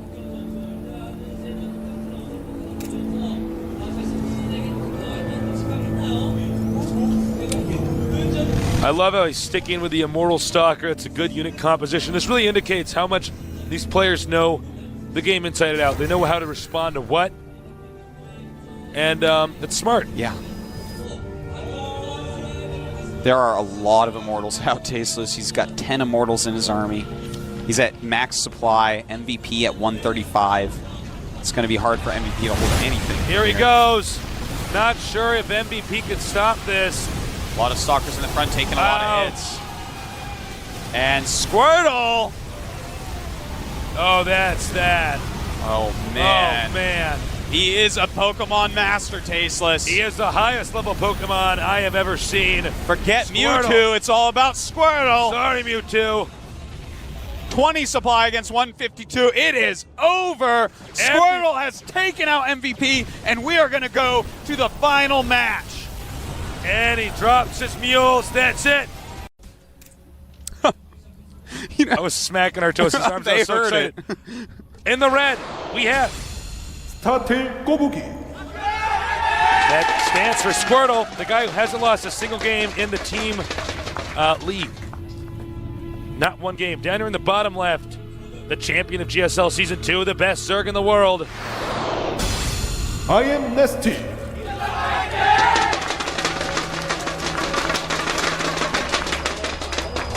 Not even doesn't even have his hands on the mouse and keyboard. This is actually how good Nesty He's is. just controlling the game with You his show mind. anyone else on their thing, and they are spamming away. Nesty actually puts his hands in his lap. He's checking his text messages, not cheating, really checking his text messages. Seeing all the girls that are messaging him up, all the guys that are messaging him up, all the magazine companies, the television stations. This guy is a baller, sickest Zerg in the world, going up against someone who we have no proof he might be the best player in the whole world, Tasteless. Oh, at this point in time, doesn't lose games. I mean, I don't keep saying this like, whoa, this guy might be the best I've ever seen, but I've never seen two teams in any match in my StarCraft 1 career or in my StarCraft 2 career that have been this close, this epic, this strong, this back and forth. Now, remember, it's a one-on-one map. Protoss knows the Zerg starting location. Usually the Protoss tries to do several different techniques to delay the expansion, which is why we always see the Zerg get a spawning pool first and a extractor first. Some good harassment. Stalling out drone mining as much as possible. Every little bit actually does count when you have two players of this caliber. By the way, guys, you need to go tell everybody you know that they need to watch this series from start to finish. It's Seriously. worth the ticket. It is so worth the ticket. Oh, even if they're impatient, they just want to watch the finals. Tasteless. It is so worth the ticket. I would pay any amount of money to see these matches. Good thing you work here, you get it for free. That's true. Now the question is, will he get the second gas? Yes, he will. Yeah, if he actually did the Choya Warp Gate Rush, I would pause the game. I go up, unplug, go over, and be like, oh, listen, I'm actually about to tell Nessie what you were about to do. Play a real game. You're too good to do the Choya build. I think it's it's going to be just really, really rough for Nessie. If he does do the 4 Warp Gate Rush, it's such a strong build on this map because the surface area around your expansion is so huge. They can get stalkers in a certain angle that is hit true. your hatchery. They can also run up your ramp. We could see the usage of Void Rays here. Yeah. We could see standard 3 Warp Gate push out onto your low ground and expand. Yeah, I think that's what we're going to see from Squirtle. If I had to guess, it's going to be 3 Warp Gate expand into the solidest PvZ you have ever seen. But, you know, I don't think we're going to see a 4 Warp Gate because just remember back to Nestie versus Choya.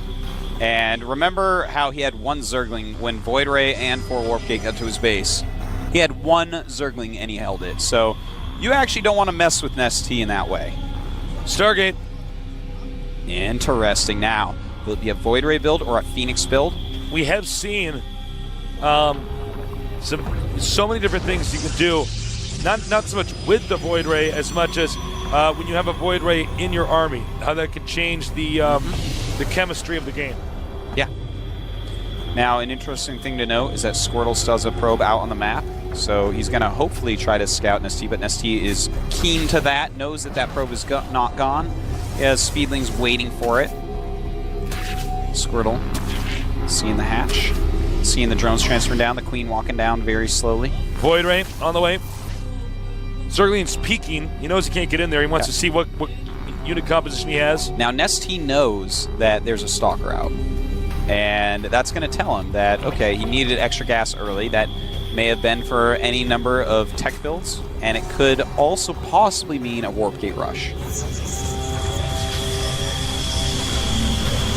Now, what I want to know is he going to expand after he gets the Void Ray? Is he just going to use this Void Ray to bully Overlords? Well, it looks like he is. Yeah, I think he is going to expand. Look at all these sentries. Looks like that's going to be the case. And that Overlord trying to get away. But that Void Ray, that floating chandelier Tasteless, has something to say about it. Oh, and his carcass will fill the caverns. The Zelnaga caverns. I was going to say the caverns on Zelnaga. It's not going to fill it up all the way. He wasn't that big. Now, he's going in spores. What do you think about this? Well, you know, he was going for kind of a more economy build. Already he has 31 drones. And also he's already got 3 queens and went speed first, so that's actually a lot for right now. So, I mean, he wasn't ready for anything else. You know, do you want to take the risk and try to use only queens? Or do you want to build some spores? I personally would actually just go, because this guy's so good, just keep on queens, but to each his own. Overlord is gone. Now, Nestie going up to harass the natural. Going to try to make him force a cancel. Look at the natural. Here we go. This is Very nice by Nesty. If he can force a cancel, he's going to feel well ahead. Trying to bait a force field out. Yep. And you know what? Squirtle is not budging. No, Squirtle playing a very safe, solid manner. Has Phoenix a single 6. Phoenix out. Probably to help scout, because Void Rays aren't very fast.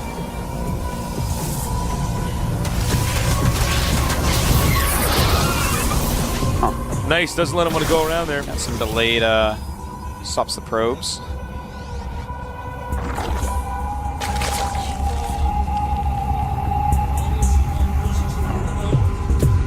Nesty getting scouted.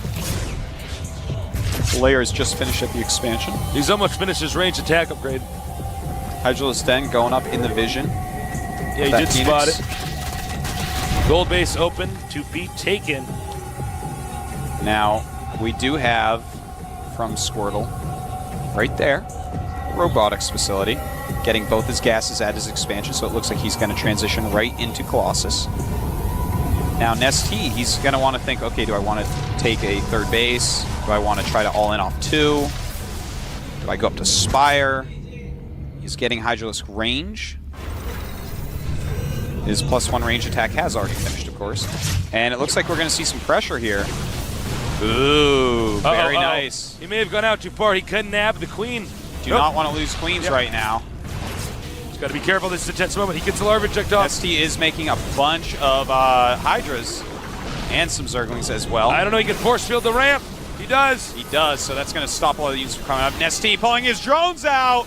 This is not good, but he is surrounding it. He's got to kill this army off without losing too many drones. And, well, the Hydras are having a hard time behind that force field, and it looks like he is going to drive Squirtle off. Squirtle really pushing quite hard, but did kill a good amount of drones. He got 12 drones out that time. It's 36 drones against 42 right now. Rushing to Colossus. Looks like he's debating counterattacking. Yep, it looks like he is at least going to poke and prod. There's no cannon up, so there's not a lot of units. I was about to say, I mean, and he's getting an immortal. That's not particularly useful in the situation. Yeah, especially with some Hydras coming to Aces. This actually might be enough from Nesty. He kills some probes. Those Hydras are going to be a huge deal. Not those, but the other ones that are behind. He needs to get rid of the Void Ray and the Phoenix. He does. Man. Nesty! Huge push here with these Hydras. He needs to deal the damage that needs to be dealt before a Colossus can come out. The Immortal's out. Stalker's coming in from behind. Losing a lot of probes. Now, you need to have the Zerglings to tank the damage. I think Nesty overextended himself there. He did, but killed a lot of probes off. And as he sees Colossuses are going to be made, losing the Hydras, not a huge deal. They were going to die to Colossus pretty soon. He has taken out the flying units, but the attack continues. There's more Zealots being warped in to deal with those. Colossus has not been started yet. Now remember, Hydras, they deal damage really fast, but they take damage even faster. So you need to have something in front of them to actually take the damage, such as these Zerglings that we see here. This is looking very hard for Squirtle. Nesty just rallying in. Hydras and Zerglings. Oh my god, GG!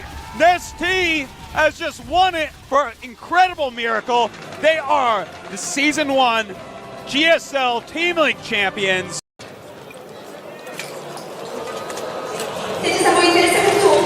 And it started up here at the upper left. We have the one, the only. And that, of course, is Fruit Dealer. Audience going crazy right now. Down Rightfully here so. at the bottom right, formerly known as Into the Rainbow, he has changed his ID. He is Hope Torture. And I have to say, I'm a little bit excited because these are the best spots that Fruit Dealer could possibly hope for. He's as far away as you can get, and that's actually a pretty good distance away. When you're in closer positions, if he's on either side of you, then he can get into your natural extremely fast from his own natural, and that gets extremely hard to deal with. But as is, it's already looking pretty decent for Fruit Dealer as far as Delta Quadrant games go. Yeah, definitely very far away from his opponent. He will probably be expanding here unless he does take out the destructible debris over here. Hope Torture, known for having very strong harassment. He is really good with medevacs. If you're a Zerg player and you get to the mid to late game, you've got to hang on. Yeah. And, you know, there's a few ways you can deal with medevac harass. Of course, having your creep up everywhere so you can scout is very important. Having your overlord space correctly is quite important. And getting a lot of mutalisks or infestors is going to be the best way to deal with that really mobile threat. Now, we've seen Fruit Dealer likes both of those. He likes to open mutas and go into infestors, which is fine, but there's going to be a timing in between large muta numbers and infestors having map presence that if Hope Torture takes advantage of that, it's going to be very good for our Terran player. We do see Hope Torture going to finish the refinery and the barracks. Pretty soon we're going to see what kind of build he's actually going to go for. That's right. And our third player, Fruit Dealer, he's going to go ahead and probably get speed first. Yeah, but I think so. Sometimes he does open Roach first, and that can be a pretty interesting opening on this map. You know, if it's close positions, he can get right over there and harass the depots at the wall, or if there's no depots at the wall, and sometimes just walk up the ramp. But it looks like he's going to go for speed. Sending the scouting SCV, he is going to see exactly what his opponent's up to. Note he did get an extractor first. He only has one drone mining Vespian gas right now, and he is indeed, as you predicted, Artosis, going for link speed. That's right. Now, if he gets a second queen or goes ahead and goes straight to lair, that's going to be the next interesting thing that we're going to have to watch for here. He's only mining with one drone, which makes me think he's going to pop out a second queen, but he's got to get that hatchery up first. Here's the hatchery, and it gets planted. Meanwhile, the SCV is chased out. Well, obviously you didn't see the hatchery get planted. This SCV will get picked off. Meanwhile, we have the tech lab here coming up and the factory. What are your thoughts, Artosis? Well, it's pretty standard. Not sure exactly what strategy he's going to go for. Maybe blue flame Hellions, because that is pretty good on this map. The natural is very open, especially with the speed first build. You're not going to have your spine crawlers up by the time it gets there. The SCV has actually managed to stay alive this entire time. I predicted it would have been picked off. So that means he did, if I can just grab the Terran structure here, spot the expansion. That's right. Now, a second queen is being made here by Fruit Dealer. He's going to want to use the extra energy to lay down a creep tumor pretty quickly here. He's got to get his creep up. That is actually the most important thing in Zerg vs. Terran nowadays, is having good creep coverage. That is what ZVT has evolved into at this point. Well, when you got a lot of creep everywhere, your units move so much quicker. You're going to get surround your opponent a little bit faster. Hellion actually pops out. I didn't expect him to actually sneak out of there. He's got to be careful, though. Yeah, it's already in the orange. Drawing the Zerglings over to his Marine. Meanwhile, we have the second command center on the way. So this Hellion basically is going to clear all the ground out here and allow him to get an expansion up. This is very interesting, too. He's getting siege tanks with siege mode right now. Now, this is going to allow him to do what we saw him do against Czech Prime, which is just go 3 base, huge timing push, and that is so deadly on this map. The Hellion has managed to get inside the base, but the creep tumor was up. These links going to get over there a little bit quicker. Takes out the Hellion. And the crowd going wild at losing that first Hellion, man. It is just electric in here. We have a siege tank on the way now, and he is going to be upgrading siege mode to keep this expansion safe. We do see a lot of players get the orbital command before lifting, dropping that first mule here, but he will have that expansion up very soon. Now, Fruit Dealer has got his lair already, but not doing anything with it quite yet. There we go. Starting a Spire, as you see on the production tab. Right up here, Spire on the way. This could be pretty strong against Hope Torture's expansion build, because there's a lot of area that he's going to have to defend. His buildings, as you can see, pretty spread out. Meanwhile, he's getting a second factory, so we're going to see some more mech-oriented play. But he does have the armory up. Oh, take a look at that. Definitely going to have some Thors out here pretty quickly, just getting the initial siege tank or two to set up. They're going to, of course, help clear the rocks first at the expansion, but then they're going to be set up, and he's not going to be very attackable, especially if he has a couple Thors out. With a couple Thors, you can cover both mineral lines quite easily against Mutalisk Harass. Looks like he's actually going to expand to the back location. He gets this up a little bit later, but honestly, it's going to be a lot safer, at least if he gets attacked by ground. You know, this is pretty interesting. Look at this, attacking those Zerglings, make them back up. Nice positioning by Fruit Dealer to watch everything going on and seeing what units are popping out. But, you know, this is actually very similar, in fact, almost exactly the same as what he did to Czech Prime which shows us, he did the same build every game in the TVTs that we saw a couple of days ago. Against OGS and Snare. Now he's doing the same build we saw him do TVZ here. So he definitely likes to keep with the strategies he knows and likes. Yeah, that's very true. He's going to be turtling for at least a little while here. Now, it's funny when you look at these two guys, totally different styles. Fruit Dealer doing different stuff every game. And yeah, Hope Torture really kind of sticking with one build. This is the build I want, and I'm going to use this and practice it most and try to win with efficiency. Now we see Evolution Chamber and the Infestation pick going up for Fruit Dealer while he takes that third base at another main. Pretty interesting. Not making a ton of mutas, but he's going to be able to probe at least a little bit with the mutas he has, despite the Thors being there. If he techs straight up to Hive, that could be a pretty good move for Ultralisks. Yeah, that could be a very strong move for Ultras, actually. And one thing about Fruit Dealer is it does seem like he wants to just stall in the mid-games. Yeah. He wants to stall out until he can get enough gas and get those Ultralisks out. 3 mutas out here. This shouldn't be too impactful, but we'll see. Yeah, look at the Thor just making them fly right away. But, yeah, well-placed Thors. No damage done by those mutas. And it looks like he's making the Roach Den and a Baneling Nest. So he's going to go ahead and go Infestor Tech right now. That's his plan. And it's going to be interesting to see if he can control them a little bit better than Check Prime did in the match. He had a lot of Infestors to a very similar opening by him as well. Got another expansion over here. Note the locations he's expanding it over here and up here. That means if Terran pushes one, the other expansion will at least survive. Yeah. So he's spreading himself out.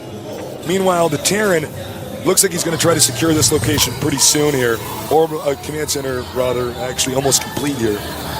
By the way, guys, I do apologize. I know I sound like I have throat cancer. I just have a cold. I got to go to the doctor tomorrow.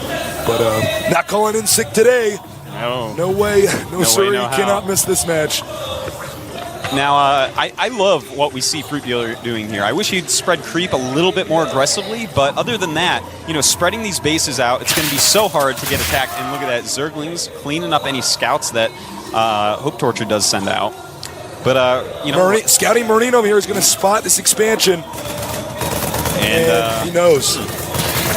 He sees the creep. But at the same time, Command Center landing at the natural of Hope Torture, so his economy is actually getting pretty huge at this point. Also, we have a Hive making for our Zerg player. So Hive on the way. He does have a lot of gas stocked up. He's sitting back, meanwhile taking out the destructible debris over here, and he's going to be able to expand to that gold expansion. Now look at this Evolution Chamber. He's getting melee attack. This means 100% he is going to go Ultralisk once he hits that Hive, not Broodlord. He does have the Spire, so he had either option open to him. So definitely we're going to see him rush right up to Ultras, and it's going to be off about 4 base. He doesn't really have drones at his newest expansion yet, but off 4 bases, you can get a lot of Ultras to complement your Infestors, and that's going to be a scary army. We have a drop coming over here. He is moving out, and he is going to be going for this expansion over here. So it's starting up. He is actually beginning his harassment phase, but the Muta spotted. He's just going to slow that down, targeting the medevac. Can he get the medevac? It's huge if he does. He gets the medevac. A bunch of Marines stuck on the high ground. Totally useless right there. He's going to expand again. It's turned into a macro game. Economics is key on this map. He's going to take the gold location. I'm predicting the Terran player probably not going to expand or push out, until he's at about 160 supply, maybe even more. Yeah, in fact, he may even want to max out before moving out, but that can be scary because as we've seen from Fruit Dealer, if you let him get a bunch of bases going, he will get like 80, 90 drones. He'll lose his first max, but the second will be almost pure Ultra, and he will roll you over. Now we see that he is also getting Overlord speed, excuse me, and I'm expecting to see Ultras pretty soon here. Yeah, he's getting Baneling speed. He's just basically upgrading everything. He has a bunch of Ultras making right now.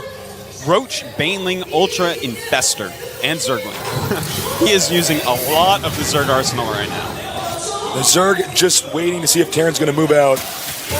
He wants to counterattack if Terran pushes. It doesn't look like Hope Torture is actually going to do that, though. No, it looks like Hope Torture is going to play very safely. Now, the maxed biomech army of, a bunch of siege tanks, Thors, and Ultras are out. Ultras are out.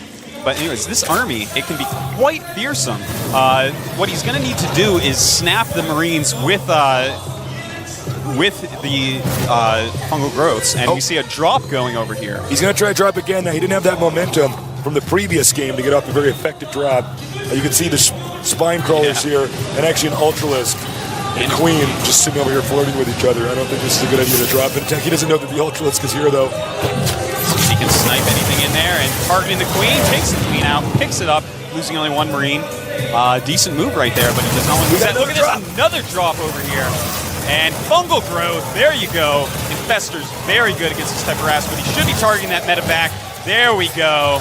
Gonna take that out, and these Marines are gonna go down. Well, that attack was pretty much useless. Looks like he will at least get the Queen. He does get the Queen. But you need to do more harassment than that. We got another drop over here. And he is waiting for it. He's ready. Go, fungal growth, man. Is he not going to do it? He's not going to fungal growth? Gonna wait till they're all out, perhaps? That must have been a miscontrolled move there. He does fungal growth. It cleans that up. Drop those infested Terrans, take that out. This Marine's actually still alive, by the way. Very annoying Marine over there. All right, in the middle of the map now, it looks like it is time. Hope Torture, he is moving out. He's at 174 supply after losing those drops, which is, so it was basically max. And here we go. Oh, Fruit Dealer not wasting any time. Looking like he wants to engage, but so many Sea-Chinks. He backs up right now. He's just trying to stall. He wants to get more Ultralisks. Meanwhile, the Marines stimmed, rush towards this expansion. I don't know if Fruit Dealer can save it in time. Looks like he's going in the wrong direction and just targeting the hatch, maybe? Nope. And he's just going to go right through all this. But there's a lot of Banelings coming in here with Infestors. And bam! Oh my god. He saves the expansion. Beautiful moves by Fruit Dealer. Ultralisks, by the way, small counterattack over here towards this expansion. Not that impactful, though. Humiliated medevacs, I almost called them dropships, backing off. We have a small Viking fleet. I think he might try to land and just take out this expansion. Not a bad idea at all. Meanwhile, another push going up to the top right here. He needs to get rid of one of these hatcheries, or Hope Torture's economy is going to be out of control, especially with the gold expansion now taken. You know what's really great right now? Oh, he's attacking up this hill. Hold that thought. Some Ultras up there, but he's got to bring more. Looks like these Ultras going to fall very quickly to these Marines. But flanked! Look at this. Beautiful. The Infestors bungling and just surrounding everything. Oh my god, this is how you play Zerg. The Fruit Dealer's fruit is just too good. You gotta buy it, and it's being sold this game. He's moving in from the bottom here. This might be the last chance here for Terran to try to do any damage. Sieging up at the wrong time. Meanwhile, counterattack down here at the Planetary Fortress. Baneling's going for the SCV so they cannot repair. Cleaning up the attack of Hope Torture. And oh my god, Fruit Dealer. He is so good. He is so good. In fact, he might even be able to save this expansion. Oh, I think he might. He has a lot of Speedlings coming in here, and they're going to surround these Marauders. They have to be picked up. And an Ultralist on the counterattack with some Roaches. Just so many Ultras out for Fruit Dealer right now. Fruit Dealer, one of the only Zergs to make it this far in the tournament, is now dominating in a matchup I think a lot of people expected the Terran player to be dominant on, at least on this map. So he might be able to get this expansion, but I think he's just going to run him over here. It looks like he's going to rush in here, and Hope Torture knows he's in trouble. This is one of the worst maps for Zerg, but really, Hope Torture didn't do enough damage early, and look at this. This is that Ultralisk army that Fruit Dealer is becoming so well known for. So, I think that's going to be GG in a minute here. We're going to go into game number 2. Unbelievable. Yeah, this is, you know, I wonder if Hope Torture will learn from this. Such an amazing game by Fruit Dealer, but Hope Torture's got to put on more pressure early in the game. Unbelievable. He will take out this expansion, but of course he won't have a base, so that doesn't really matter. Nothing left here. Dropping some extra Ultras, laying his own creep in there with the Overlords he brings. Wow, he was actually that behind on Mules. Yeah, but he actually dropped him. That's embarrassing. They aren't going to help him right now. So many Ultras. Fruit Dealer. And these guys, it's actually probably mutiny that's watching them try to fly off of this area and leave the map because you wouldn't want to be on there. In that case, GG.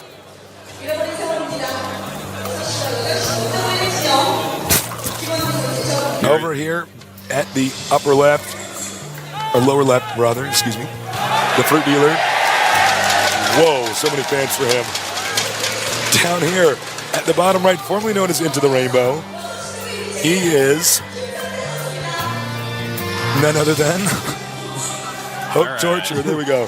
Got to get those timings out right. Now, it's close positions by air. It's kind of interesting because the ground route is quite far. It's going to make Mutalisks a really great choice. And it could make something like a Banshee Rush very effective, but that is not really the style that we've seen so far out of Hope Torture, so I don't expect to see anything like that. But I would definitely like to see a Mutalisk opening by Fruit Dealer here. As you can see, they're just out of vision of each other. Interesting scouting path. We normally see Zergs come from right here and spot. And I don't know if you guys are picking up the sound of the audience here in my headphones, but it is like the building is actually shaking. It is so crazy down here. It's so awesome. Here comes the drone. Going to expand. Yep, he's going to go ahead and take a hatchery first. Now, this is pretty cool. If you go hatchery first and you skimp on the ling speed, you can actually get Mutas out to stop the tank drop. So if that's what he ends up doing, but again, that's quite risky because without ling speed, you really don't have anything to stop other early attacks. So there's a lot of gambles that could take place here. Gambling, of course, illegal in Korea, so these guys are quite risky. More risky than we even thought. Scouting drone here. Now, he actually got his Overlord over here. He's not going to use the Overlord to scout. He needs to get position over here and see if the Terran's going to expand. So he's going to send a drone out. And this is an interesting path he's actually going here. Yeah, he actually... Does he actually not know? Yeah. He actually doesn't know. Oh, my God. This is so bad. He didn't see any buildings as he went over. I thought he saw the SCV go by, though, which would give it away. Well, he clearly wasn't looking, so this is going to be awkward. This might mess up the build order that is planned out here from the Terran. So he's going to go up here. He probably assumes the Terran's actually north. Yeah, we'll see with where he sends this drone next. Now the hatchery is up. Will he make single queen or double queen? Throwing up that spine crawler right away. The Marine's on the way. He's got a lot of Zerglings making, though. Starting his first queen now at the natural expansion. Looks like he just wanted to feign pressure. Force the Zerg to make some extra Zerglings instead of drones early on. Which is a great move, a very high-level move. As long as he's making Zerglings, he's not spending that money on drones, and that affects the economy hugely. But there's a lot of Zerglings out. No walling up right now for Hope Torture. This actually could be pretty dangerous. So he's sending the links. Looks like he's going to try to kind of MacGyver a wall in over here. Last second He does wall. get it up. Very nice save. Now, pretty interesting. A tech lab's going up on both the barracks and on the factory. So we definitely could see a tank drop.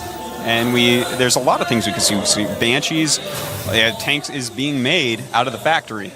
You know, one thing about this tech lab is he might have just made that to block the that's wings, quite true. so that might actually not. But then again, you know what? He could just get a Banshee. I mean, it's pretty convenient to swap right now. Yeah. Is he going to do it? I think we're going to see a drop ship and a tank drop. That's my best guess. And sadly for Fruit Dealer, his layer is not even half done. Dropship on the way. This is very hard for Zerg to stop. If they get the tanks up in this region, just like in StarCraft I, it's a nightmare. Now there's a few tactics you can use. You can throw some spine crawlers at the ledge, spot with the overlords, and stall a lot. You can actually stall for quite a long time. But with siege mode, they actually deal damage so fast that you should eventually lose the hatchery if the Terran executes this correctly. He's going to have another queen out here. Just larva injecting Fruit Dealer, very good at just getting as many drones out as possible. And take a look-see, though. This could be bad. Yes, it definitely could. And loading 2 SCVs as opposed to the siege tank, this is kind of interesting because he could have done this a long time ago. He waited till the siege tank was almost done. So this is actually a very indecisive move here by Hope Torture. Hope Torture's going over here. Will the Fruit Dealer have the necessary fruit to deal his way out of this situation? Only time will tell. It's hard to say.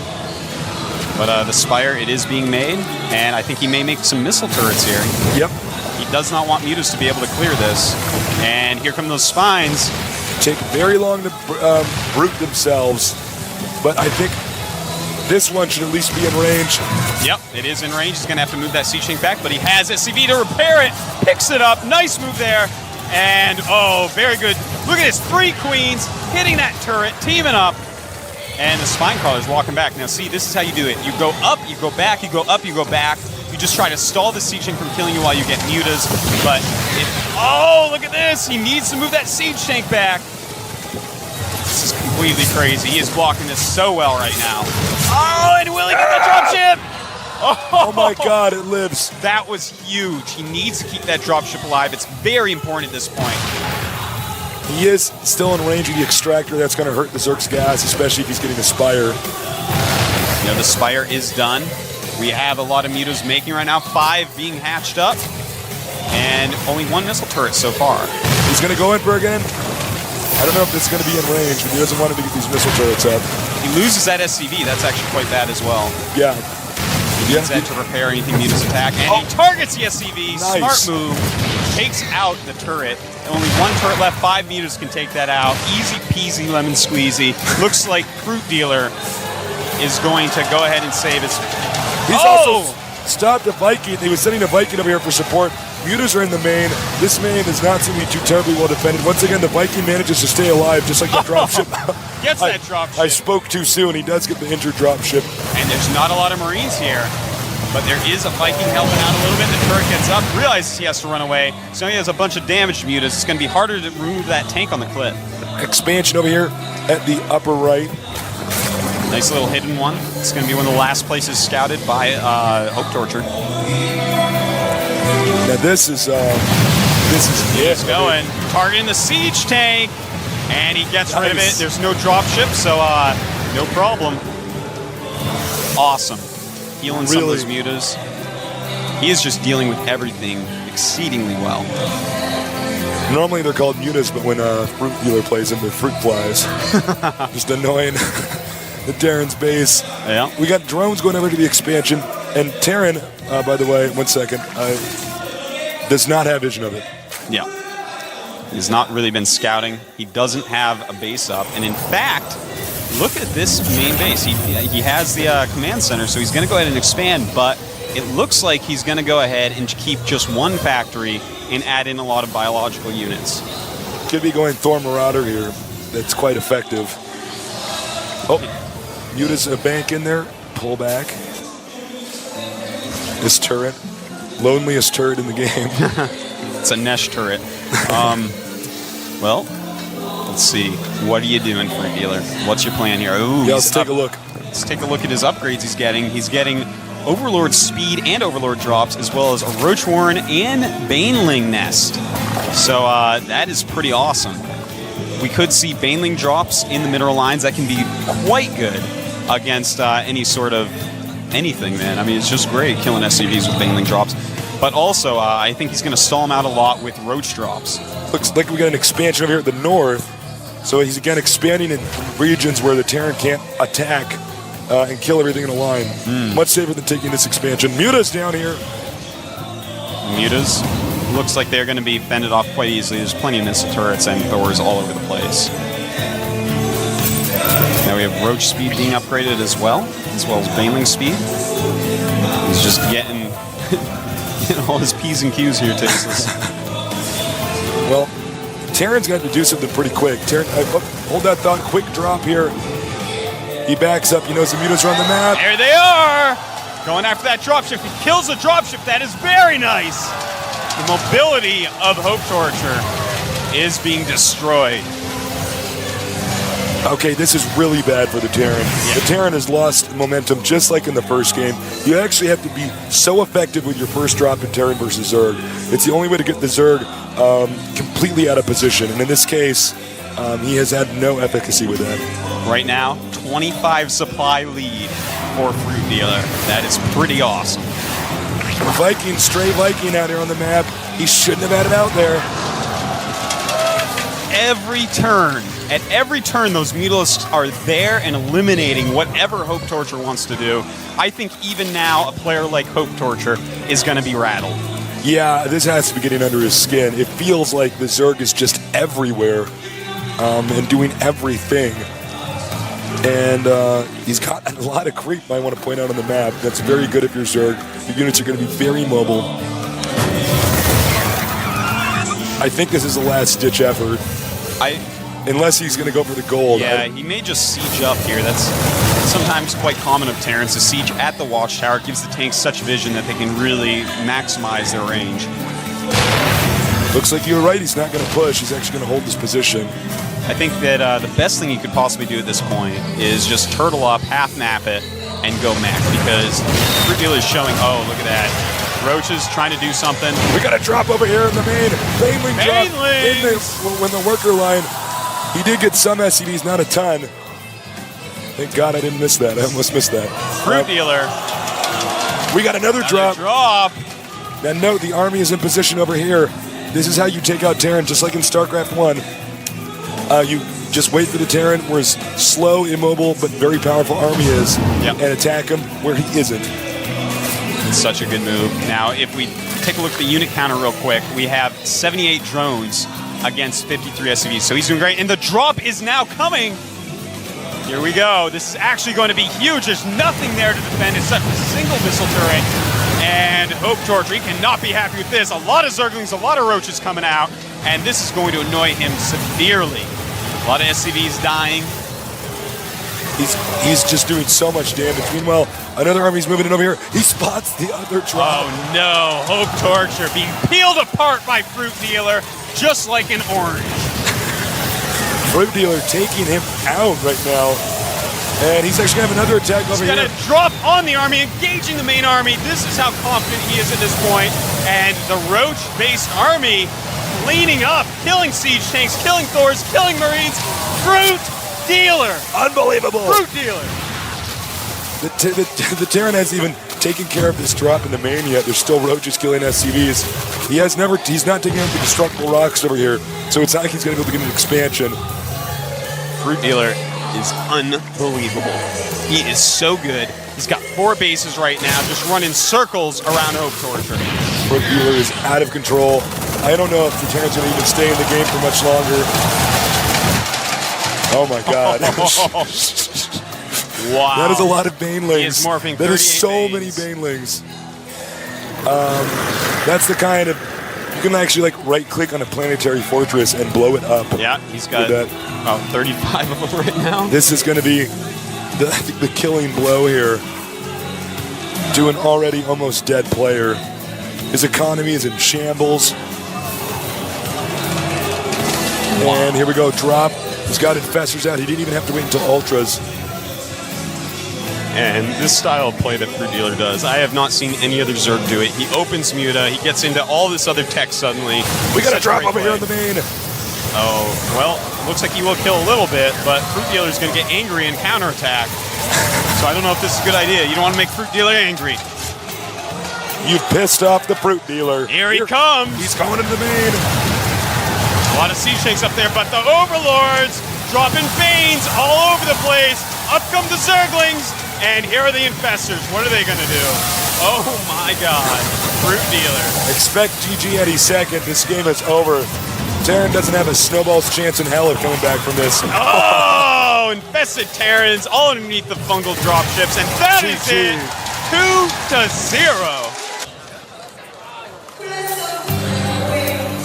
On the map, Kulos Ravine down here at the bottom right. We have our Zerg player, the Fruit Dealer. That's clean. For the Fruit Dealer. I don't know if you guys can hear the cheers, but people are going crazy. People actually did bring fruit like I asked them to, by the way. Yeah. Down here at the bottom left, we have Hope Torture. Now, one quick thing I would like to point out is this Overlord. Notice how it's floating to the left. Now, if you are one of the 7 Zerg players that has not X'd off Kulos Ravine in your map pool, always scout to the left or right with your Overlord versus Terran, because it gets over the ledge at their choke point before a Marine is out.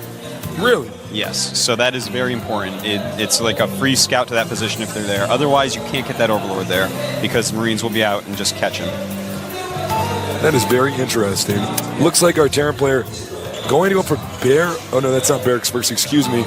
Going for a barracks, but at the entrance. Now, I'm excited to see if Hope Torture is just going to do the same thing he's been doing. A lot of harass base play. It's very good here. Ooh, hatch rate first at the goal. That is risky. Now, this is very interesting. Yeah, he's got a lot of cool builds on this map. Really, it's very hard to predict exactly what he's going to do because he is the only player that plays Coolhouse Ravine in 48 different ways, and we've only seen like 3 of those 48 so far at Tasteless. A lot of this is going to come down to scouting.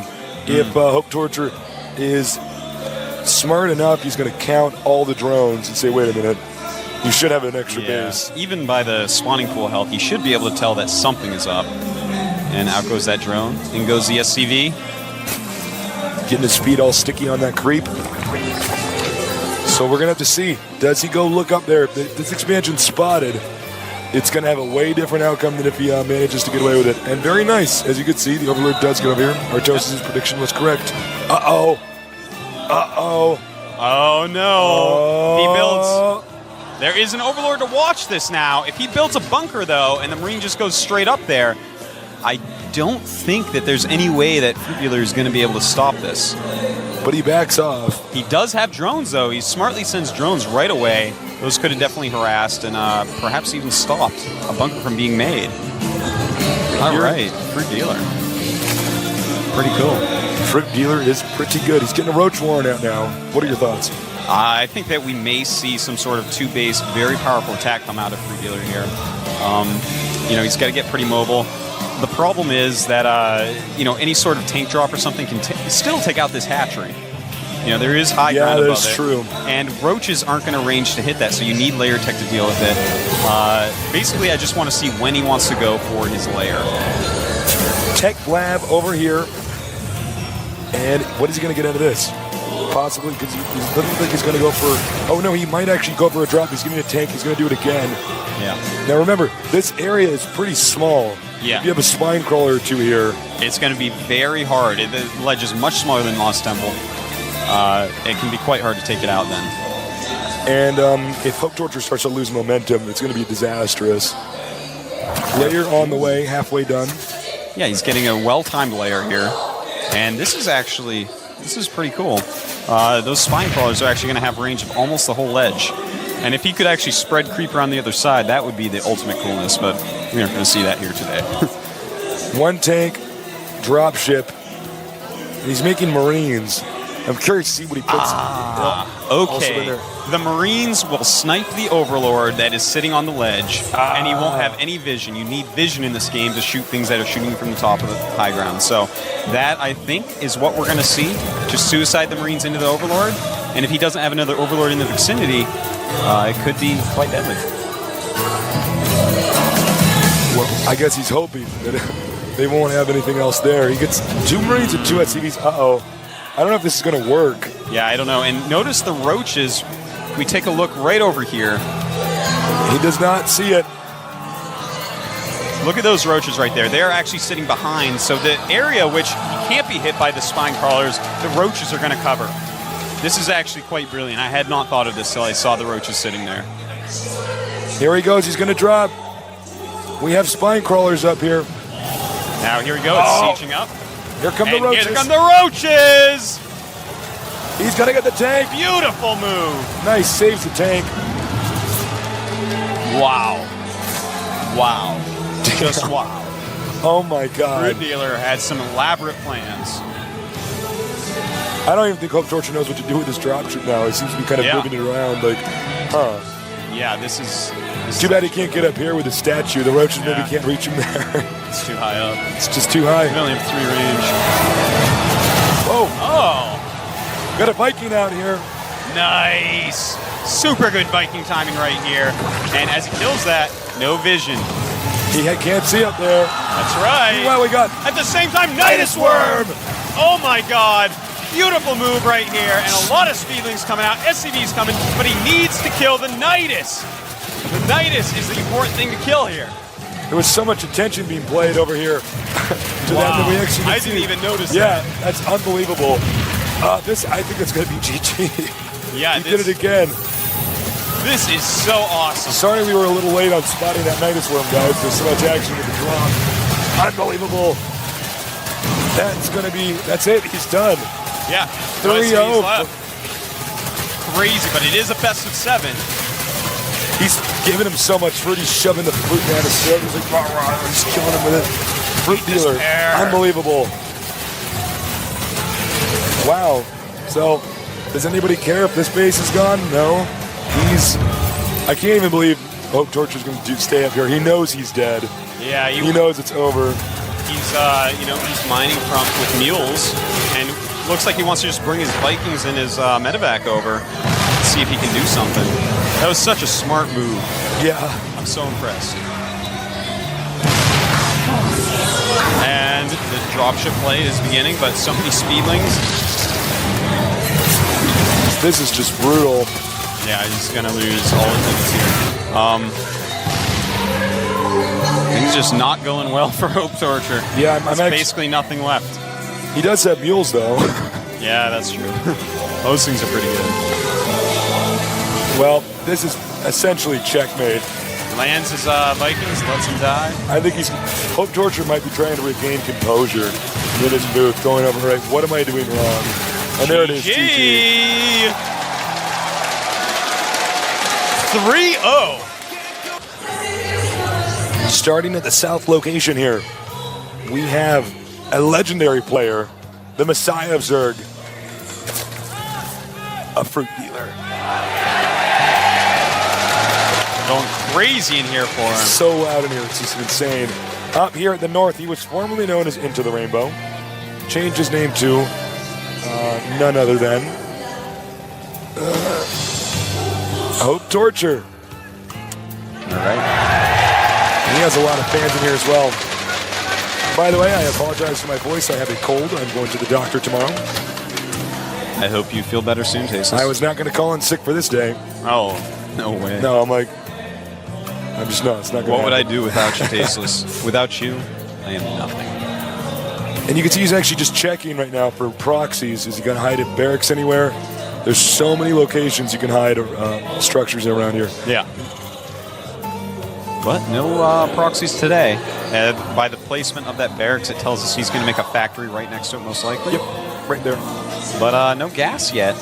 So, in fact, we may not be seeing that. That's kind of interesting. Yeah, that's very strange. Might just throw up a second barracks there or a command center.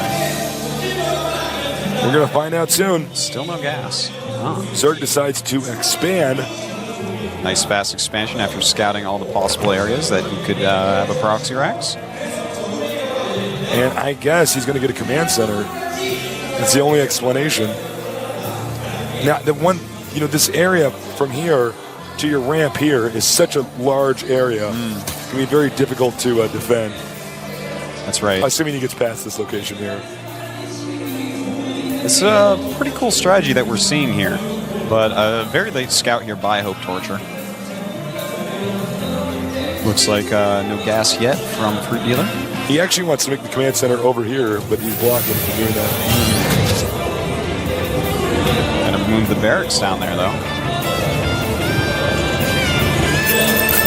I guess he can just wall off this area over here. Yeah, pretty easily. I like that a lot. It's pretty smart. I like it. The new destructible rocks, they have a lot of health, they have a lot of armor. It's going to take a while to get through there, especially as Zerg. Your Zerglings do not do a lot of damage to that. So you kind of have to get roaches up there or something, which are so slow at this point without speed. It's a very safe build that we're actually seeing here from Hope Torture. Blizzard definitely did a great job by putting stuff like this in the game. Oh, yeah. And actually fixing this map, because this map was actually a nightmare when it first came out in the beta. It's so good now. Yeah, it was pure Cheeseville, and nowadays it's actually getting a lot better. I'm definitely enjoying my games there a lot more now. So much money on the line. Hope Torture, he's got to know that he's pretty deep underwater right now. Yeah. He needs to get back here. This is not just about money too. It's about your future career as a pro gamer, sponsorship, stuff like that.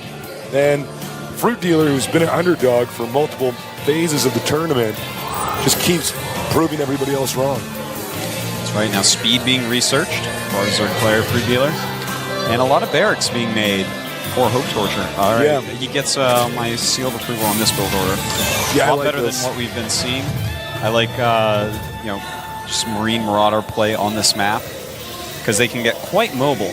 and it's a hard force to take care of as Zerg. As he be getting chased away, I doubt the Fruit Dealers experienced this build very much before. We haven't seen this this opener very much on Desert Oasis. In fact, I've never seen this on Desert Oasis yet. And there's just so many things that Terran can actually do on this map. There's a lot of different cheeses, a lot of different legit builds. It's definitely going to be something he's going to have to adjust to on the fly. But that is Fruit Dealer, man. He's very good at that. So far, we've seen a huge change in Hope Torture's play style. I'm really liking this. This could be a much brighter day here for him. Yeah, this is what he needs to do if he wants to go ahead and win this. He definitely needs to change his style up. Fruit Dealer's had his number all day long. And this is a really good start. He's going to make a very marine-based army. Now, obviously on this map, you almost have to go Mutalisks as Zerg. It's just so good on this map. Ooh, but take a look-see here. In the main base, we have a Baneling nest going up right away. So it seems like he has some idea of what's going on here. If he has speed Banelings, this mostly marine-based army that Hope Torture is making will not do very well at all. It's actually pure Marine right now. He's even making Marines out of the one with the tech. This is going to be bad. Oh my God. Where is it? I see it on the production tab. It is an infestation pit. Okay. Infestors own Marines in a way that you just don't understand, people. Even if you've seen it and played against it, they own Marines. And along with Banelings, like, he's not going to do any damage to Fruit Dealer here. This is amazing. And you expect to see Spire. That's what Hope Torture expected. And the Marines, they are moving out. Wow. This is actually crazy. And the travel distance is pretty long on this map. Yeah. But with a force like this, if he opens Mutas, then this force is so fearsome, you are actually like, oh no, and you start making a lot of Zerglings. But Marines with Stim micro pretty well against Zerglings. So, you know, he's just going to get out a few Banelings, keep him on the creep, make maybe an Infestor, and it's going to be gross. It's going to be gross. It's going to be human carnage. He's on the creep now. He stims. He's going in. He has a very specific timing. Look at this. Here he goes. Banes being morphed. A ton of Banes being morphed. And look at this. He's rallying in there. There we go. And, oh, just a few Marines left. And Fruit Dealer cleaning up this first attack. I don't know how he knows every move that Hope Torture is going to make. This is amazing that he actually opens like this against a Marine-only attack. Well, it's so smart because this build that we're seeing here from the Terran is designed to beat a player who goes Muta. And I mean, even you said it, you're a Zerg player. It's a perfect people go Muta on this map. Yeah. So this counters that kind of timing push perfectly. Completely. Fruit Dealer. Man. He is so amazing. He's so good. Now he's going to take the gold base. He is. He's even upgrading pathogen glands is what they're called. It's the plus energy to infestors. And that means that we're going to see a lot of infestors, which I do like. I love the fact that he's actually skipped mutas altogether. He says, okay, this is a muta map. That's what he's going to expect. He's going to be ready for it. I'm going to go completely not muta. And that's exactly what he's doing. He's making a lot of infestors. He's upgrading his Zerglings. He's expanding. You know, infestors aren't the most mobile units, but after defeating that many units already, that many Marines, killing that many, he's already so far ahead that it's going to be hard for Hope Torture to really do anything that is going to scare him. We got a ton of barracks here. He does have a Thor, but look, when Zerg gets this this hatchery, when this hatchery completes, Terran is going to have to attack. Mm-hmm. You cannot let the Zerg sit on the gold base in this kind of situation. Yeah, that's right. I mean, he's going to have such a sick economy going, and you do not want Fruit Dealer to have a good economy. No. Now, if we take a look here, notice he's making medevacs right now. He may want to go for some sort of drop. He's either going to do a strong timing push with Thor Tank and Marines, or he's going to do a drop. Now, if we look down here in the Zerg main base, notice 2 Spine Crawlers and 2 Banelings. You know what that says, And an Tastes? infestor, actually, as well. That says, yes, please drop me. I would love to He's join the completely game. prepared for that. I would like 100 million won. Please drop me. Doing little scans, doesn't want to run into Burrow Banelings. Those are, of course, scans that could have been mules. Kind of a funny little army composition here. Looks like he might try to set up and try to shoot the extractors, maybe? No, he's actually going to occupy a gold base. Yep. But I don't know, man.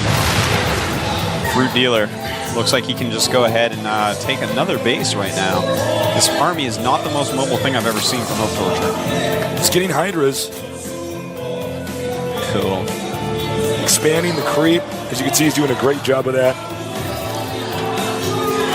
And I got to say, Fruit Dealer's looking very strong.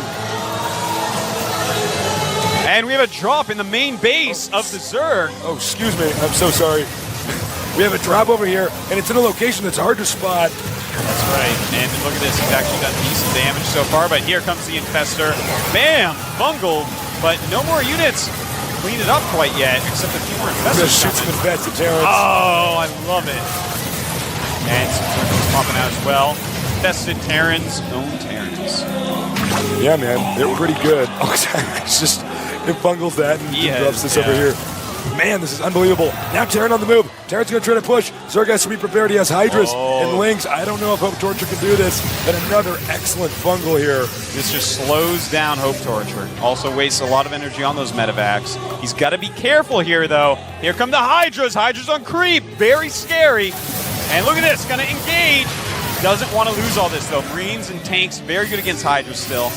But the right fungal growths will take out those Marines. And here comes a drop into the Terran main. Into the Zerg's main over here. Yeah, into the Zerg's main with the Terran units. And this is going to be a distraction. That's going to allow him to push forward. Oh, from the low ground. Very nice. Awesome move there. He's going to want to pick these units up immediately. Picks them up. Time to run. Doesn't quite fungal in time. Oh, these are the guys who got left behind. Oh! Okay. Terran trying to get into position. He's going to reinforce his army here. Meanwhile, the gold expansion is up for the Terran. Zerg expands again. But I don't know if Terran is safe in this position right here. Yeah, this is a scary place for everyone.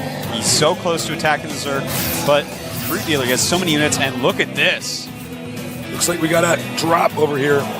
Looks like he wants to hit the Terran main, and there is nothing in that Terran main. So this is actually something that's going to be so deadly. But at the same time, a push coming. Is he going to push? Some Marines running in. Bungled. Gets bungled, but here comes the Zerg drop. Here we go. This is going to be deadly. Hope Torture in a lot of trouble here. He has almost no units anywhere near his main base. And his other units are just still streaming down here. But at this point, outside of his opponent's base, he has to win. He's going to lose a lot of depots. Terran may try to just go in here and try to smash the Zerg, finish him off if he can. I don't think it's going to happen. No, he's losing everything. All of his links over here on the tanks. Oh, beautiful moves. And all that has to happen now is this push has to be broken. Can he break it? This is Hope Torture's only chance is to win with this push. Right. Targets those Banelings, does a ton of damage, and beautiful fungals all over the place. Pushes back the first wave of the Zerg army, but still, there's so many hatcheries here he can reinforce. That is the strength of the Zerg. Zerg is getting chased down now. He's dropping a mule for repair. I like it. Not a bad idea at all. But I don't know if it's going to matter. Many dead hives. He does have a ton of units over here the Zerg has to be able to get rid of, but meanwhile, he doesn't have anything much in his main. These are all his production facilities. You can see the Marines, the tanks trying to save it. He needs to save the spot. Yeah. Oh, it looks like the gold base may be taking down the drones migrating up to that new base up north. Bringing gold minerals as yes. Well, this is a very interesting situation because the Zerg actually doesn't have much of an army anymore. And back here, it looks like he is going to stabilize. Very important part of the game right there for Hope Torture. Oh my God, it's so many spine crawlers. Oh wow, but look down here, the Terran is moving. Terran's edging forward. He's got to be very careful with this army. He has to keep alive. And actually, he's got more supply right now. Oh my God. I think you're right. But now we could have a Baneling drop over here. Wow, the Baneling drop could be very good. Running in now. Here we go. Overlords with the Banelings being targeted. But he drops them out. Kills a lot of stuff right there. But the Thors live, as well as the tanks. SCV's repairing. Wow, this is an amazing push by Hope Torture. Meanwhile, the production facilities for Hope Torture are actually coming back. We actually might see one of the most insane comebacks of the entire tournament. Yeah, this is crazy. And right now, he's got this base with all these spine crawlers, also taking an island. Good Taking usage both. of the drops. Both islands. Awesome moves here under the heat of the battle in this pressure-filled situation. That's exactly what he needs to do. He's going to engage. He's getting closer. Oh, Zergling's tank splash is going to really hurt those tanks. And Baneling's still being dropped on the tanks. Wow, almost took out all the tanks there. Somehow they are all still alive. Terrence reinforcing. Wow, this is a constant stream of reinforcements, and it looks like he is in trouble. Look at this, hatchery's going down. If he can get into the main base, all the tech will be gone for Fruit Dealer. He moves in with some more lings. Oh my, a ton of Zerglings, but the Marines are here to help. No more Banelings. Oh, I tell you right now, I am actually getting chills up and down my entire body, Texas. This is unreal. An epic comeback by Hope Torture. What a crazy game. This is just unbelievable. I'm totally speechless that the Terran actually has come back. The Zerg still has this location, as well as the islands, but he's going to lose his main. Yeah, losing the main is actually the really painful part. It's all his tech structures. He's got his lair. I don't know, man. He's going to have to choose which tech structures to rebuild before that layer goes down and throw them somewhere safe.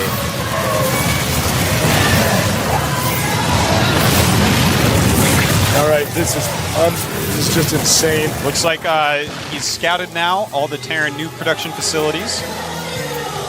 I think Zerg might actually tap out. Yeah, it's looking not very good. Nice bungles. Yeah, very nice.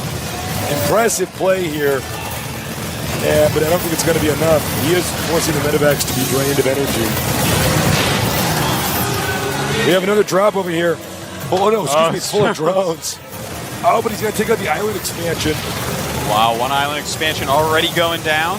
This is going to leave him with Spine Crawler Central in the top left island. Hope Torture tries to expand down here. Denied, however. So many Spine Crawlers here. I don't think this thing is going to get killed anytime soon. Yeah, he's going to have to use siege tanks over there. Now remember, Terran only has one expansion, and it is the gold. So maybe if Hope Torture can hang on. And it looks like he's going to attack into here. Poor move. The Hydra's picking off a lot of important units right now. Yeah, he doesn't have any more medevacs. It means his island might actually be safe. Wow, that's actually really nice. Now, let's see here. Taking out the remaining buildings. He did manage to get one drone over here, so he can retake the island. But right now, it's pretty risky. Let's take a look at the supplies. Oh, a nice Hydra's coming in. The Marines with no medevacs, but they do plow through. GG. Hope Torture showing he is not done yet. Over here at the top center, I guess you could say, we say left side of the map, is the Fruit Dealer. Down here, on the other side, as you can see, by the way, tons of fans here showing up to show their support. We have, formerly known as Into the Rainbow, he is now known as Hope Torture. Now, Hope Torture likes to torture people by giving them hope. Proxy's a barracks. Oh my God. He knows that this map is the best map for 14 commands, 14 hatchery rather. And that is something that, of course, our Zerg player Fruit Dealer loves to do. So if he chooses to do that, this is actually going to be just a build order win. And in fact, he's getting a gas, so this might even be it's Reaper. Proxy Reaper. That's very interesting. This is just, now, remember, there's going to be a small amount of time when the Zerg can spot and be like, wait a minute, uh-oh. A lot of Zerg players don't wait for that Overlord to finish scouting because it actually doesn't get all the way across the main base before you have the minerals for the hatchery. So I think Fruit Dealer's just going to blindly expand anyways. Looks like maybe. Yeah, he does, in fact, go for the blind expansion without scouting all the way for the barracks. But of course, that barracks could be anywhere in that base. So he's got vision of it here. He goes, wait a minute, something's going on here. Yeah, this is this could be quite bad. Remember, in the patch, the Reaper build time was reduced. Increased, excuse me. By 5 seconds, so definitely a good fix. But He sees it. Here we go. Oh my. What is he going to think here? What does he do? The SCV coming out. He's going to definitely want to try to make a bunker. Is he going to cancel? No, I guess not. I don't think he's going to cancel, and I think that might be the best choice. Let him attack that instead of his drones. That's what I would hope for. Reaper almost out. A second one will be made soon. There it is. Now, no gas going out yet for our Zerg player. And also Nitro Packs going up for the Reapers. I like this. Going right to the main base. Hit some drones. That's what you want to do. Oh, this is so bad for the And Zerg. he's got to control this perfectly. If he gets surrounded by drones, it's going to be very, very bad. Good moves here by Fruit Dealer. 2 drones down. 3 It's a drones 3. down. We're waiting for the Queen to come out. Lings are on the way. Oh! Is he going to get it? And no, Gets away, he escapes. barely gets away. Only 2 hits left to the Zerglings. It's micro time, Tasteless. It's micro time, micro wars here. These kids are micro machines, man. I used to play with those when I was a kid. Me too. Excuse me. He's just going to go for the hatchery here. There's nothing Dealer can really do about this when he goes down here. Zerglings coming down. They want to kill that SCV. Will they get it? Yes! Yes, they get the SCV. Oh, wow. He's going to have to send another SCV over there for sure. And this Reaper may get surrounded. No. Microed out of there. Very nice. Zerglings going for the counterattack. The Reapers have to chase. So those Zerglings, oh, they turn right around in the smoke. Beautiful move. Using the smoke. That is so amazing. That is what that smoke is for. Ambush. Amazing play I can't here. believe that. I cannot believe you turned around. I was positive he was just going to go for the counterattack, but that was such... Oh my God, that was so high use level. of the smoke. That is something we don't see a lot yet. That is why Blizzard put in the game for moves like this. Unbelievable. I cannot... Look, frankly, if this is rock, paper, scissors, this is supposed to be this builder that Terran's doing is just supposed to win automatically. Reaper chased out by a Roach. This is so crazy. He's going to try to intercept the Reaper. Does he get it? Ah! And he does manage to escape, going past the utility bot, formerly known as the Automaton 2000. It's still known as that in the version. Is it? Yeah. It's interesting. Not really, but thank you. So the Fruit Dealer's still in this.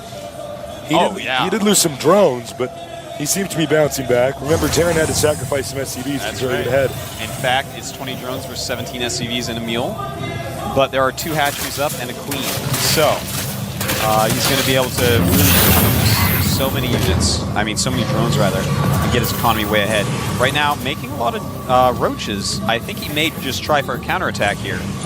And if all there is Reapers, it is going to kill. Reapers are out. Nice positioning over here.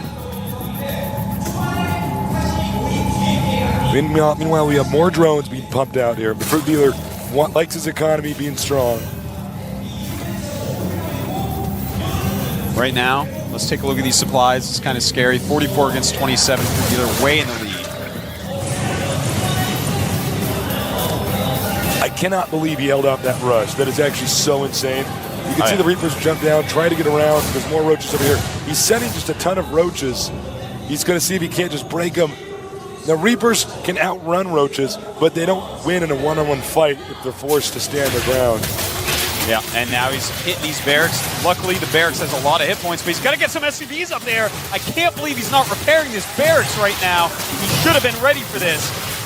Oh no, and the Marauder is actually blocking the SCVs from repairing. He's going to get it. So bad. He could get it. Even with this one roach not attacking, he does break it down. The Marauders, they do a really good job against Reapers, roaches, but he's losing so many SCVs. Oh my. Just targeting SCVs, getting so far ahead economically speaking. He's getting, this is such a mission success here from the Fruit Dealer. Just taking out SCVs, Meanwhile, these Reapers did not manage to do anything. I was watching them on the mini-map the whole time. Let's see if he can come back now, though. The Reapers hop up, but the Queen is there. Taking one out. Takes one out. She's very protective of her baby drones. And nope, this is denied again. Wow, the Zerglings even have speed at this point.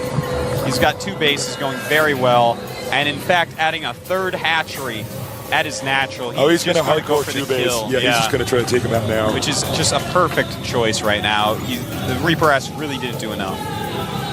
Terran takes the island over here. That's one thing going for him. Yeah, that's actually a very smart move. He realizes, you know what, I cannot get out there and actually expand to my normal place, so this is what I have to do. Nice block there. He's going to go for the barracks again. I don't know if this is a wise decision by the Fruit Dealer. It takes a lot of hits from Harder to actually kill a Zergling. That's true. He's not repairing. What? He just assumes the Zerg will run away, and the barracks may go down. What?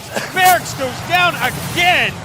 Fruit Dealer. Oh my God. Are you serious? You know, what's so funny about that is I saw him do that, and I thought, well, he should really just turn around, because the Terran could repair it. And of course, the Terran thinks, well, I can repair it, so he just needs to turn around. But then he actually called his bluff. Yeah.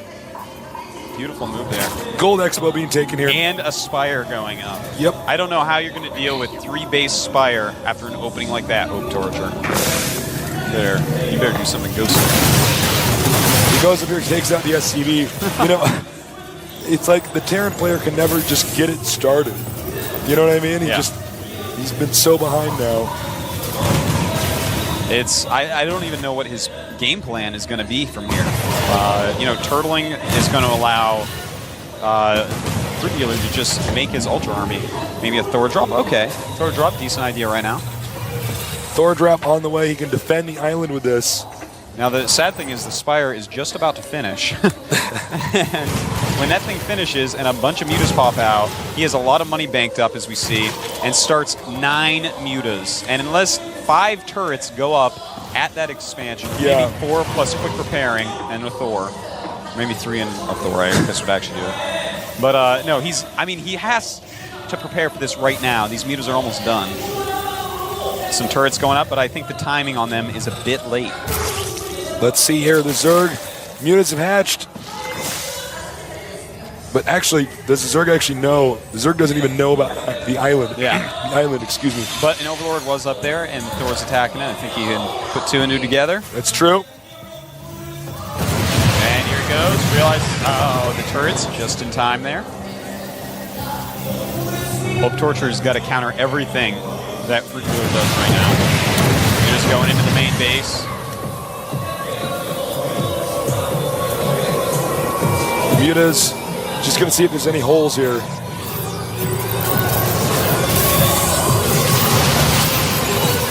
And nice, takes out an SCV, delaying the command center. That's one small victory there.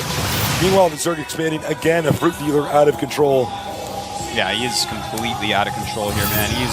He knows everything in this base. He just flew right through it. He knows what's going on. He knows how many units there are. He knows how likely an attack is at this point. He knows, this is just a great position for Fruit Dealer to be in. Getting a Baneling nest now. Yeah, he's doing that thing that we were talking about, getting everything at once. He's getting drops, getting speed, getting roach speed, getting a Baneling nest, and droning up while expanding twice.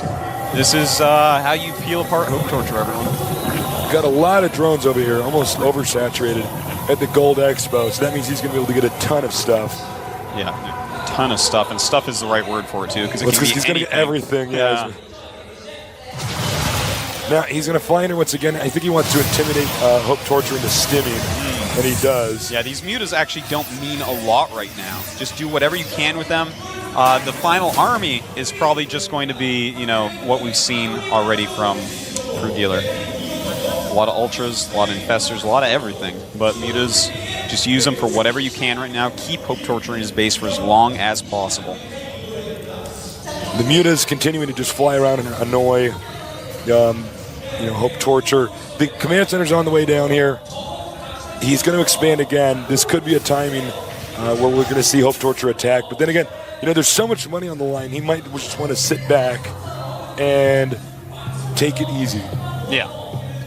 He may want to do that, and I think it's a pretty good idea. He's so ahead. Yeah, it's his game to lose from here, really. He's up 40 supply right now. He's getting every single upgrade. There's no way he's going to be attacked. It's just life is good for the fruit dealer at the moment. Life is not good for this one Marine. This is going to be bad. And we got a drop. A lot of Banelings in here, a lot of Zerglings, and he's also got the Mutas to come along if he wants. There's no way he can save this island, I think. Yeah, no, he should be able to take this out, or at least the SCVs. And here come the Mutas as well. Here we go. This is huge. And the Zerglings start dropping out. Here come the Banes, but you don't want the Banes running into the Thor. Oh, the Banes going into the Thor. Yeah, well, he does kill the Thor, so that's good. And plenty of Zerglings left over. They're going to clean up. We have some dropships going to the island. And he's already lost so much over there. At this point, I want to show everyone his supply. 178 to 102. Oh my God. Talk about a difference. Yeah. That is a huge difference. He's going to double the supply in a moment here after he gets some Overlords out. Oh my God. He's actually able to get the Medivacs. Now, there's a weird situation going on here because he's kind of stuck on this island. Yeah. Comes his army. This makes it so that he cannot attack the Zerg player. He can't do it. He's got to be careful. He's got to figure out how to get this army out of here because the fruit dealer's getting ready for another attack. Looking to see if he can do anything over here. Got Banes and Overlords. Banelings dropping on there on the tanks. Oh, wow. Uh-oh. This is going to be so gross. This is R-rated, everyone. If you're under 17, turn this off. If you have children in the room, you don't want to tell them to leave or cover their eyes. Here we go. Zerglings and Banelings being dropped. Roaches coming in. Siege tanks going. The Banelings going after the Marines. Almost nothing left for Hope Torture. And I think we're about to crown our first GSL champion, Tasteless. The greatest StarCraft player in the world, a fruit dealer, now goes back in there and takes out the island. Everywhere at once. Totally wild. I can't believe this. This is just insane. Over 100 supply more than his opponent. He stopped the build. He shouldn't have been able to stop. It was a build that was designed to directly counter his opener. He stopped it. He drove the Terran all the way back into his base. Oh, wow. Look at this. He's cleaning up, but there's nothing left, man. Oh! Hi. I'm making 39 Banelings. He's just making pure Zerglings at this point. Doesn't matter what he makes, because he is just worlds ahead, 178 to 86. We got a big drop, though. Remember, Hope Torture came back from shambles in that last game. That's Maybe right. he's going to do it this time. A lot of Banelings are going to have something to say about this, I think. Here they come. And Fester. Oh. This also is going to be very Here we go. One dropship sells units in it. Oh, my God. Fruit Dealer. Looks like this is it. We're going to see a GG in any second. And Fruit Dealer is going to be our champion of the first GSL. Amazing, astounding, stellar Zerg play. This guy is so good. Undoubtedly, he's winning with a race that nobody else can win with. Yeah, right now, and he's doing it. He's got unbelievable strategies, so many different styles. By the way, I guess it's his last-ditch effort, and it doesn't matter. I don't think so, buddy. Goodbye, Medevac. Goodbye, Marine. Hope Torture. He's just pulling himself together for the GG, realizing that he has been destroyed. And this is going to be it. Look at that fearsome army. Here we go. Perfect balance of units here. Wings, roaches, banelings, and festers. Oh! Fungal growth. GG! Fruit Dealer is our champion. Blizzard Cup 2012, and to the bottom left of Daybreak we have our Zerg player in a red, starting for Team Startail, the best Zerg in the world right now. It is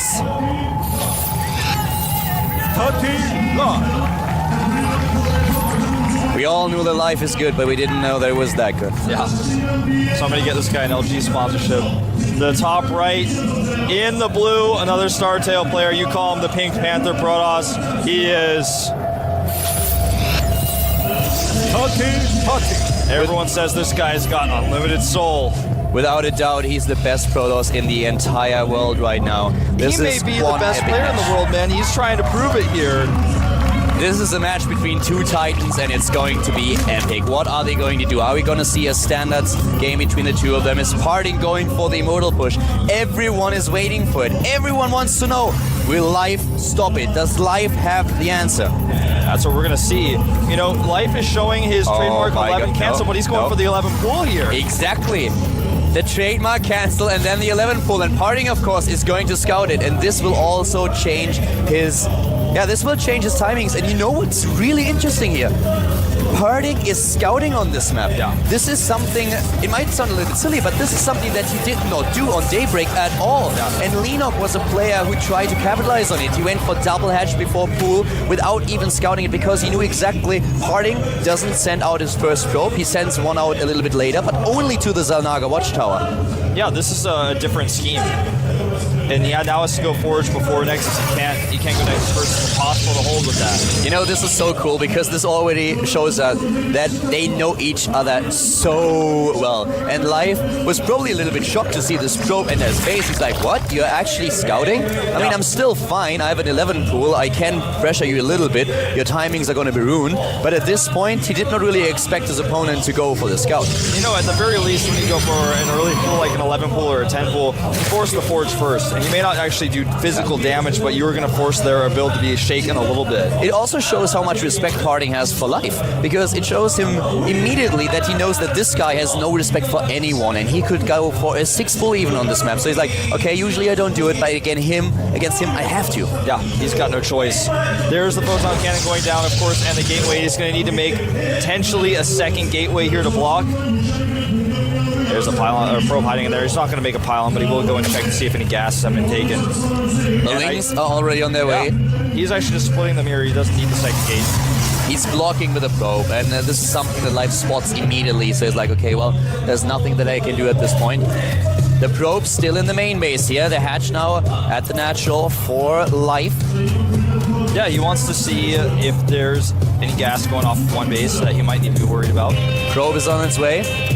And speaking of which, he's going to see it. He's going to see that gas, and there's no third hatchery.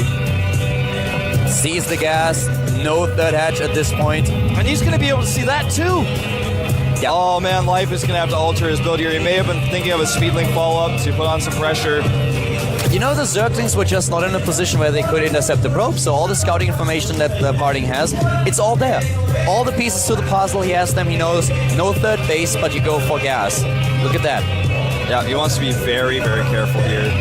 There are different styles that you can play. Life could go into mirrorless play. We'll see very soon when he starts his tech, if he adds the additional gas, if he even builds a few spine crawlers to just wait. If he goes into a faster build because he wants to be safe against an immortal push and decides to take the third base with the safety of the infestors. He could just go into speed and then play it safe. These Lings have an opportunity to run in here, but he doesn't realize it. Stargate. Stargate is the choice. No immortals on game number 1. And here comes the lair tech for his opponent. No scout on the Stargate. He doesn't know about it. So at this point, Life is really in the dark. He doesn't know what's going on. But with how fast he techs, he should be able to be completely prepared for this. With a third gas going up, it looks like we are going to see Phoenixes. Fourth gas goes down as well. Probably not Void Ray and Phoenix, but just straight hidden Phoenixes because he knows Life is not seeing a Stargate at all. There comes the additional gas for Life now, and he's up to 4 extractors at this point. We don't see a third base for him just yet. Oh, that's Sentry. Interesting to see what exactly his tech transition is. That was a scary moment for that Sentry, but he pulls back in time. Now, what's it going to be? Phoenix first, I assume? And yeah, Phoenix first. He's going to hide him. I want to see what Life is going to do, because he could go into Spire, but the Infestors are the much safer option. Spire is something that you can make work on this map. We always reference Nurture against Creator, which was a really interesting series that we saw at BWC in Shanghai. But Life taking such a risk, I rather see him go into the Infestation pit. And there it is. He's also going to show the Phoenixes, interestingly enough. Despite the fact that Overlord did not see a Stargate earlier on, he's just going to go and show them. Rallying across the map, starts the second Phoenix. He's going to be able to scout with this, the Infestation pit, and we'll be able to alter things accordingly. He's probably going to start his Robo very soon. There's the Lair Scout, and he sees the Infestation Pit as well. With the Phoenixes, you have not only the option to just take down Overlords and kill a few drones, maybe even a Queen, but you can always get the scouting information, and they are important. He needs something to see what exactly is going on. So kills an Overlord here, nice micro on the Phoenixes so far by parting, and all the scouting information. He doesn't know about the third yet, but he will. Yeah, now he's gonna find out. He flies by, he sees it. Now he knows, oh wow, that's a really late third, so as long as I hold your pressure with your investors at my third, I should be okay here. But without Colossi, it is going to be a little bit tough, because what will likely happen in the next few moments is Parting will take his third base, he'll start to wall it off and get cannons. No, actually, he's adding gateways in his main base, though, instead. He's not going to take a third right away. That's not what I expected. Yeah, me neither. Usually with this style, when Parting decided to not go for the Immortal push, we've seen him take a third base so often in this matchup. So he apparently really tries to go for a very strong two-base styling here. Takes down a few drones. Harvesters are not a problem, but loses one of the Phoenixes in the process. Yeah, a bit overzealous from one of those Phoenixes. You know, I have to say, this is not going to be something that Life expects at all if he really hits with a heavy push. And this is kind of what it's about. It's not only about playing a straight up style and playing the solid, but to surprise your opponent. These are mind games that we are seeing. These players know each other. They practice with each other. They've encountered each other countless times. And now with a different style, with the party using a different style here, that could be so important for him. But it looks like he's going for the third base after all. He's just playing it a lot more safe and later than he usually would. Yeah, you know, what happens next is he'll take this base, he needs to wall it off, get a lot of cannons up there, and then when the investors come, they're going to realize that, hey, I've got a moment where I can maybe put my invested Terrans. That's where the Colossi come into play. And he goes straight into the Twilight Council, which is of course so important. If you are really going for a style where you want to have a third base, you need to make sure that you have Blink. You also want to go for the +2 attack upgrade, but Blink is really important here. In case your opponent is trying to attack you, you need to be a little bit more mobile than you already are. Yeah, very true. Observer for Colossus, in fact, that's very conservative by Parting. He wants to have all the vision in the world about what's coming. That Phoenix might be out of luck. No, he needs to fumble that. He's not going to. He's just politely asking the Phoenix to leave. A few cannons go down here too. In fact, we're going to have a slight run by. That doesn't matter. There's a Zealot and a cannon. He will get that pylon, and one of the cannon had to be canceled. Zealot is in hold position here, so no problem at all. The piling goes down, but that's it. Fourth base already for Life.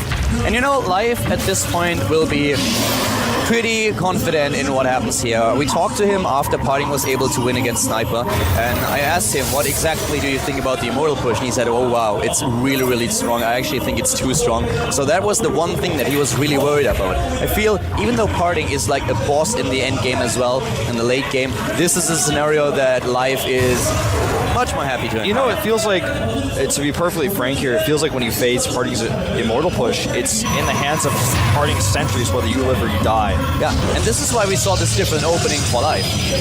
So now we have this wall that you already talked about, Wolf. We have the wall at the fourth base, at the third base, he's trying to go for it. At the same time now, the Spire to get the Corruptors out, and of course also to get the Brood Lords later on. This is the composition that you try to head into. Yeah, and these are the Infestors that are moving across the map that I was talking about earlier as well. He wants to trade Infested Terran Energy for some really good, not fungals, he may get a fungal or two if he gets lucky, but he wants to try to take out units. Yeah, this is why that Observer is so important. It's so risky if you actually do it, and he's going to pick it up.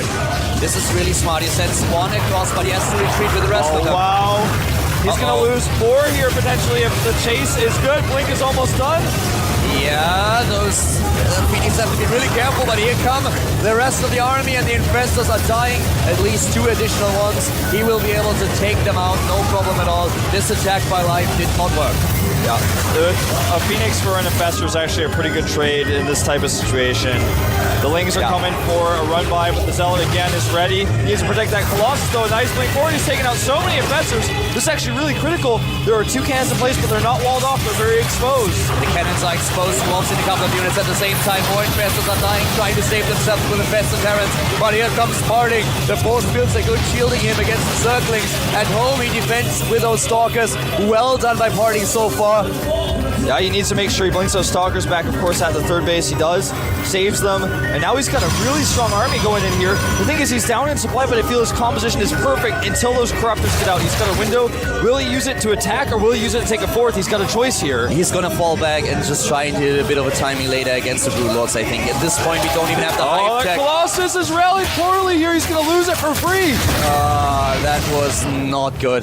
This was a problem against Violet that we saw with his Colossi rallies. Dungalov. Well, right now, we have the rest of the army going straight for the fourth base. Party trying to apply pressure, but the Zerglings are running around. This is not good for Parting. He's got enemies on both sides. The Lings from the back, slowing him down so the Roaches can do some damage here, but it's not quite enough. He needs to fall back. He doesn't have a lot of sentries. Wolf, he can't use too many force fields. He needs to fall back, and that's what he does. Only 2 sentries in the composition. Tries to fall back here, but he still has such a huge army supply. He has a damage potential. He needs another round of Warpins. Imagine if that Pylon had not gone down the Lings. Imagine if he had one more Colossus here. This would have been a much scarier army. There come the additional sentries that he needs. Warping them in right now. The Corruptors are all that life really has to hold here. He can force field the rep. He's actually killing the rocks, but if he wants to go for the fourth base, he had a chance to just force field the rep and go in. You know, he could even go into the natural and then force some units out, but he decides to blink in. This is actually a really good angle for life, but does he have enough units? That's the question. Harding is fungal, but he's fighting like a lion here against those Corruptors. It's not easy. Being fungal, he can't use his Smite to save the Colossi, but a lot of Life's units are already dead, and Life is dropping in supply. Harding taking his supply lead. He's got that forward pylon as well. He's got a great position here. He needs more stock as he warps him, and he needs to protect that pylon. He blinks back. Looks like the pylon is barely going to survive. 6 infestors, that's all that Life has right now, and here comes Parting. He has so many stalkers against this few spike collars. It's not a problem for him at all. GG! Parting takes the lead, takes game 1. It is the Blizzard Cup 2012, the grand final. We have a Zerg versus Protoss, and starting at the bottom of the map is our Startail Zerg player. It is Life. We just learned in the break how important those ID calls are. Yes, it's very important. Making fun of the KT old LT Warp commercials, man. I see those in commercials all the time. It's actually a great parody. And there's the mouse. See it? Looks nice. And there's the man himself. The Royal Roader of GSL. His opponent, his teammate, the Protoss in the blue to the top of the map. He is Harding, man, the guy who won already the first map on Daybreak with a good performance. This time he's up against his opponent at Tiga Shipyard. A map that kind of symbolizes what Zerg versus Protoss is all about these days. Oh, absolutely, man. We talked about it earlier. In the early game, Zerg with an early advantage, Protoss with an early advantage, and then later on it's the Zerg who has a high win ratio if he gets those Broodlords out. And no other map has, I feel, split Zergs and Protoss as Antigua Shipyard. In the early game, so strong, an immortal push, a 2-base time against the 3rd base of a Zerg player if he goes for this double expand, and then later on, really difficult for Protoss to take his 3rd base and defend it. Parting has done it in the past, might do it again, but maybe he shows us his trademark style in game number 2. I actually completely agree. You know, Antigua Shipyard shows like the rawest, most extreme version of what our metagame is like in this matchup in 2012. We have a hatchery first, by the way, for life, and you know, Parting doesn't seem to be scouting, so he's not going to be able to punish this in any way. Parting learned his lesson against Lenog on Daybreak, but on this map in particular, he's like, well, I don't have to send out my probe right away. You're not going to do anything fancy. I don't see you opening with an early push here. But Parting is up against a hatch first now, and usually you don't get away with this because your opponent might cannon rush you. But right now, Life will have his pool ready and the Zerglings as well. He's going to start his 3rd base, and because there was no scout from Parting, he's unable to deny neither the 3rd nor the 2nd base. And you know, this is an interesting position for Parting now. We talked about how this map is so dangerous in the early game for Zerg, especially once that probe knows about the 3rd base. There's several different builds we can see. We can see the Immortal push, we can see the Void Ray push, we can see a push followed up on 2 bases after Phoenix play. That 3rd is so difficult for a Zerg player to defend without creep spread there, and even if your creep is spread there, that ramp, if the Protoss gets up there and shuts you out, you've got no chance. Yeah. Scouting is everything here, and one of the things that you could see is that the 2nd Overlord for Life immediately positioned itself between the 3 bases, so you could see a probe coming in. Some Zerg players try to send the Overlord over to their opponent's base, trying to get a 2nd scout into position so that later on they can get into the main base and discover what kind of tech their opponent shows, and that's what he's going to do with another Overlord now. But the first Overlord, with the build that he was going for, the early expansion without the pool, that was so crucial to see when is this probe coming. What can the probe do? And do I have to send out a drone to stop it? Exactly. Here come the Lings, by the way, into the natural. He's trying to hold position them to do a little bit of damage. He's got to avoid that cannon. Look at that perfect placement by Parting. Yeah, if he wants to mine with a little bit more than that many probes, he's going to have to micro, but he should be okay here. Nice. Tricky. I like it. 2 Zerglings, that's the same cost as 1 probe stops 3 probes from mining. It's very, very subtle. Yeah, it's subtle, but it's extremely important. Look at how much damage, how much frustration he's already starting to cause. Parting says he skipped his Zealot. Wow, he's really killed one. Yeah.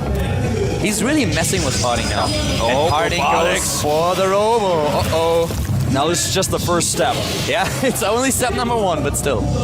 Now Parting does not know the angle of approach of the Overlord either. He does take his 3rd assimilator. Oh, this is tense, Calder. What's he going to make first when that Robo's done? This is when everything changes. He's got +1 on the way. And he started the Robo before he starts +1, which is usually an indicator that you go for the Immortal push. Yes. And, well, Protoss players all around the world are just now hoping to see an Immortal as soon as the robotics is done and not an Observer. Yep. We're going to find out. No units lost at all for Parting at this moment in time. Nothing. Robo is finishing. What's it going to be, Parting? I think it's an Immortal, and it is! It is an Immortal. He's going for the Immortal push. Oh, this is so difficult to hold, especially on this map. Life is the teammate of Parting. He's probably practiced against Parting's Immortal push more than anybody else, but this is still not going to be easy. This Ling run by could affect things a lot.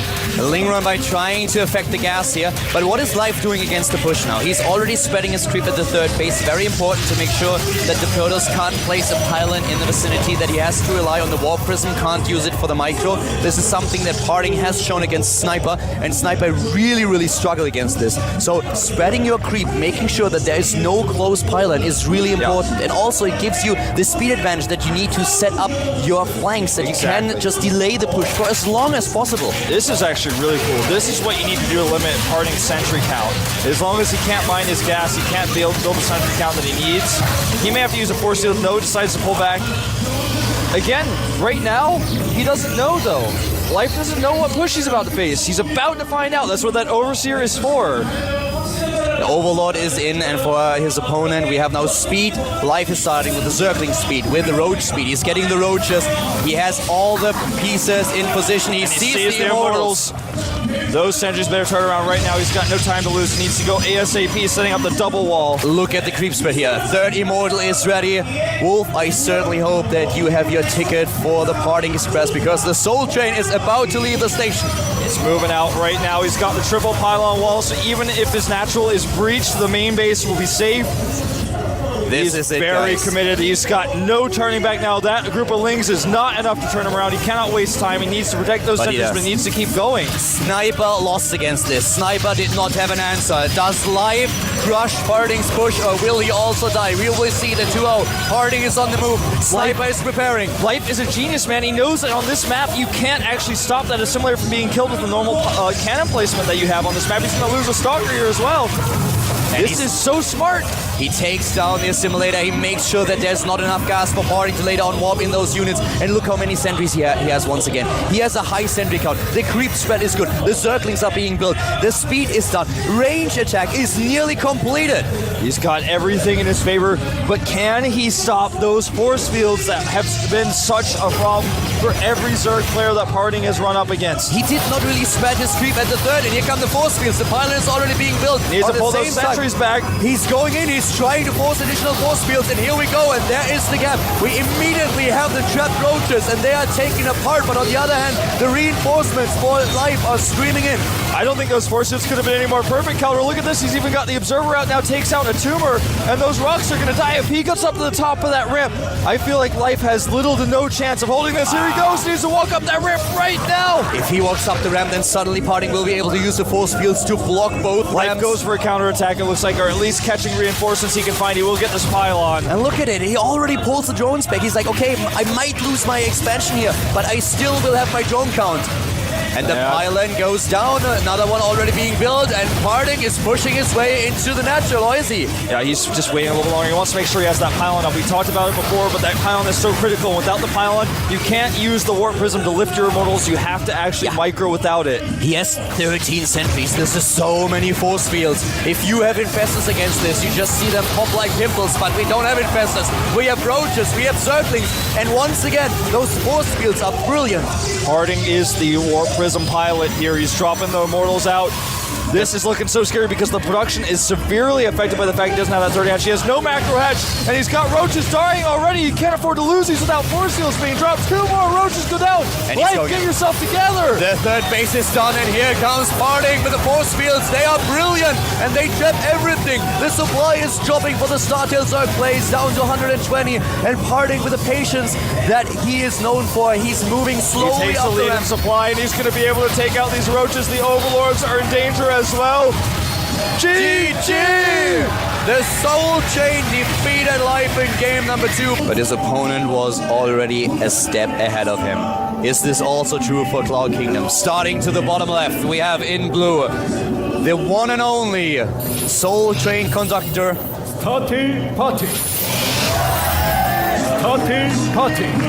He is the conductor, the winner of all tournaments in Asia the past month. He is just looking fine, man. No matter who he's up against, no matter what strategy he uses, he seems to be unstoppable. Again, totally skips on the forge. He goes for the scout. And in fact, we don't have the cooldown just yet. He's going to drop it very soon. He can't really try to drop a hatchery when the probe's already here. And there's the pool. He goes for the pool, but actually I think that he was toying around with the idea a little bit. Yeah, he until definitely he saw the considered probe. it. Yeah, it was a little bit later of a pool. Well, at this point, Parting is already up 2 games, and if he is able to get another win here, then he only has to win that one additional map to win the entire finals. And Life, he is in trouble, and he knows it. Parting has shown over and over again that he can beat Zergs, and as mentioned before, at the MLG tournament that they just had recently, they played a best of 5, and Parting, yeah, he won it without dropping a single map with a 3-0. So Life, I hope that his nerves are actually holding, that he's not in a position where he feels like he can't beat this guy. Look at the average playtime for Parting versus Zerg, 17 minutes and 12 seconds. That goes to show you that even though he does this push a lot, that kind of shows that a lot of his games are also really long. 17 minutes and 12 seconds, there's probably like 2 games that Parting has ever played at that length. He plays a lot of games with the Immortal Push and a lot of games in the super late game with 4, sometimes 5 bases with the Mothership. So both extremes are possible, and that's something that Life knows. Their teammates, he's got a lot of experience with this, but it doesn't make it any easier. And Life now, he has to come up with a solution, and maybe on this map he is going to find one, but it's a decent map for Protoss. This is a map that Shiro would choose every single time he's down against a Protoss player. In the Blizzard Cup, we've witnessed him picking this map, I think, 3 or 4 times even. So right now, what is Parting going to do? It's a good map for the Immortal Push, it's a good map for the late game. He has so many options here. You know, sometimes you see Stargate play here too. I feel like it's the least likely strategy. Most of the time you either see an Immortal push 4 and Immortal take the 3rd. Nice block here, waiting for that cannon. He wants to save the probe, not quite able to do so. That means he's not going to be able to do a follow-up scout. Yeah. So he does not really know about the 3rd base. He can of course assume that it... Oh, well, actually there was a probe. Yeah, he's got a probe there. That was just the probe that was the block, I suppose. Yeah. Consider though, only MC really goes Stargate on this map. I don't think we're going to see Phoenixes here. We have seen it before. He actually played it as well. Yeah. We've seen Parting use the strategy too. It's more common to go into the robotics here, but we could see a Stargate for him. I feel, you know, so far his strategy I think is not gonna evolve around going into an Immortal Push right away again, so I could see a Stargate. If I personally was him, I was just, in this situation, being had 2 games, I would just Immortal Push for as long as I possibly could. Up to the point where Life defeats me once, and then I would probably Exactly. See, it's just about that one time, because later on we do have Abyssal City, we do have Belcher Vestige. That's a map you might want to use the Immortal Push on later. That pylon That's probably, true, actually. That's probably where we're going to see our tech. Here comes the probe. What's it going to be? Robotics! He's going for the Robo again before the +1 attack upgrade. This is intense. I feel like he's just going to do the Immortal Push again, like you said, until it fails now. And now it's, of course, the ball is once again in Live's court. What exactly are we going to see from Parting? We will see in a second what he decides to do with the robotics. We've seen him go into a play where he tries to take the third base with the additional Templar Archive. Sorry, of course, the Twilight Council. Right. But Live knows that it's an option, that there might be an Immortal Push coming, and there's the +1 attack upgrade. So what is he going to do? Is he changing things? Will we at some point maybe see a very fast tech for him? That's entirely possible. I would not be surprised. You know, there have been several ways how you can approach this. We had a lot of Zerg players trying to... There's the Immortal, so we will see the Choo-Choo train again. A lot of Zerg players try to hit Mutalisk timings, Infestor timings. You can go for a drop play with force fields to just make sure that force fields don't matter. Most of the time, Protoss are pretty happy about that because you just drop the units one by one into the army. And players like Mana, for example, pointed out several times when they were playing in the GSL that this is something that they're really happy with because then they can take their opponent's army down quite easily if they do it correctly, if they target well. So there are a lot of options what you can go for. And these days, what Zergs try to do is flank and counterattack. Yeah. But it looks like Protoss is just too prepared for it. Yeah, people have really figured out how to deal with that. A lot of people going for the double walls like we saw last game, or oftentimes multiple cannons. We have double evolution chamber. That's a pretty big variation here, but that's not something that's really going to be helpful against this type of push necessarily. He goes for speed. Okay, so he's actually going to go Infestors this time to try to hold. I say try to hold, but he doesn't even know what's coming yet. At this point, he completely skips the roaches. He wants to go into a heavy circling style. And this might be the answer that he needs here. He will be faster with his units. He can bounce between flanking and going into a counterattack. And he knows, of course, that with his strategy, he needs he needs more lava. So he goes into the macro hatch as well. And as you pointed out, the Infestors. And let's talk a little bit about what we've seen in the last game against a Sniper. Massive amount of sentries and a double funnel on the sentries, and as I said before, they pop like pimples. You can take them out and all of them will die. There's so much resources lost. If he gets a double funnel, Parting cannot continue. Calder, I think that this may work, and it's not going to be easy, but this is the first Zerg brave enough to try it in this entire tournament. No one has tried it. He's trying to buy time for his upgrades. He needs the 1-1. He's trying to bait force fields, but Parting is patient. Parting is super patient, man. Look at those lings. 30 lings being built. He has so many already. Here comes the Pathogen Glance upgrade, and he's buying time. Every second counts. Parting knows what's going on. He knows this is a ling-heavy play where Infestors are going to be the choice, so he knows he needs to hit this timing.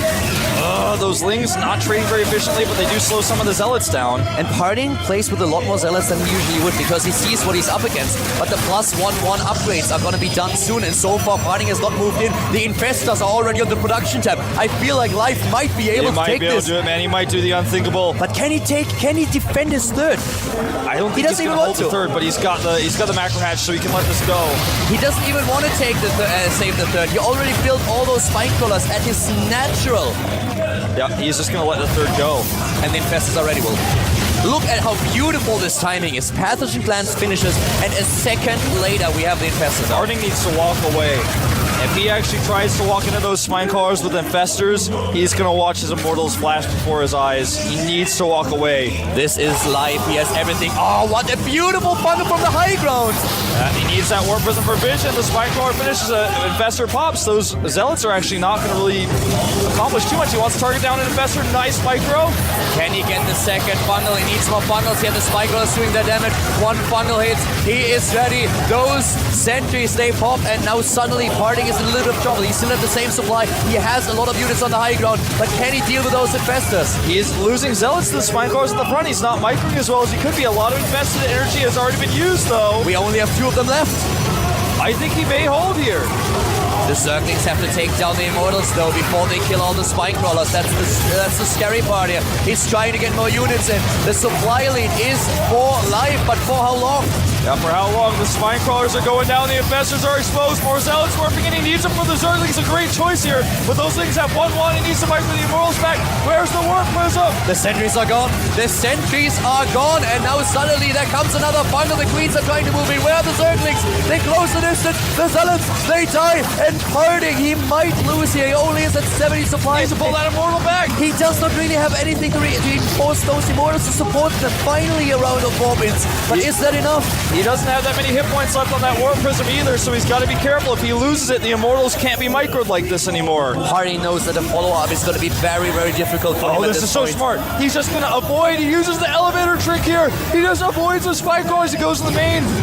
He goes in the main, which opens him up against the surround. Here comes another There's too many roaches, I feel. The roaches now finally joining the battle. They can take down the Zealots and the Immortals. There are 2 left, but can they close the distance? He doesn't need to be fighting that queen. He needs to be fighting the roaches. The big problem for him is there are no sentries anymore. He has 2,000 gas right now. Oh my god, the Immortals, they survive. But now we have a lead in Harvester Supply for life. He has pushed his opponent back. He has the tech that he needs. And Parting is trying to transition. He's in a position where he realized, I can't kill him. I cannot kill him. I have to transition. Robotics, Spay, and Twilight Council. He's trying to transition here, but I feel like this is an uphill climb that's going to be impossible. The macro hatch alone gives him so much production. If he gets these Immortals lost at all, he loses everything. That hatchery survives with 29 hit points, by the way. The macro hatch here important for him, and now is the time of life. He tries to move in, and he tries to, of course, deny this third base. He will get his own, and there it is, the hatch being placed down. Wolf, this is so close. This is tense, and Parting he's got no real advantage in this game to hold on to except his gas. But at the same time, Life stopped the Immortal push, but he hasn't won the game yet. Yeah. And those Immortals are still doing work here. Life actually has to turn around. Plus one armor is on the way, and we have Blink now. He's going to try to hold the third base using these Colossi. Is he just going to go for a follow-up attack? That's also a possibility. I mean, he could. Life is even double expanding here. He knows that at this point, he has the lava, he has also the drones, but he needs the additional mineral patches. He needs to saturate more bases. That's so many sentries, but he's got the gas to afford it. He actually warped in so many Zealots in that fight to fight the Zerglings. He built up the gas. The big problem for Parting is, let's say for Life, is that he doesn't have a Spire. He doesn't have an answer to Colossi just yet. He needs to rely on those roaches and then on the fungals. So if Parting decides to push, he needs to be careful that he doesn't get fungled, especially with the sentries. But the big advantage for him are the Colossi. On the other hand, this is also true for him just defending the third base, which he tries to do here. He's got those pylons to do a little bit of harassment as well. For example, I feel he could have, if he wanted to, warped in some units to attack that fourth base, but it's a bit too risky at this point. He can't afford to throw minerals away like that, not until he has his third base. You know, with those extra bases for Life, if he gets the gas count up, he can transition into the Hive Tech. He already has the Infestation Pit. He has 10 Infestors on the map. He does not have to kill him now. Moving in now would, in my opinion, be taking too much of a risk, because if the force fields are good, he might lose his army. I don't think he expects there to be this many sentries up here, but there are so many, and he can't break up against. It's not with the cannons finishing as well. The observer sees everything. He wants to try it though. This is a big risk. It's a huge risk, but he takes it. He wants to take him out now. He wants to take it because he gets too dangerous. The Colossus is fungal. He can't move, and the Colossus, it is dead. And now suddenly there's no answer for the Zerglings and the Roaches anymore. So many Infestors. Blink isn't done. Now it finishes. The third base, he doesn't cancel it. Will he save it? It doesn't look like it. I don't think so, man. I think Life is going to take his first game in this series right now. Life takes down the Nexus. He dodges the force fields attacks from 2 angles, and he takes the Colossus down immediately. Those Zerglings can still do the damage, and now Parting is suddenly up against a huge army, against a 4-based Zerg player. And well, let's be honest about it. Life now completing the Greater Spire. This gives him another angle against Colossi. Yeah, Parting sorry, the Spire, of course. Greater Spire, he wishes, but not yet. Not yet, but he will have it pretty soon if things continue this way. Parting is actually just trying to do his best to stay alive. He's hanging by a thread of a thread right now in this game. He loses, of course, that Roach Life does to that Blink, but he's up 50 supply. He has all the bases. He's got all the tech. Still could see some Warpins. Arcan's, of course, now a really good choice against the Zerglings. This is just so important for him to make the right choices now. But Life has such a lead in this game. He's not only 50 supply up, he has the creep spread, he has the 4 bases, and Parting didn't use those pylons. You pointed them out earlier with top left double pylon that he could use for attempted harassments, but he can't really use them. Life doesn't give him the room to breathe.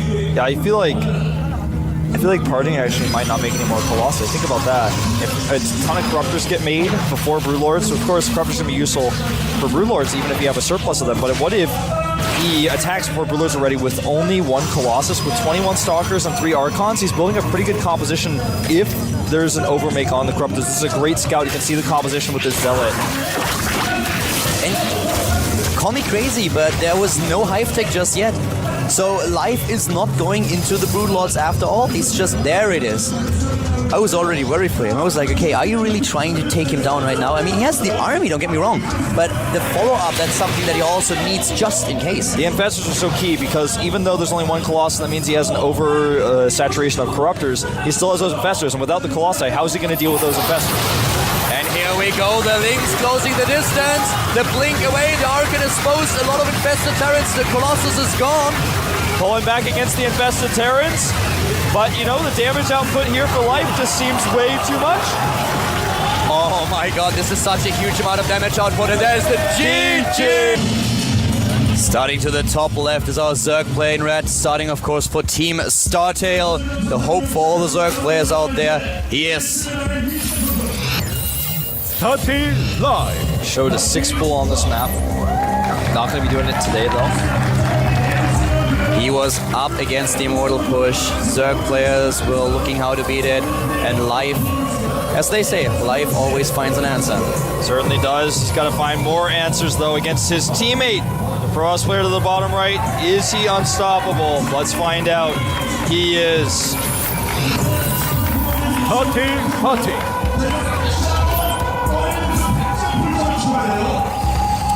Not invincible, as shown in last game. Not invincible, but still in the lead. Still in a position where he is ahead, 2-1. This 4th game might change things though. It's a big map, and it's cross positions. This is like, okay, well, if anyone in the entire world can pull off an Immortal push against Zerg on cross position, well, when it's partying. Yeah. But I think not even he is gonna try it. I don't think so, man. That would be crazy. That's like the worst map and the worst positions ever to go for an Immortal push. He goes even Forge first here. You know, if he goes Forge first on this map, it's a little bit scary if you don't scout your opponent right away. It's hard to see what spawning location your opponent's at, and also if he scouts a hatch first, which is a little bit more common on this map, he might be able to punish it. And while we have those build orders just evolve in front of us, unfold, let's once again give a big shout out here to the players. And I want all of you guys, all the Zerg fans out there, all the Protoss fans out there, to add them on Twitter or at least send them a tweet. Their accounts are for Parting, ST_Parting. And for his opponent for life, it's actually Startail_life. So add the 2 of them. They definitely deserve your support, and send them a tweet. Tell them that you cheer for them. Also make sure that you add the 2 of us at ProxyWolf and at Calder, and tweet at StarCraft, the Blizzard account, that you really appreciate this tournament. Yeah, and also, of course, hashtag the GSL. It's the easiest hashtag to make. It's the shortest one. It's one we always use at these finals. Hashtag it, talk about it, get it trending, and make sure that all your friends who follow you on Twitter who are non-StarCraft people know this is going on. You can even post on Facebook about it. It's the finals, guys. It is indeed, that much is for certain. Now, you can see the win rates here for Parting at certain intervals in the game. The late game is one of his strongest, as is the early game. That's what I was talking about earlier. That's why he kind of has that middle ground where he wins most of his games. 3rd base now coming up for life. And Parting, well, he has to change his build a little bit on this map. We've even seen a Stargate on this map, which is usually something that a lot of players try to avoid and rather go into the 3rd base right away. Reason being that the map is just so big that it takes an eternity for you to arrive at your opponent's base, at least if it's cross position. Yeah, very true. Probe scouting away. And, you know, at this moment in time, we have to wait, of course, for that quarter finish. It's just started. We don't have any gas for life yet, so right now he's playing a bit more this really heavy economy style where you want to get into the macro game and then overwhelm your opponent later on. And this is exactly what we could see here. If Parting isn't careful, he's going to be up against a Zerg player who's not only on 3 but soon on 4 bases. Will have a massive economy, getting his tech up, getting a huge amount of units. And the problem that you have is if you really walk out on the map with a timing attack as a Protoss player, there are so many ways where, in so many positions where a Zerg player can surround you. So it's very difficult to pull that off. I feel this is one of the toughest maps for Protoss now. Yeah, this is a map where we're probably going to see a 3-base timing attack. I feel like this map is the one where most often Protoss players take a third early but don't use it to attack. I think this robotics is going to be for an expand, but it is the tech of choice. If he decides to go for an immortal push with this, it would be crazy. With the way he's rallied it, it looks like it's going to be for an observer. A lot of Zerg players actually argue that on a map like Whirlwind, especially with the cross position, it's already a little bit too big, especially when you try to go into, for example, Broodlords. It's really difficult because your Broodlords are so slow, and if your opponent plays it well, then suddenly he can harass you with a Warp Prism with speed. He can try to just run around your army and hit your base, and you have to kind of find out if you want to defend or attack. So one of the plays that we could also see are, for example, Mutalisk. Not that common, but still an option. Yeah, it's more common on maps like this, like Tal'Darim Altar, like Whirlwind. They're big and open. We have Observer first.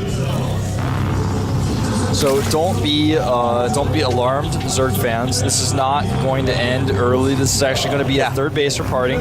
We don't see him here with any kind of immortal shenanigans. That's something that he just can't pull off here. We have him straight ahead. His opponent, by the way, that's the immortal after all, but this is going to be a third base. He's going to add the Twilight Council, and we will see a third base. I cannot see him push out with an immortal push. No, that would be suicidal. It's not going to happen, especially not with the Observer. The timings are also not really working for him, and as you can already see, Life is there with the Scouts, does have the Overlords, he's going into the tech, and there's the Twilight Council for parting. So right now he's going immediately for the blink. He's gonna try to get himself the third base up. Yep, he's gonna go for it. He's gonna be able to get so many different tech paths going for him once he gets that third base up and gets those 6 gases going for him. But for now, it's really important for Life to not overreact. He's going for the double evolution chambers again, but this time, of course, with Roach support. Exactly, he has the Roaches right now. He skipped them on Cloud Kingdom because it was a very different strategy that he was trying to hit there. But now we have the Roaches for him. He has speed as well, and there's the third base. Third base for parting. To the left, something that he scouted, of course, he saw with the Zergling, not the structure itself, but he saw the move out, and he will confirm with the rest of his units. Yep, here they come walking across the map. 5 Roaches. He wants to put a little bit of pressure on while he gets that infestation pit, so he keeps Parting's attention off of him, but he's not going to really commit to this attack because he knows it's a little bit of a risk, especially with this many sentries. He actually runs all the way in here. He's going to get out, though, as soon as he sees those sentries. He runs in, and here come the cannons now, trying to secure it as fast as possible. 61 Harvesters already against 55, and the infestation pit nearly done, but Life still applying pressure here. Yeah, he snipes a cannon without a cancel there. And the Roaches are actually coming in from another angle, so he's trying to hit this attack where he really throws Parting off, but with an Immortal here, it's not going to be able to work. Yeah. He tries. Yeah, nice. Yeah, he goes for it. You know, he just is like, okay, well, maybe you leave your main open. And if you do, if I can get into your natural or into your main base, then I have such a nice momentum going for myself. I can just macro it up behind this, and you suddenly have to deal with this aggression. We're seeing a third evolution chamber, and this is not for Vipers and Heart of the Swarm. No. This is so he can get 3 upgrades at once. That's a lot of gas, but it's going to pay off in the long run, especially because the Broodlings, he's got the ability to use the Broodlings. Yep. He's got the Zerglings, and then later on, of course, the Infestor can drop the Infested Terrans. They'll get the missile upgrades with the Roaches. We just have him this time going into the fourth base. He has the economy, and he really tries to play this very, very upgrade heavy, as you already pointed out. And on the production tab, we now have all these upgrades that we just talked about. Armor +1 attack for the Roaches, the +1 attack upgrade for the Zerglings, speed, pathogen glands, Infestors. He is really in a position where he knows, Parting, you can't move out. You're taking your third base right now. There is no option for you to be aggressive. So I get all my upgrades. I skip a little bit on the units. I only get the energy units out. And as soon as I see that you really attack, then I can build the units that I need to defend. So you have 4 gates at the 4th base here. You know, is he really going to try to make this one work? I don't think that he's trying to attack right now. He will wait for his side. Yeah, well, he's adding 2 gates. I think he is going to attack off the 3 base, though, for sure. It's just, you know, he has shown crazy late game on open maps in the past, but on this map, he's just asking for trouble if he really wants to take that 4th base. I respect his decision to go for the timing attack here. I would go for a timing attack if I was him. I would be very uncomfortable playing against Life in the late game when he has all the options and all the tech up. So hitting before there's an option for the Zerg player to get his Hive and everything up, I think that's the right choice. But Life is now pushing out. He has a lot of units and he wants to claim the middle of the map. He has already the Lynx and the Roaches on their way. Parting with a lot to defend here, though. Yeah, and I feel like with that fleet beacon, well, he starts to Stargate first, of course. with the Stargate coming out, it indicates he is very willing to go into a fourth base on this map, which is pretty crazy to me. That's very brave. +3 coming out here. He's got that Colossus. Try to help zone out here. A good funnel though on those sentries. Needs a few more. Nice trapping one of the infestors. And you can just see how Parting prepares for everything. The Spire is up, but as already mentioned, the Stargate is not only on production tab, it's nearly done. And the Fleet Beacon will follow soon. So Parting on those 3 bases, already going into the Mothership again. This will help him later on. He's going to get the energy out earlier, but he has to defend here first. Yep, and the force fields are pretty good here. The Roaches can't quite get through, although defensive Terran energy is just going to be dropped, pretty useless. Really good force fields here, and he forces Life back. Life is now on the retreat, and Parting, so far, has done a really good job with his defense. He has the 3 bases, he did not lose too much here, and now we have suddenly the Fleet Beacon. The Fleet Beacon up, exactly. With the Fleet Beacon now, he can get everything that he needs. He can get the Mothership out, and this is just so cool for him. Both of them playing really, really well in this game. That Overlord finally taken out is actually going to supply block Life just a little bit here. The pylon going down here as well. Now, Parting just needs to keep his cool until that Mothership is out. If he really wants to take a 4th base, he is really going to have to make sure he has observers like he does right now. And there it is. Scatter across the map, and he's just going to do it. Yeah. On this map, he is going to take a 4th base on Whirlwind. He takes the 4th, he is happy with the defense at his 3rd base, takes the 4th now. We have him with double Colossus, a lot of Stalkers. He already has the Colossi as well. And now we have him with a Mothership on the production tab. Where Life just now starts his own hive attack. Yeah. Trying to snake around here with his Roaches. A few Roaches get trapped on the left side. Roaches are not the concern. They're just a temporary annoyance for him right now while he tries to get this 4th up. He loses 3 structures without a cancel, but it's worth it to keep his Nexus alive. Good force fields, trapping a lot of Roaches. Again, this is kind of what we see from Parting the entire time. A blink forward, he's trying to chase them down. He's trying to get them right now, blinks after them, but then does not want to overcommit here. There's always the risk of running into infestors and being fungal. Exactly. Now that Mothership is halfway done, there's a big Ling force. He continues to produce Lings. 24 additional Lings coming in here. He actually runs to the left side. But everywhere, Parting has such good cannon coverage. Parting is everywhere with his observers, with his cannons, just with the structures in general. He has such a good defense, and Life lost so many more resources than his opponent. He has the better mining in general because of his earlier bases that he has, but this is just not easy for him to pull off. He's running against the wall every single time. Yeah, Templar Archives coming up now, and of course this means that he will be able to get those Archons out for the Archon Toilet. The Mothership itself is not just there to look pretty into cloaked units, it's there to get that Vortex off. You need that AoE damage in the Vortex to make it worth your while. Greater Spire now on its way. Charge. Twilight Council is already done. All the pieces of the puzzle. Exactly. It's just both players are just trying to set their chess pieces into position and go for the checkmate. And this is a pretty good position for Parting. He starts to clear up some of this creep. This is really important on a map of this size. He needs to make sure he does not get flanked. Beautiful force fields. Never a wasted force field. Look at those hexes. They're perfect. Yeah, they are really, really perfect. They are fantastic force fields, a fantastic micro by Parting throughout the entire series. Just both players, you know, even with the good forces, he still grabbed those Stalkers and tries to grab them again. Parting is on top of it, immediately pulling back. And both of them just working at this bank now, going for 3,000 minerals even for Life. I'm a little bit surprised that we don't have an extra base for Life. He wants to stay on 4 at this point. Another base would open him up a little bit against aggression, against harassment. But I feel that at some point he has to decide to go into a 5th or just for a massive aggression. Yeah, I mean, the bank is starting to get really scary for Parting. He's also adding all these gateways, getting a second robotics, getting armor. He's getting all the tech upgrades, so as soon as he's got those first 5 broods. The Brood Lords are now just being off 8 of them. Mothership has been spotted as well. He needs to make sure he has some extra Corruptors out because he just morphed a ton of his Corruptors now into Brood Lords. This game just gets, the economy for both players just gets bigger and bigger. Parting takes the 5th base before Life does. That is pretty telling. He's actually going to throw these sentries away. That's fine. He needs more supply for damage-dealing units. Even the armor upgrades are now being started. The speed upgrade for the War Prison. There we have the Robo, another on the tap. Both of them gearing up so hard now. It's getting +1 for air. This and is 3 additional Stargates. 3 Stargates, man. Those sentries are going to die here, but I feel like Parting is moving in. He's actually just a step up ahead in almost all aspects of this game. He built the Stargates against Violet. I feel it was Cloud King. Cloud Kingdom, he never ended up using those. Exactly, Stargates. he never used them. He gets them because he has the bank and he knows at some point might be in a position where I have to be flexible enough to just change my tech entirely. And this is something that is always awesome for Zerg, because Zerg can do that so easily, but he just prepares for the game. He already gets those upgrades up. Ah, Wolf, this is going to be such a great late game between the two of them. Finally forces them to unburrow. He's got 4 cannons finishing the 5th one. And Life's roaches are stuck between cannons and a stalker place. He just gets rid of them.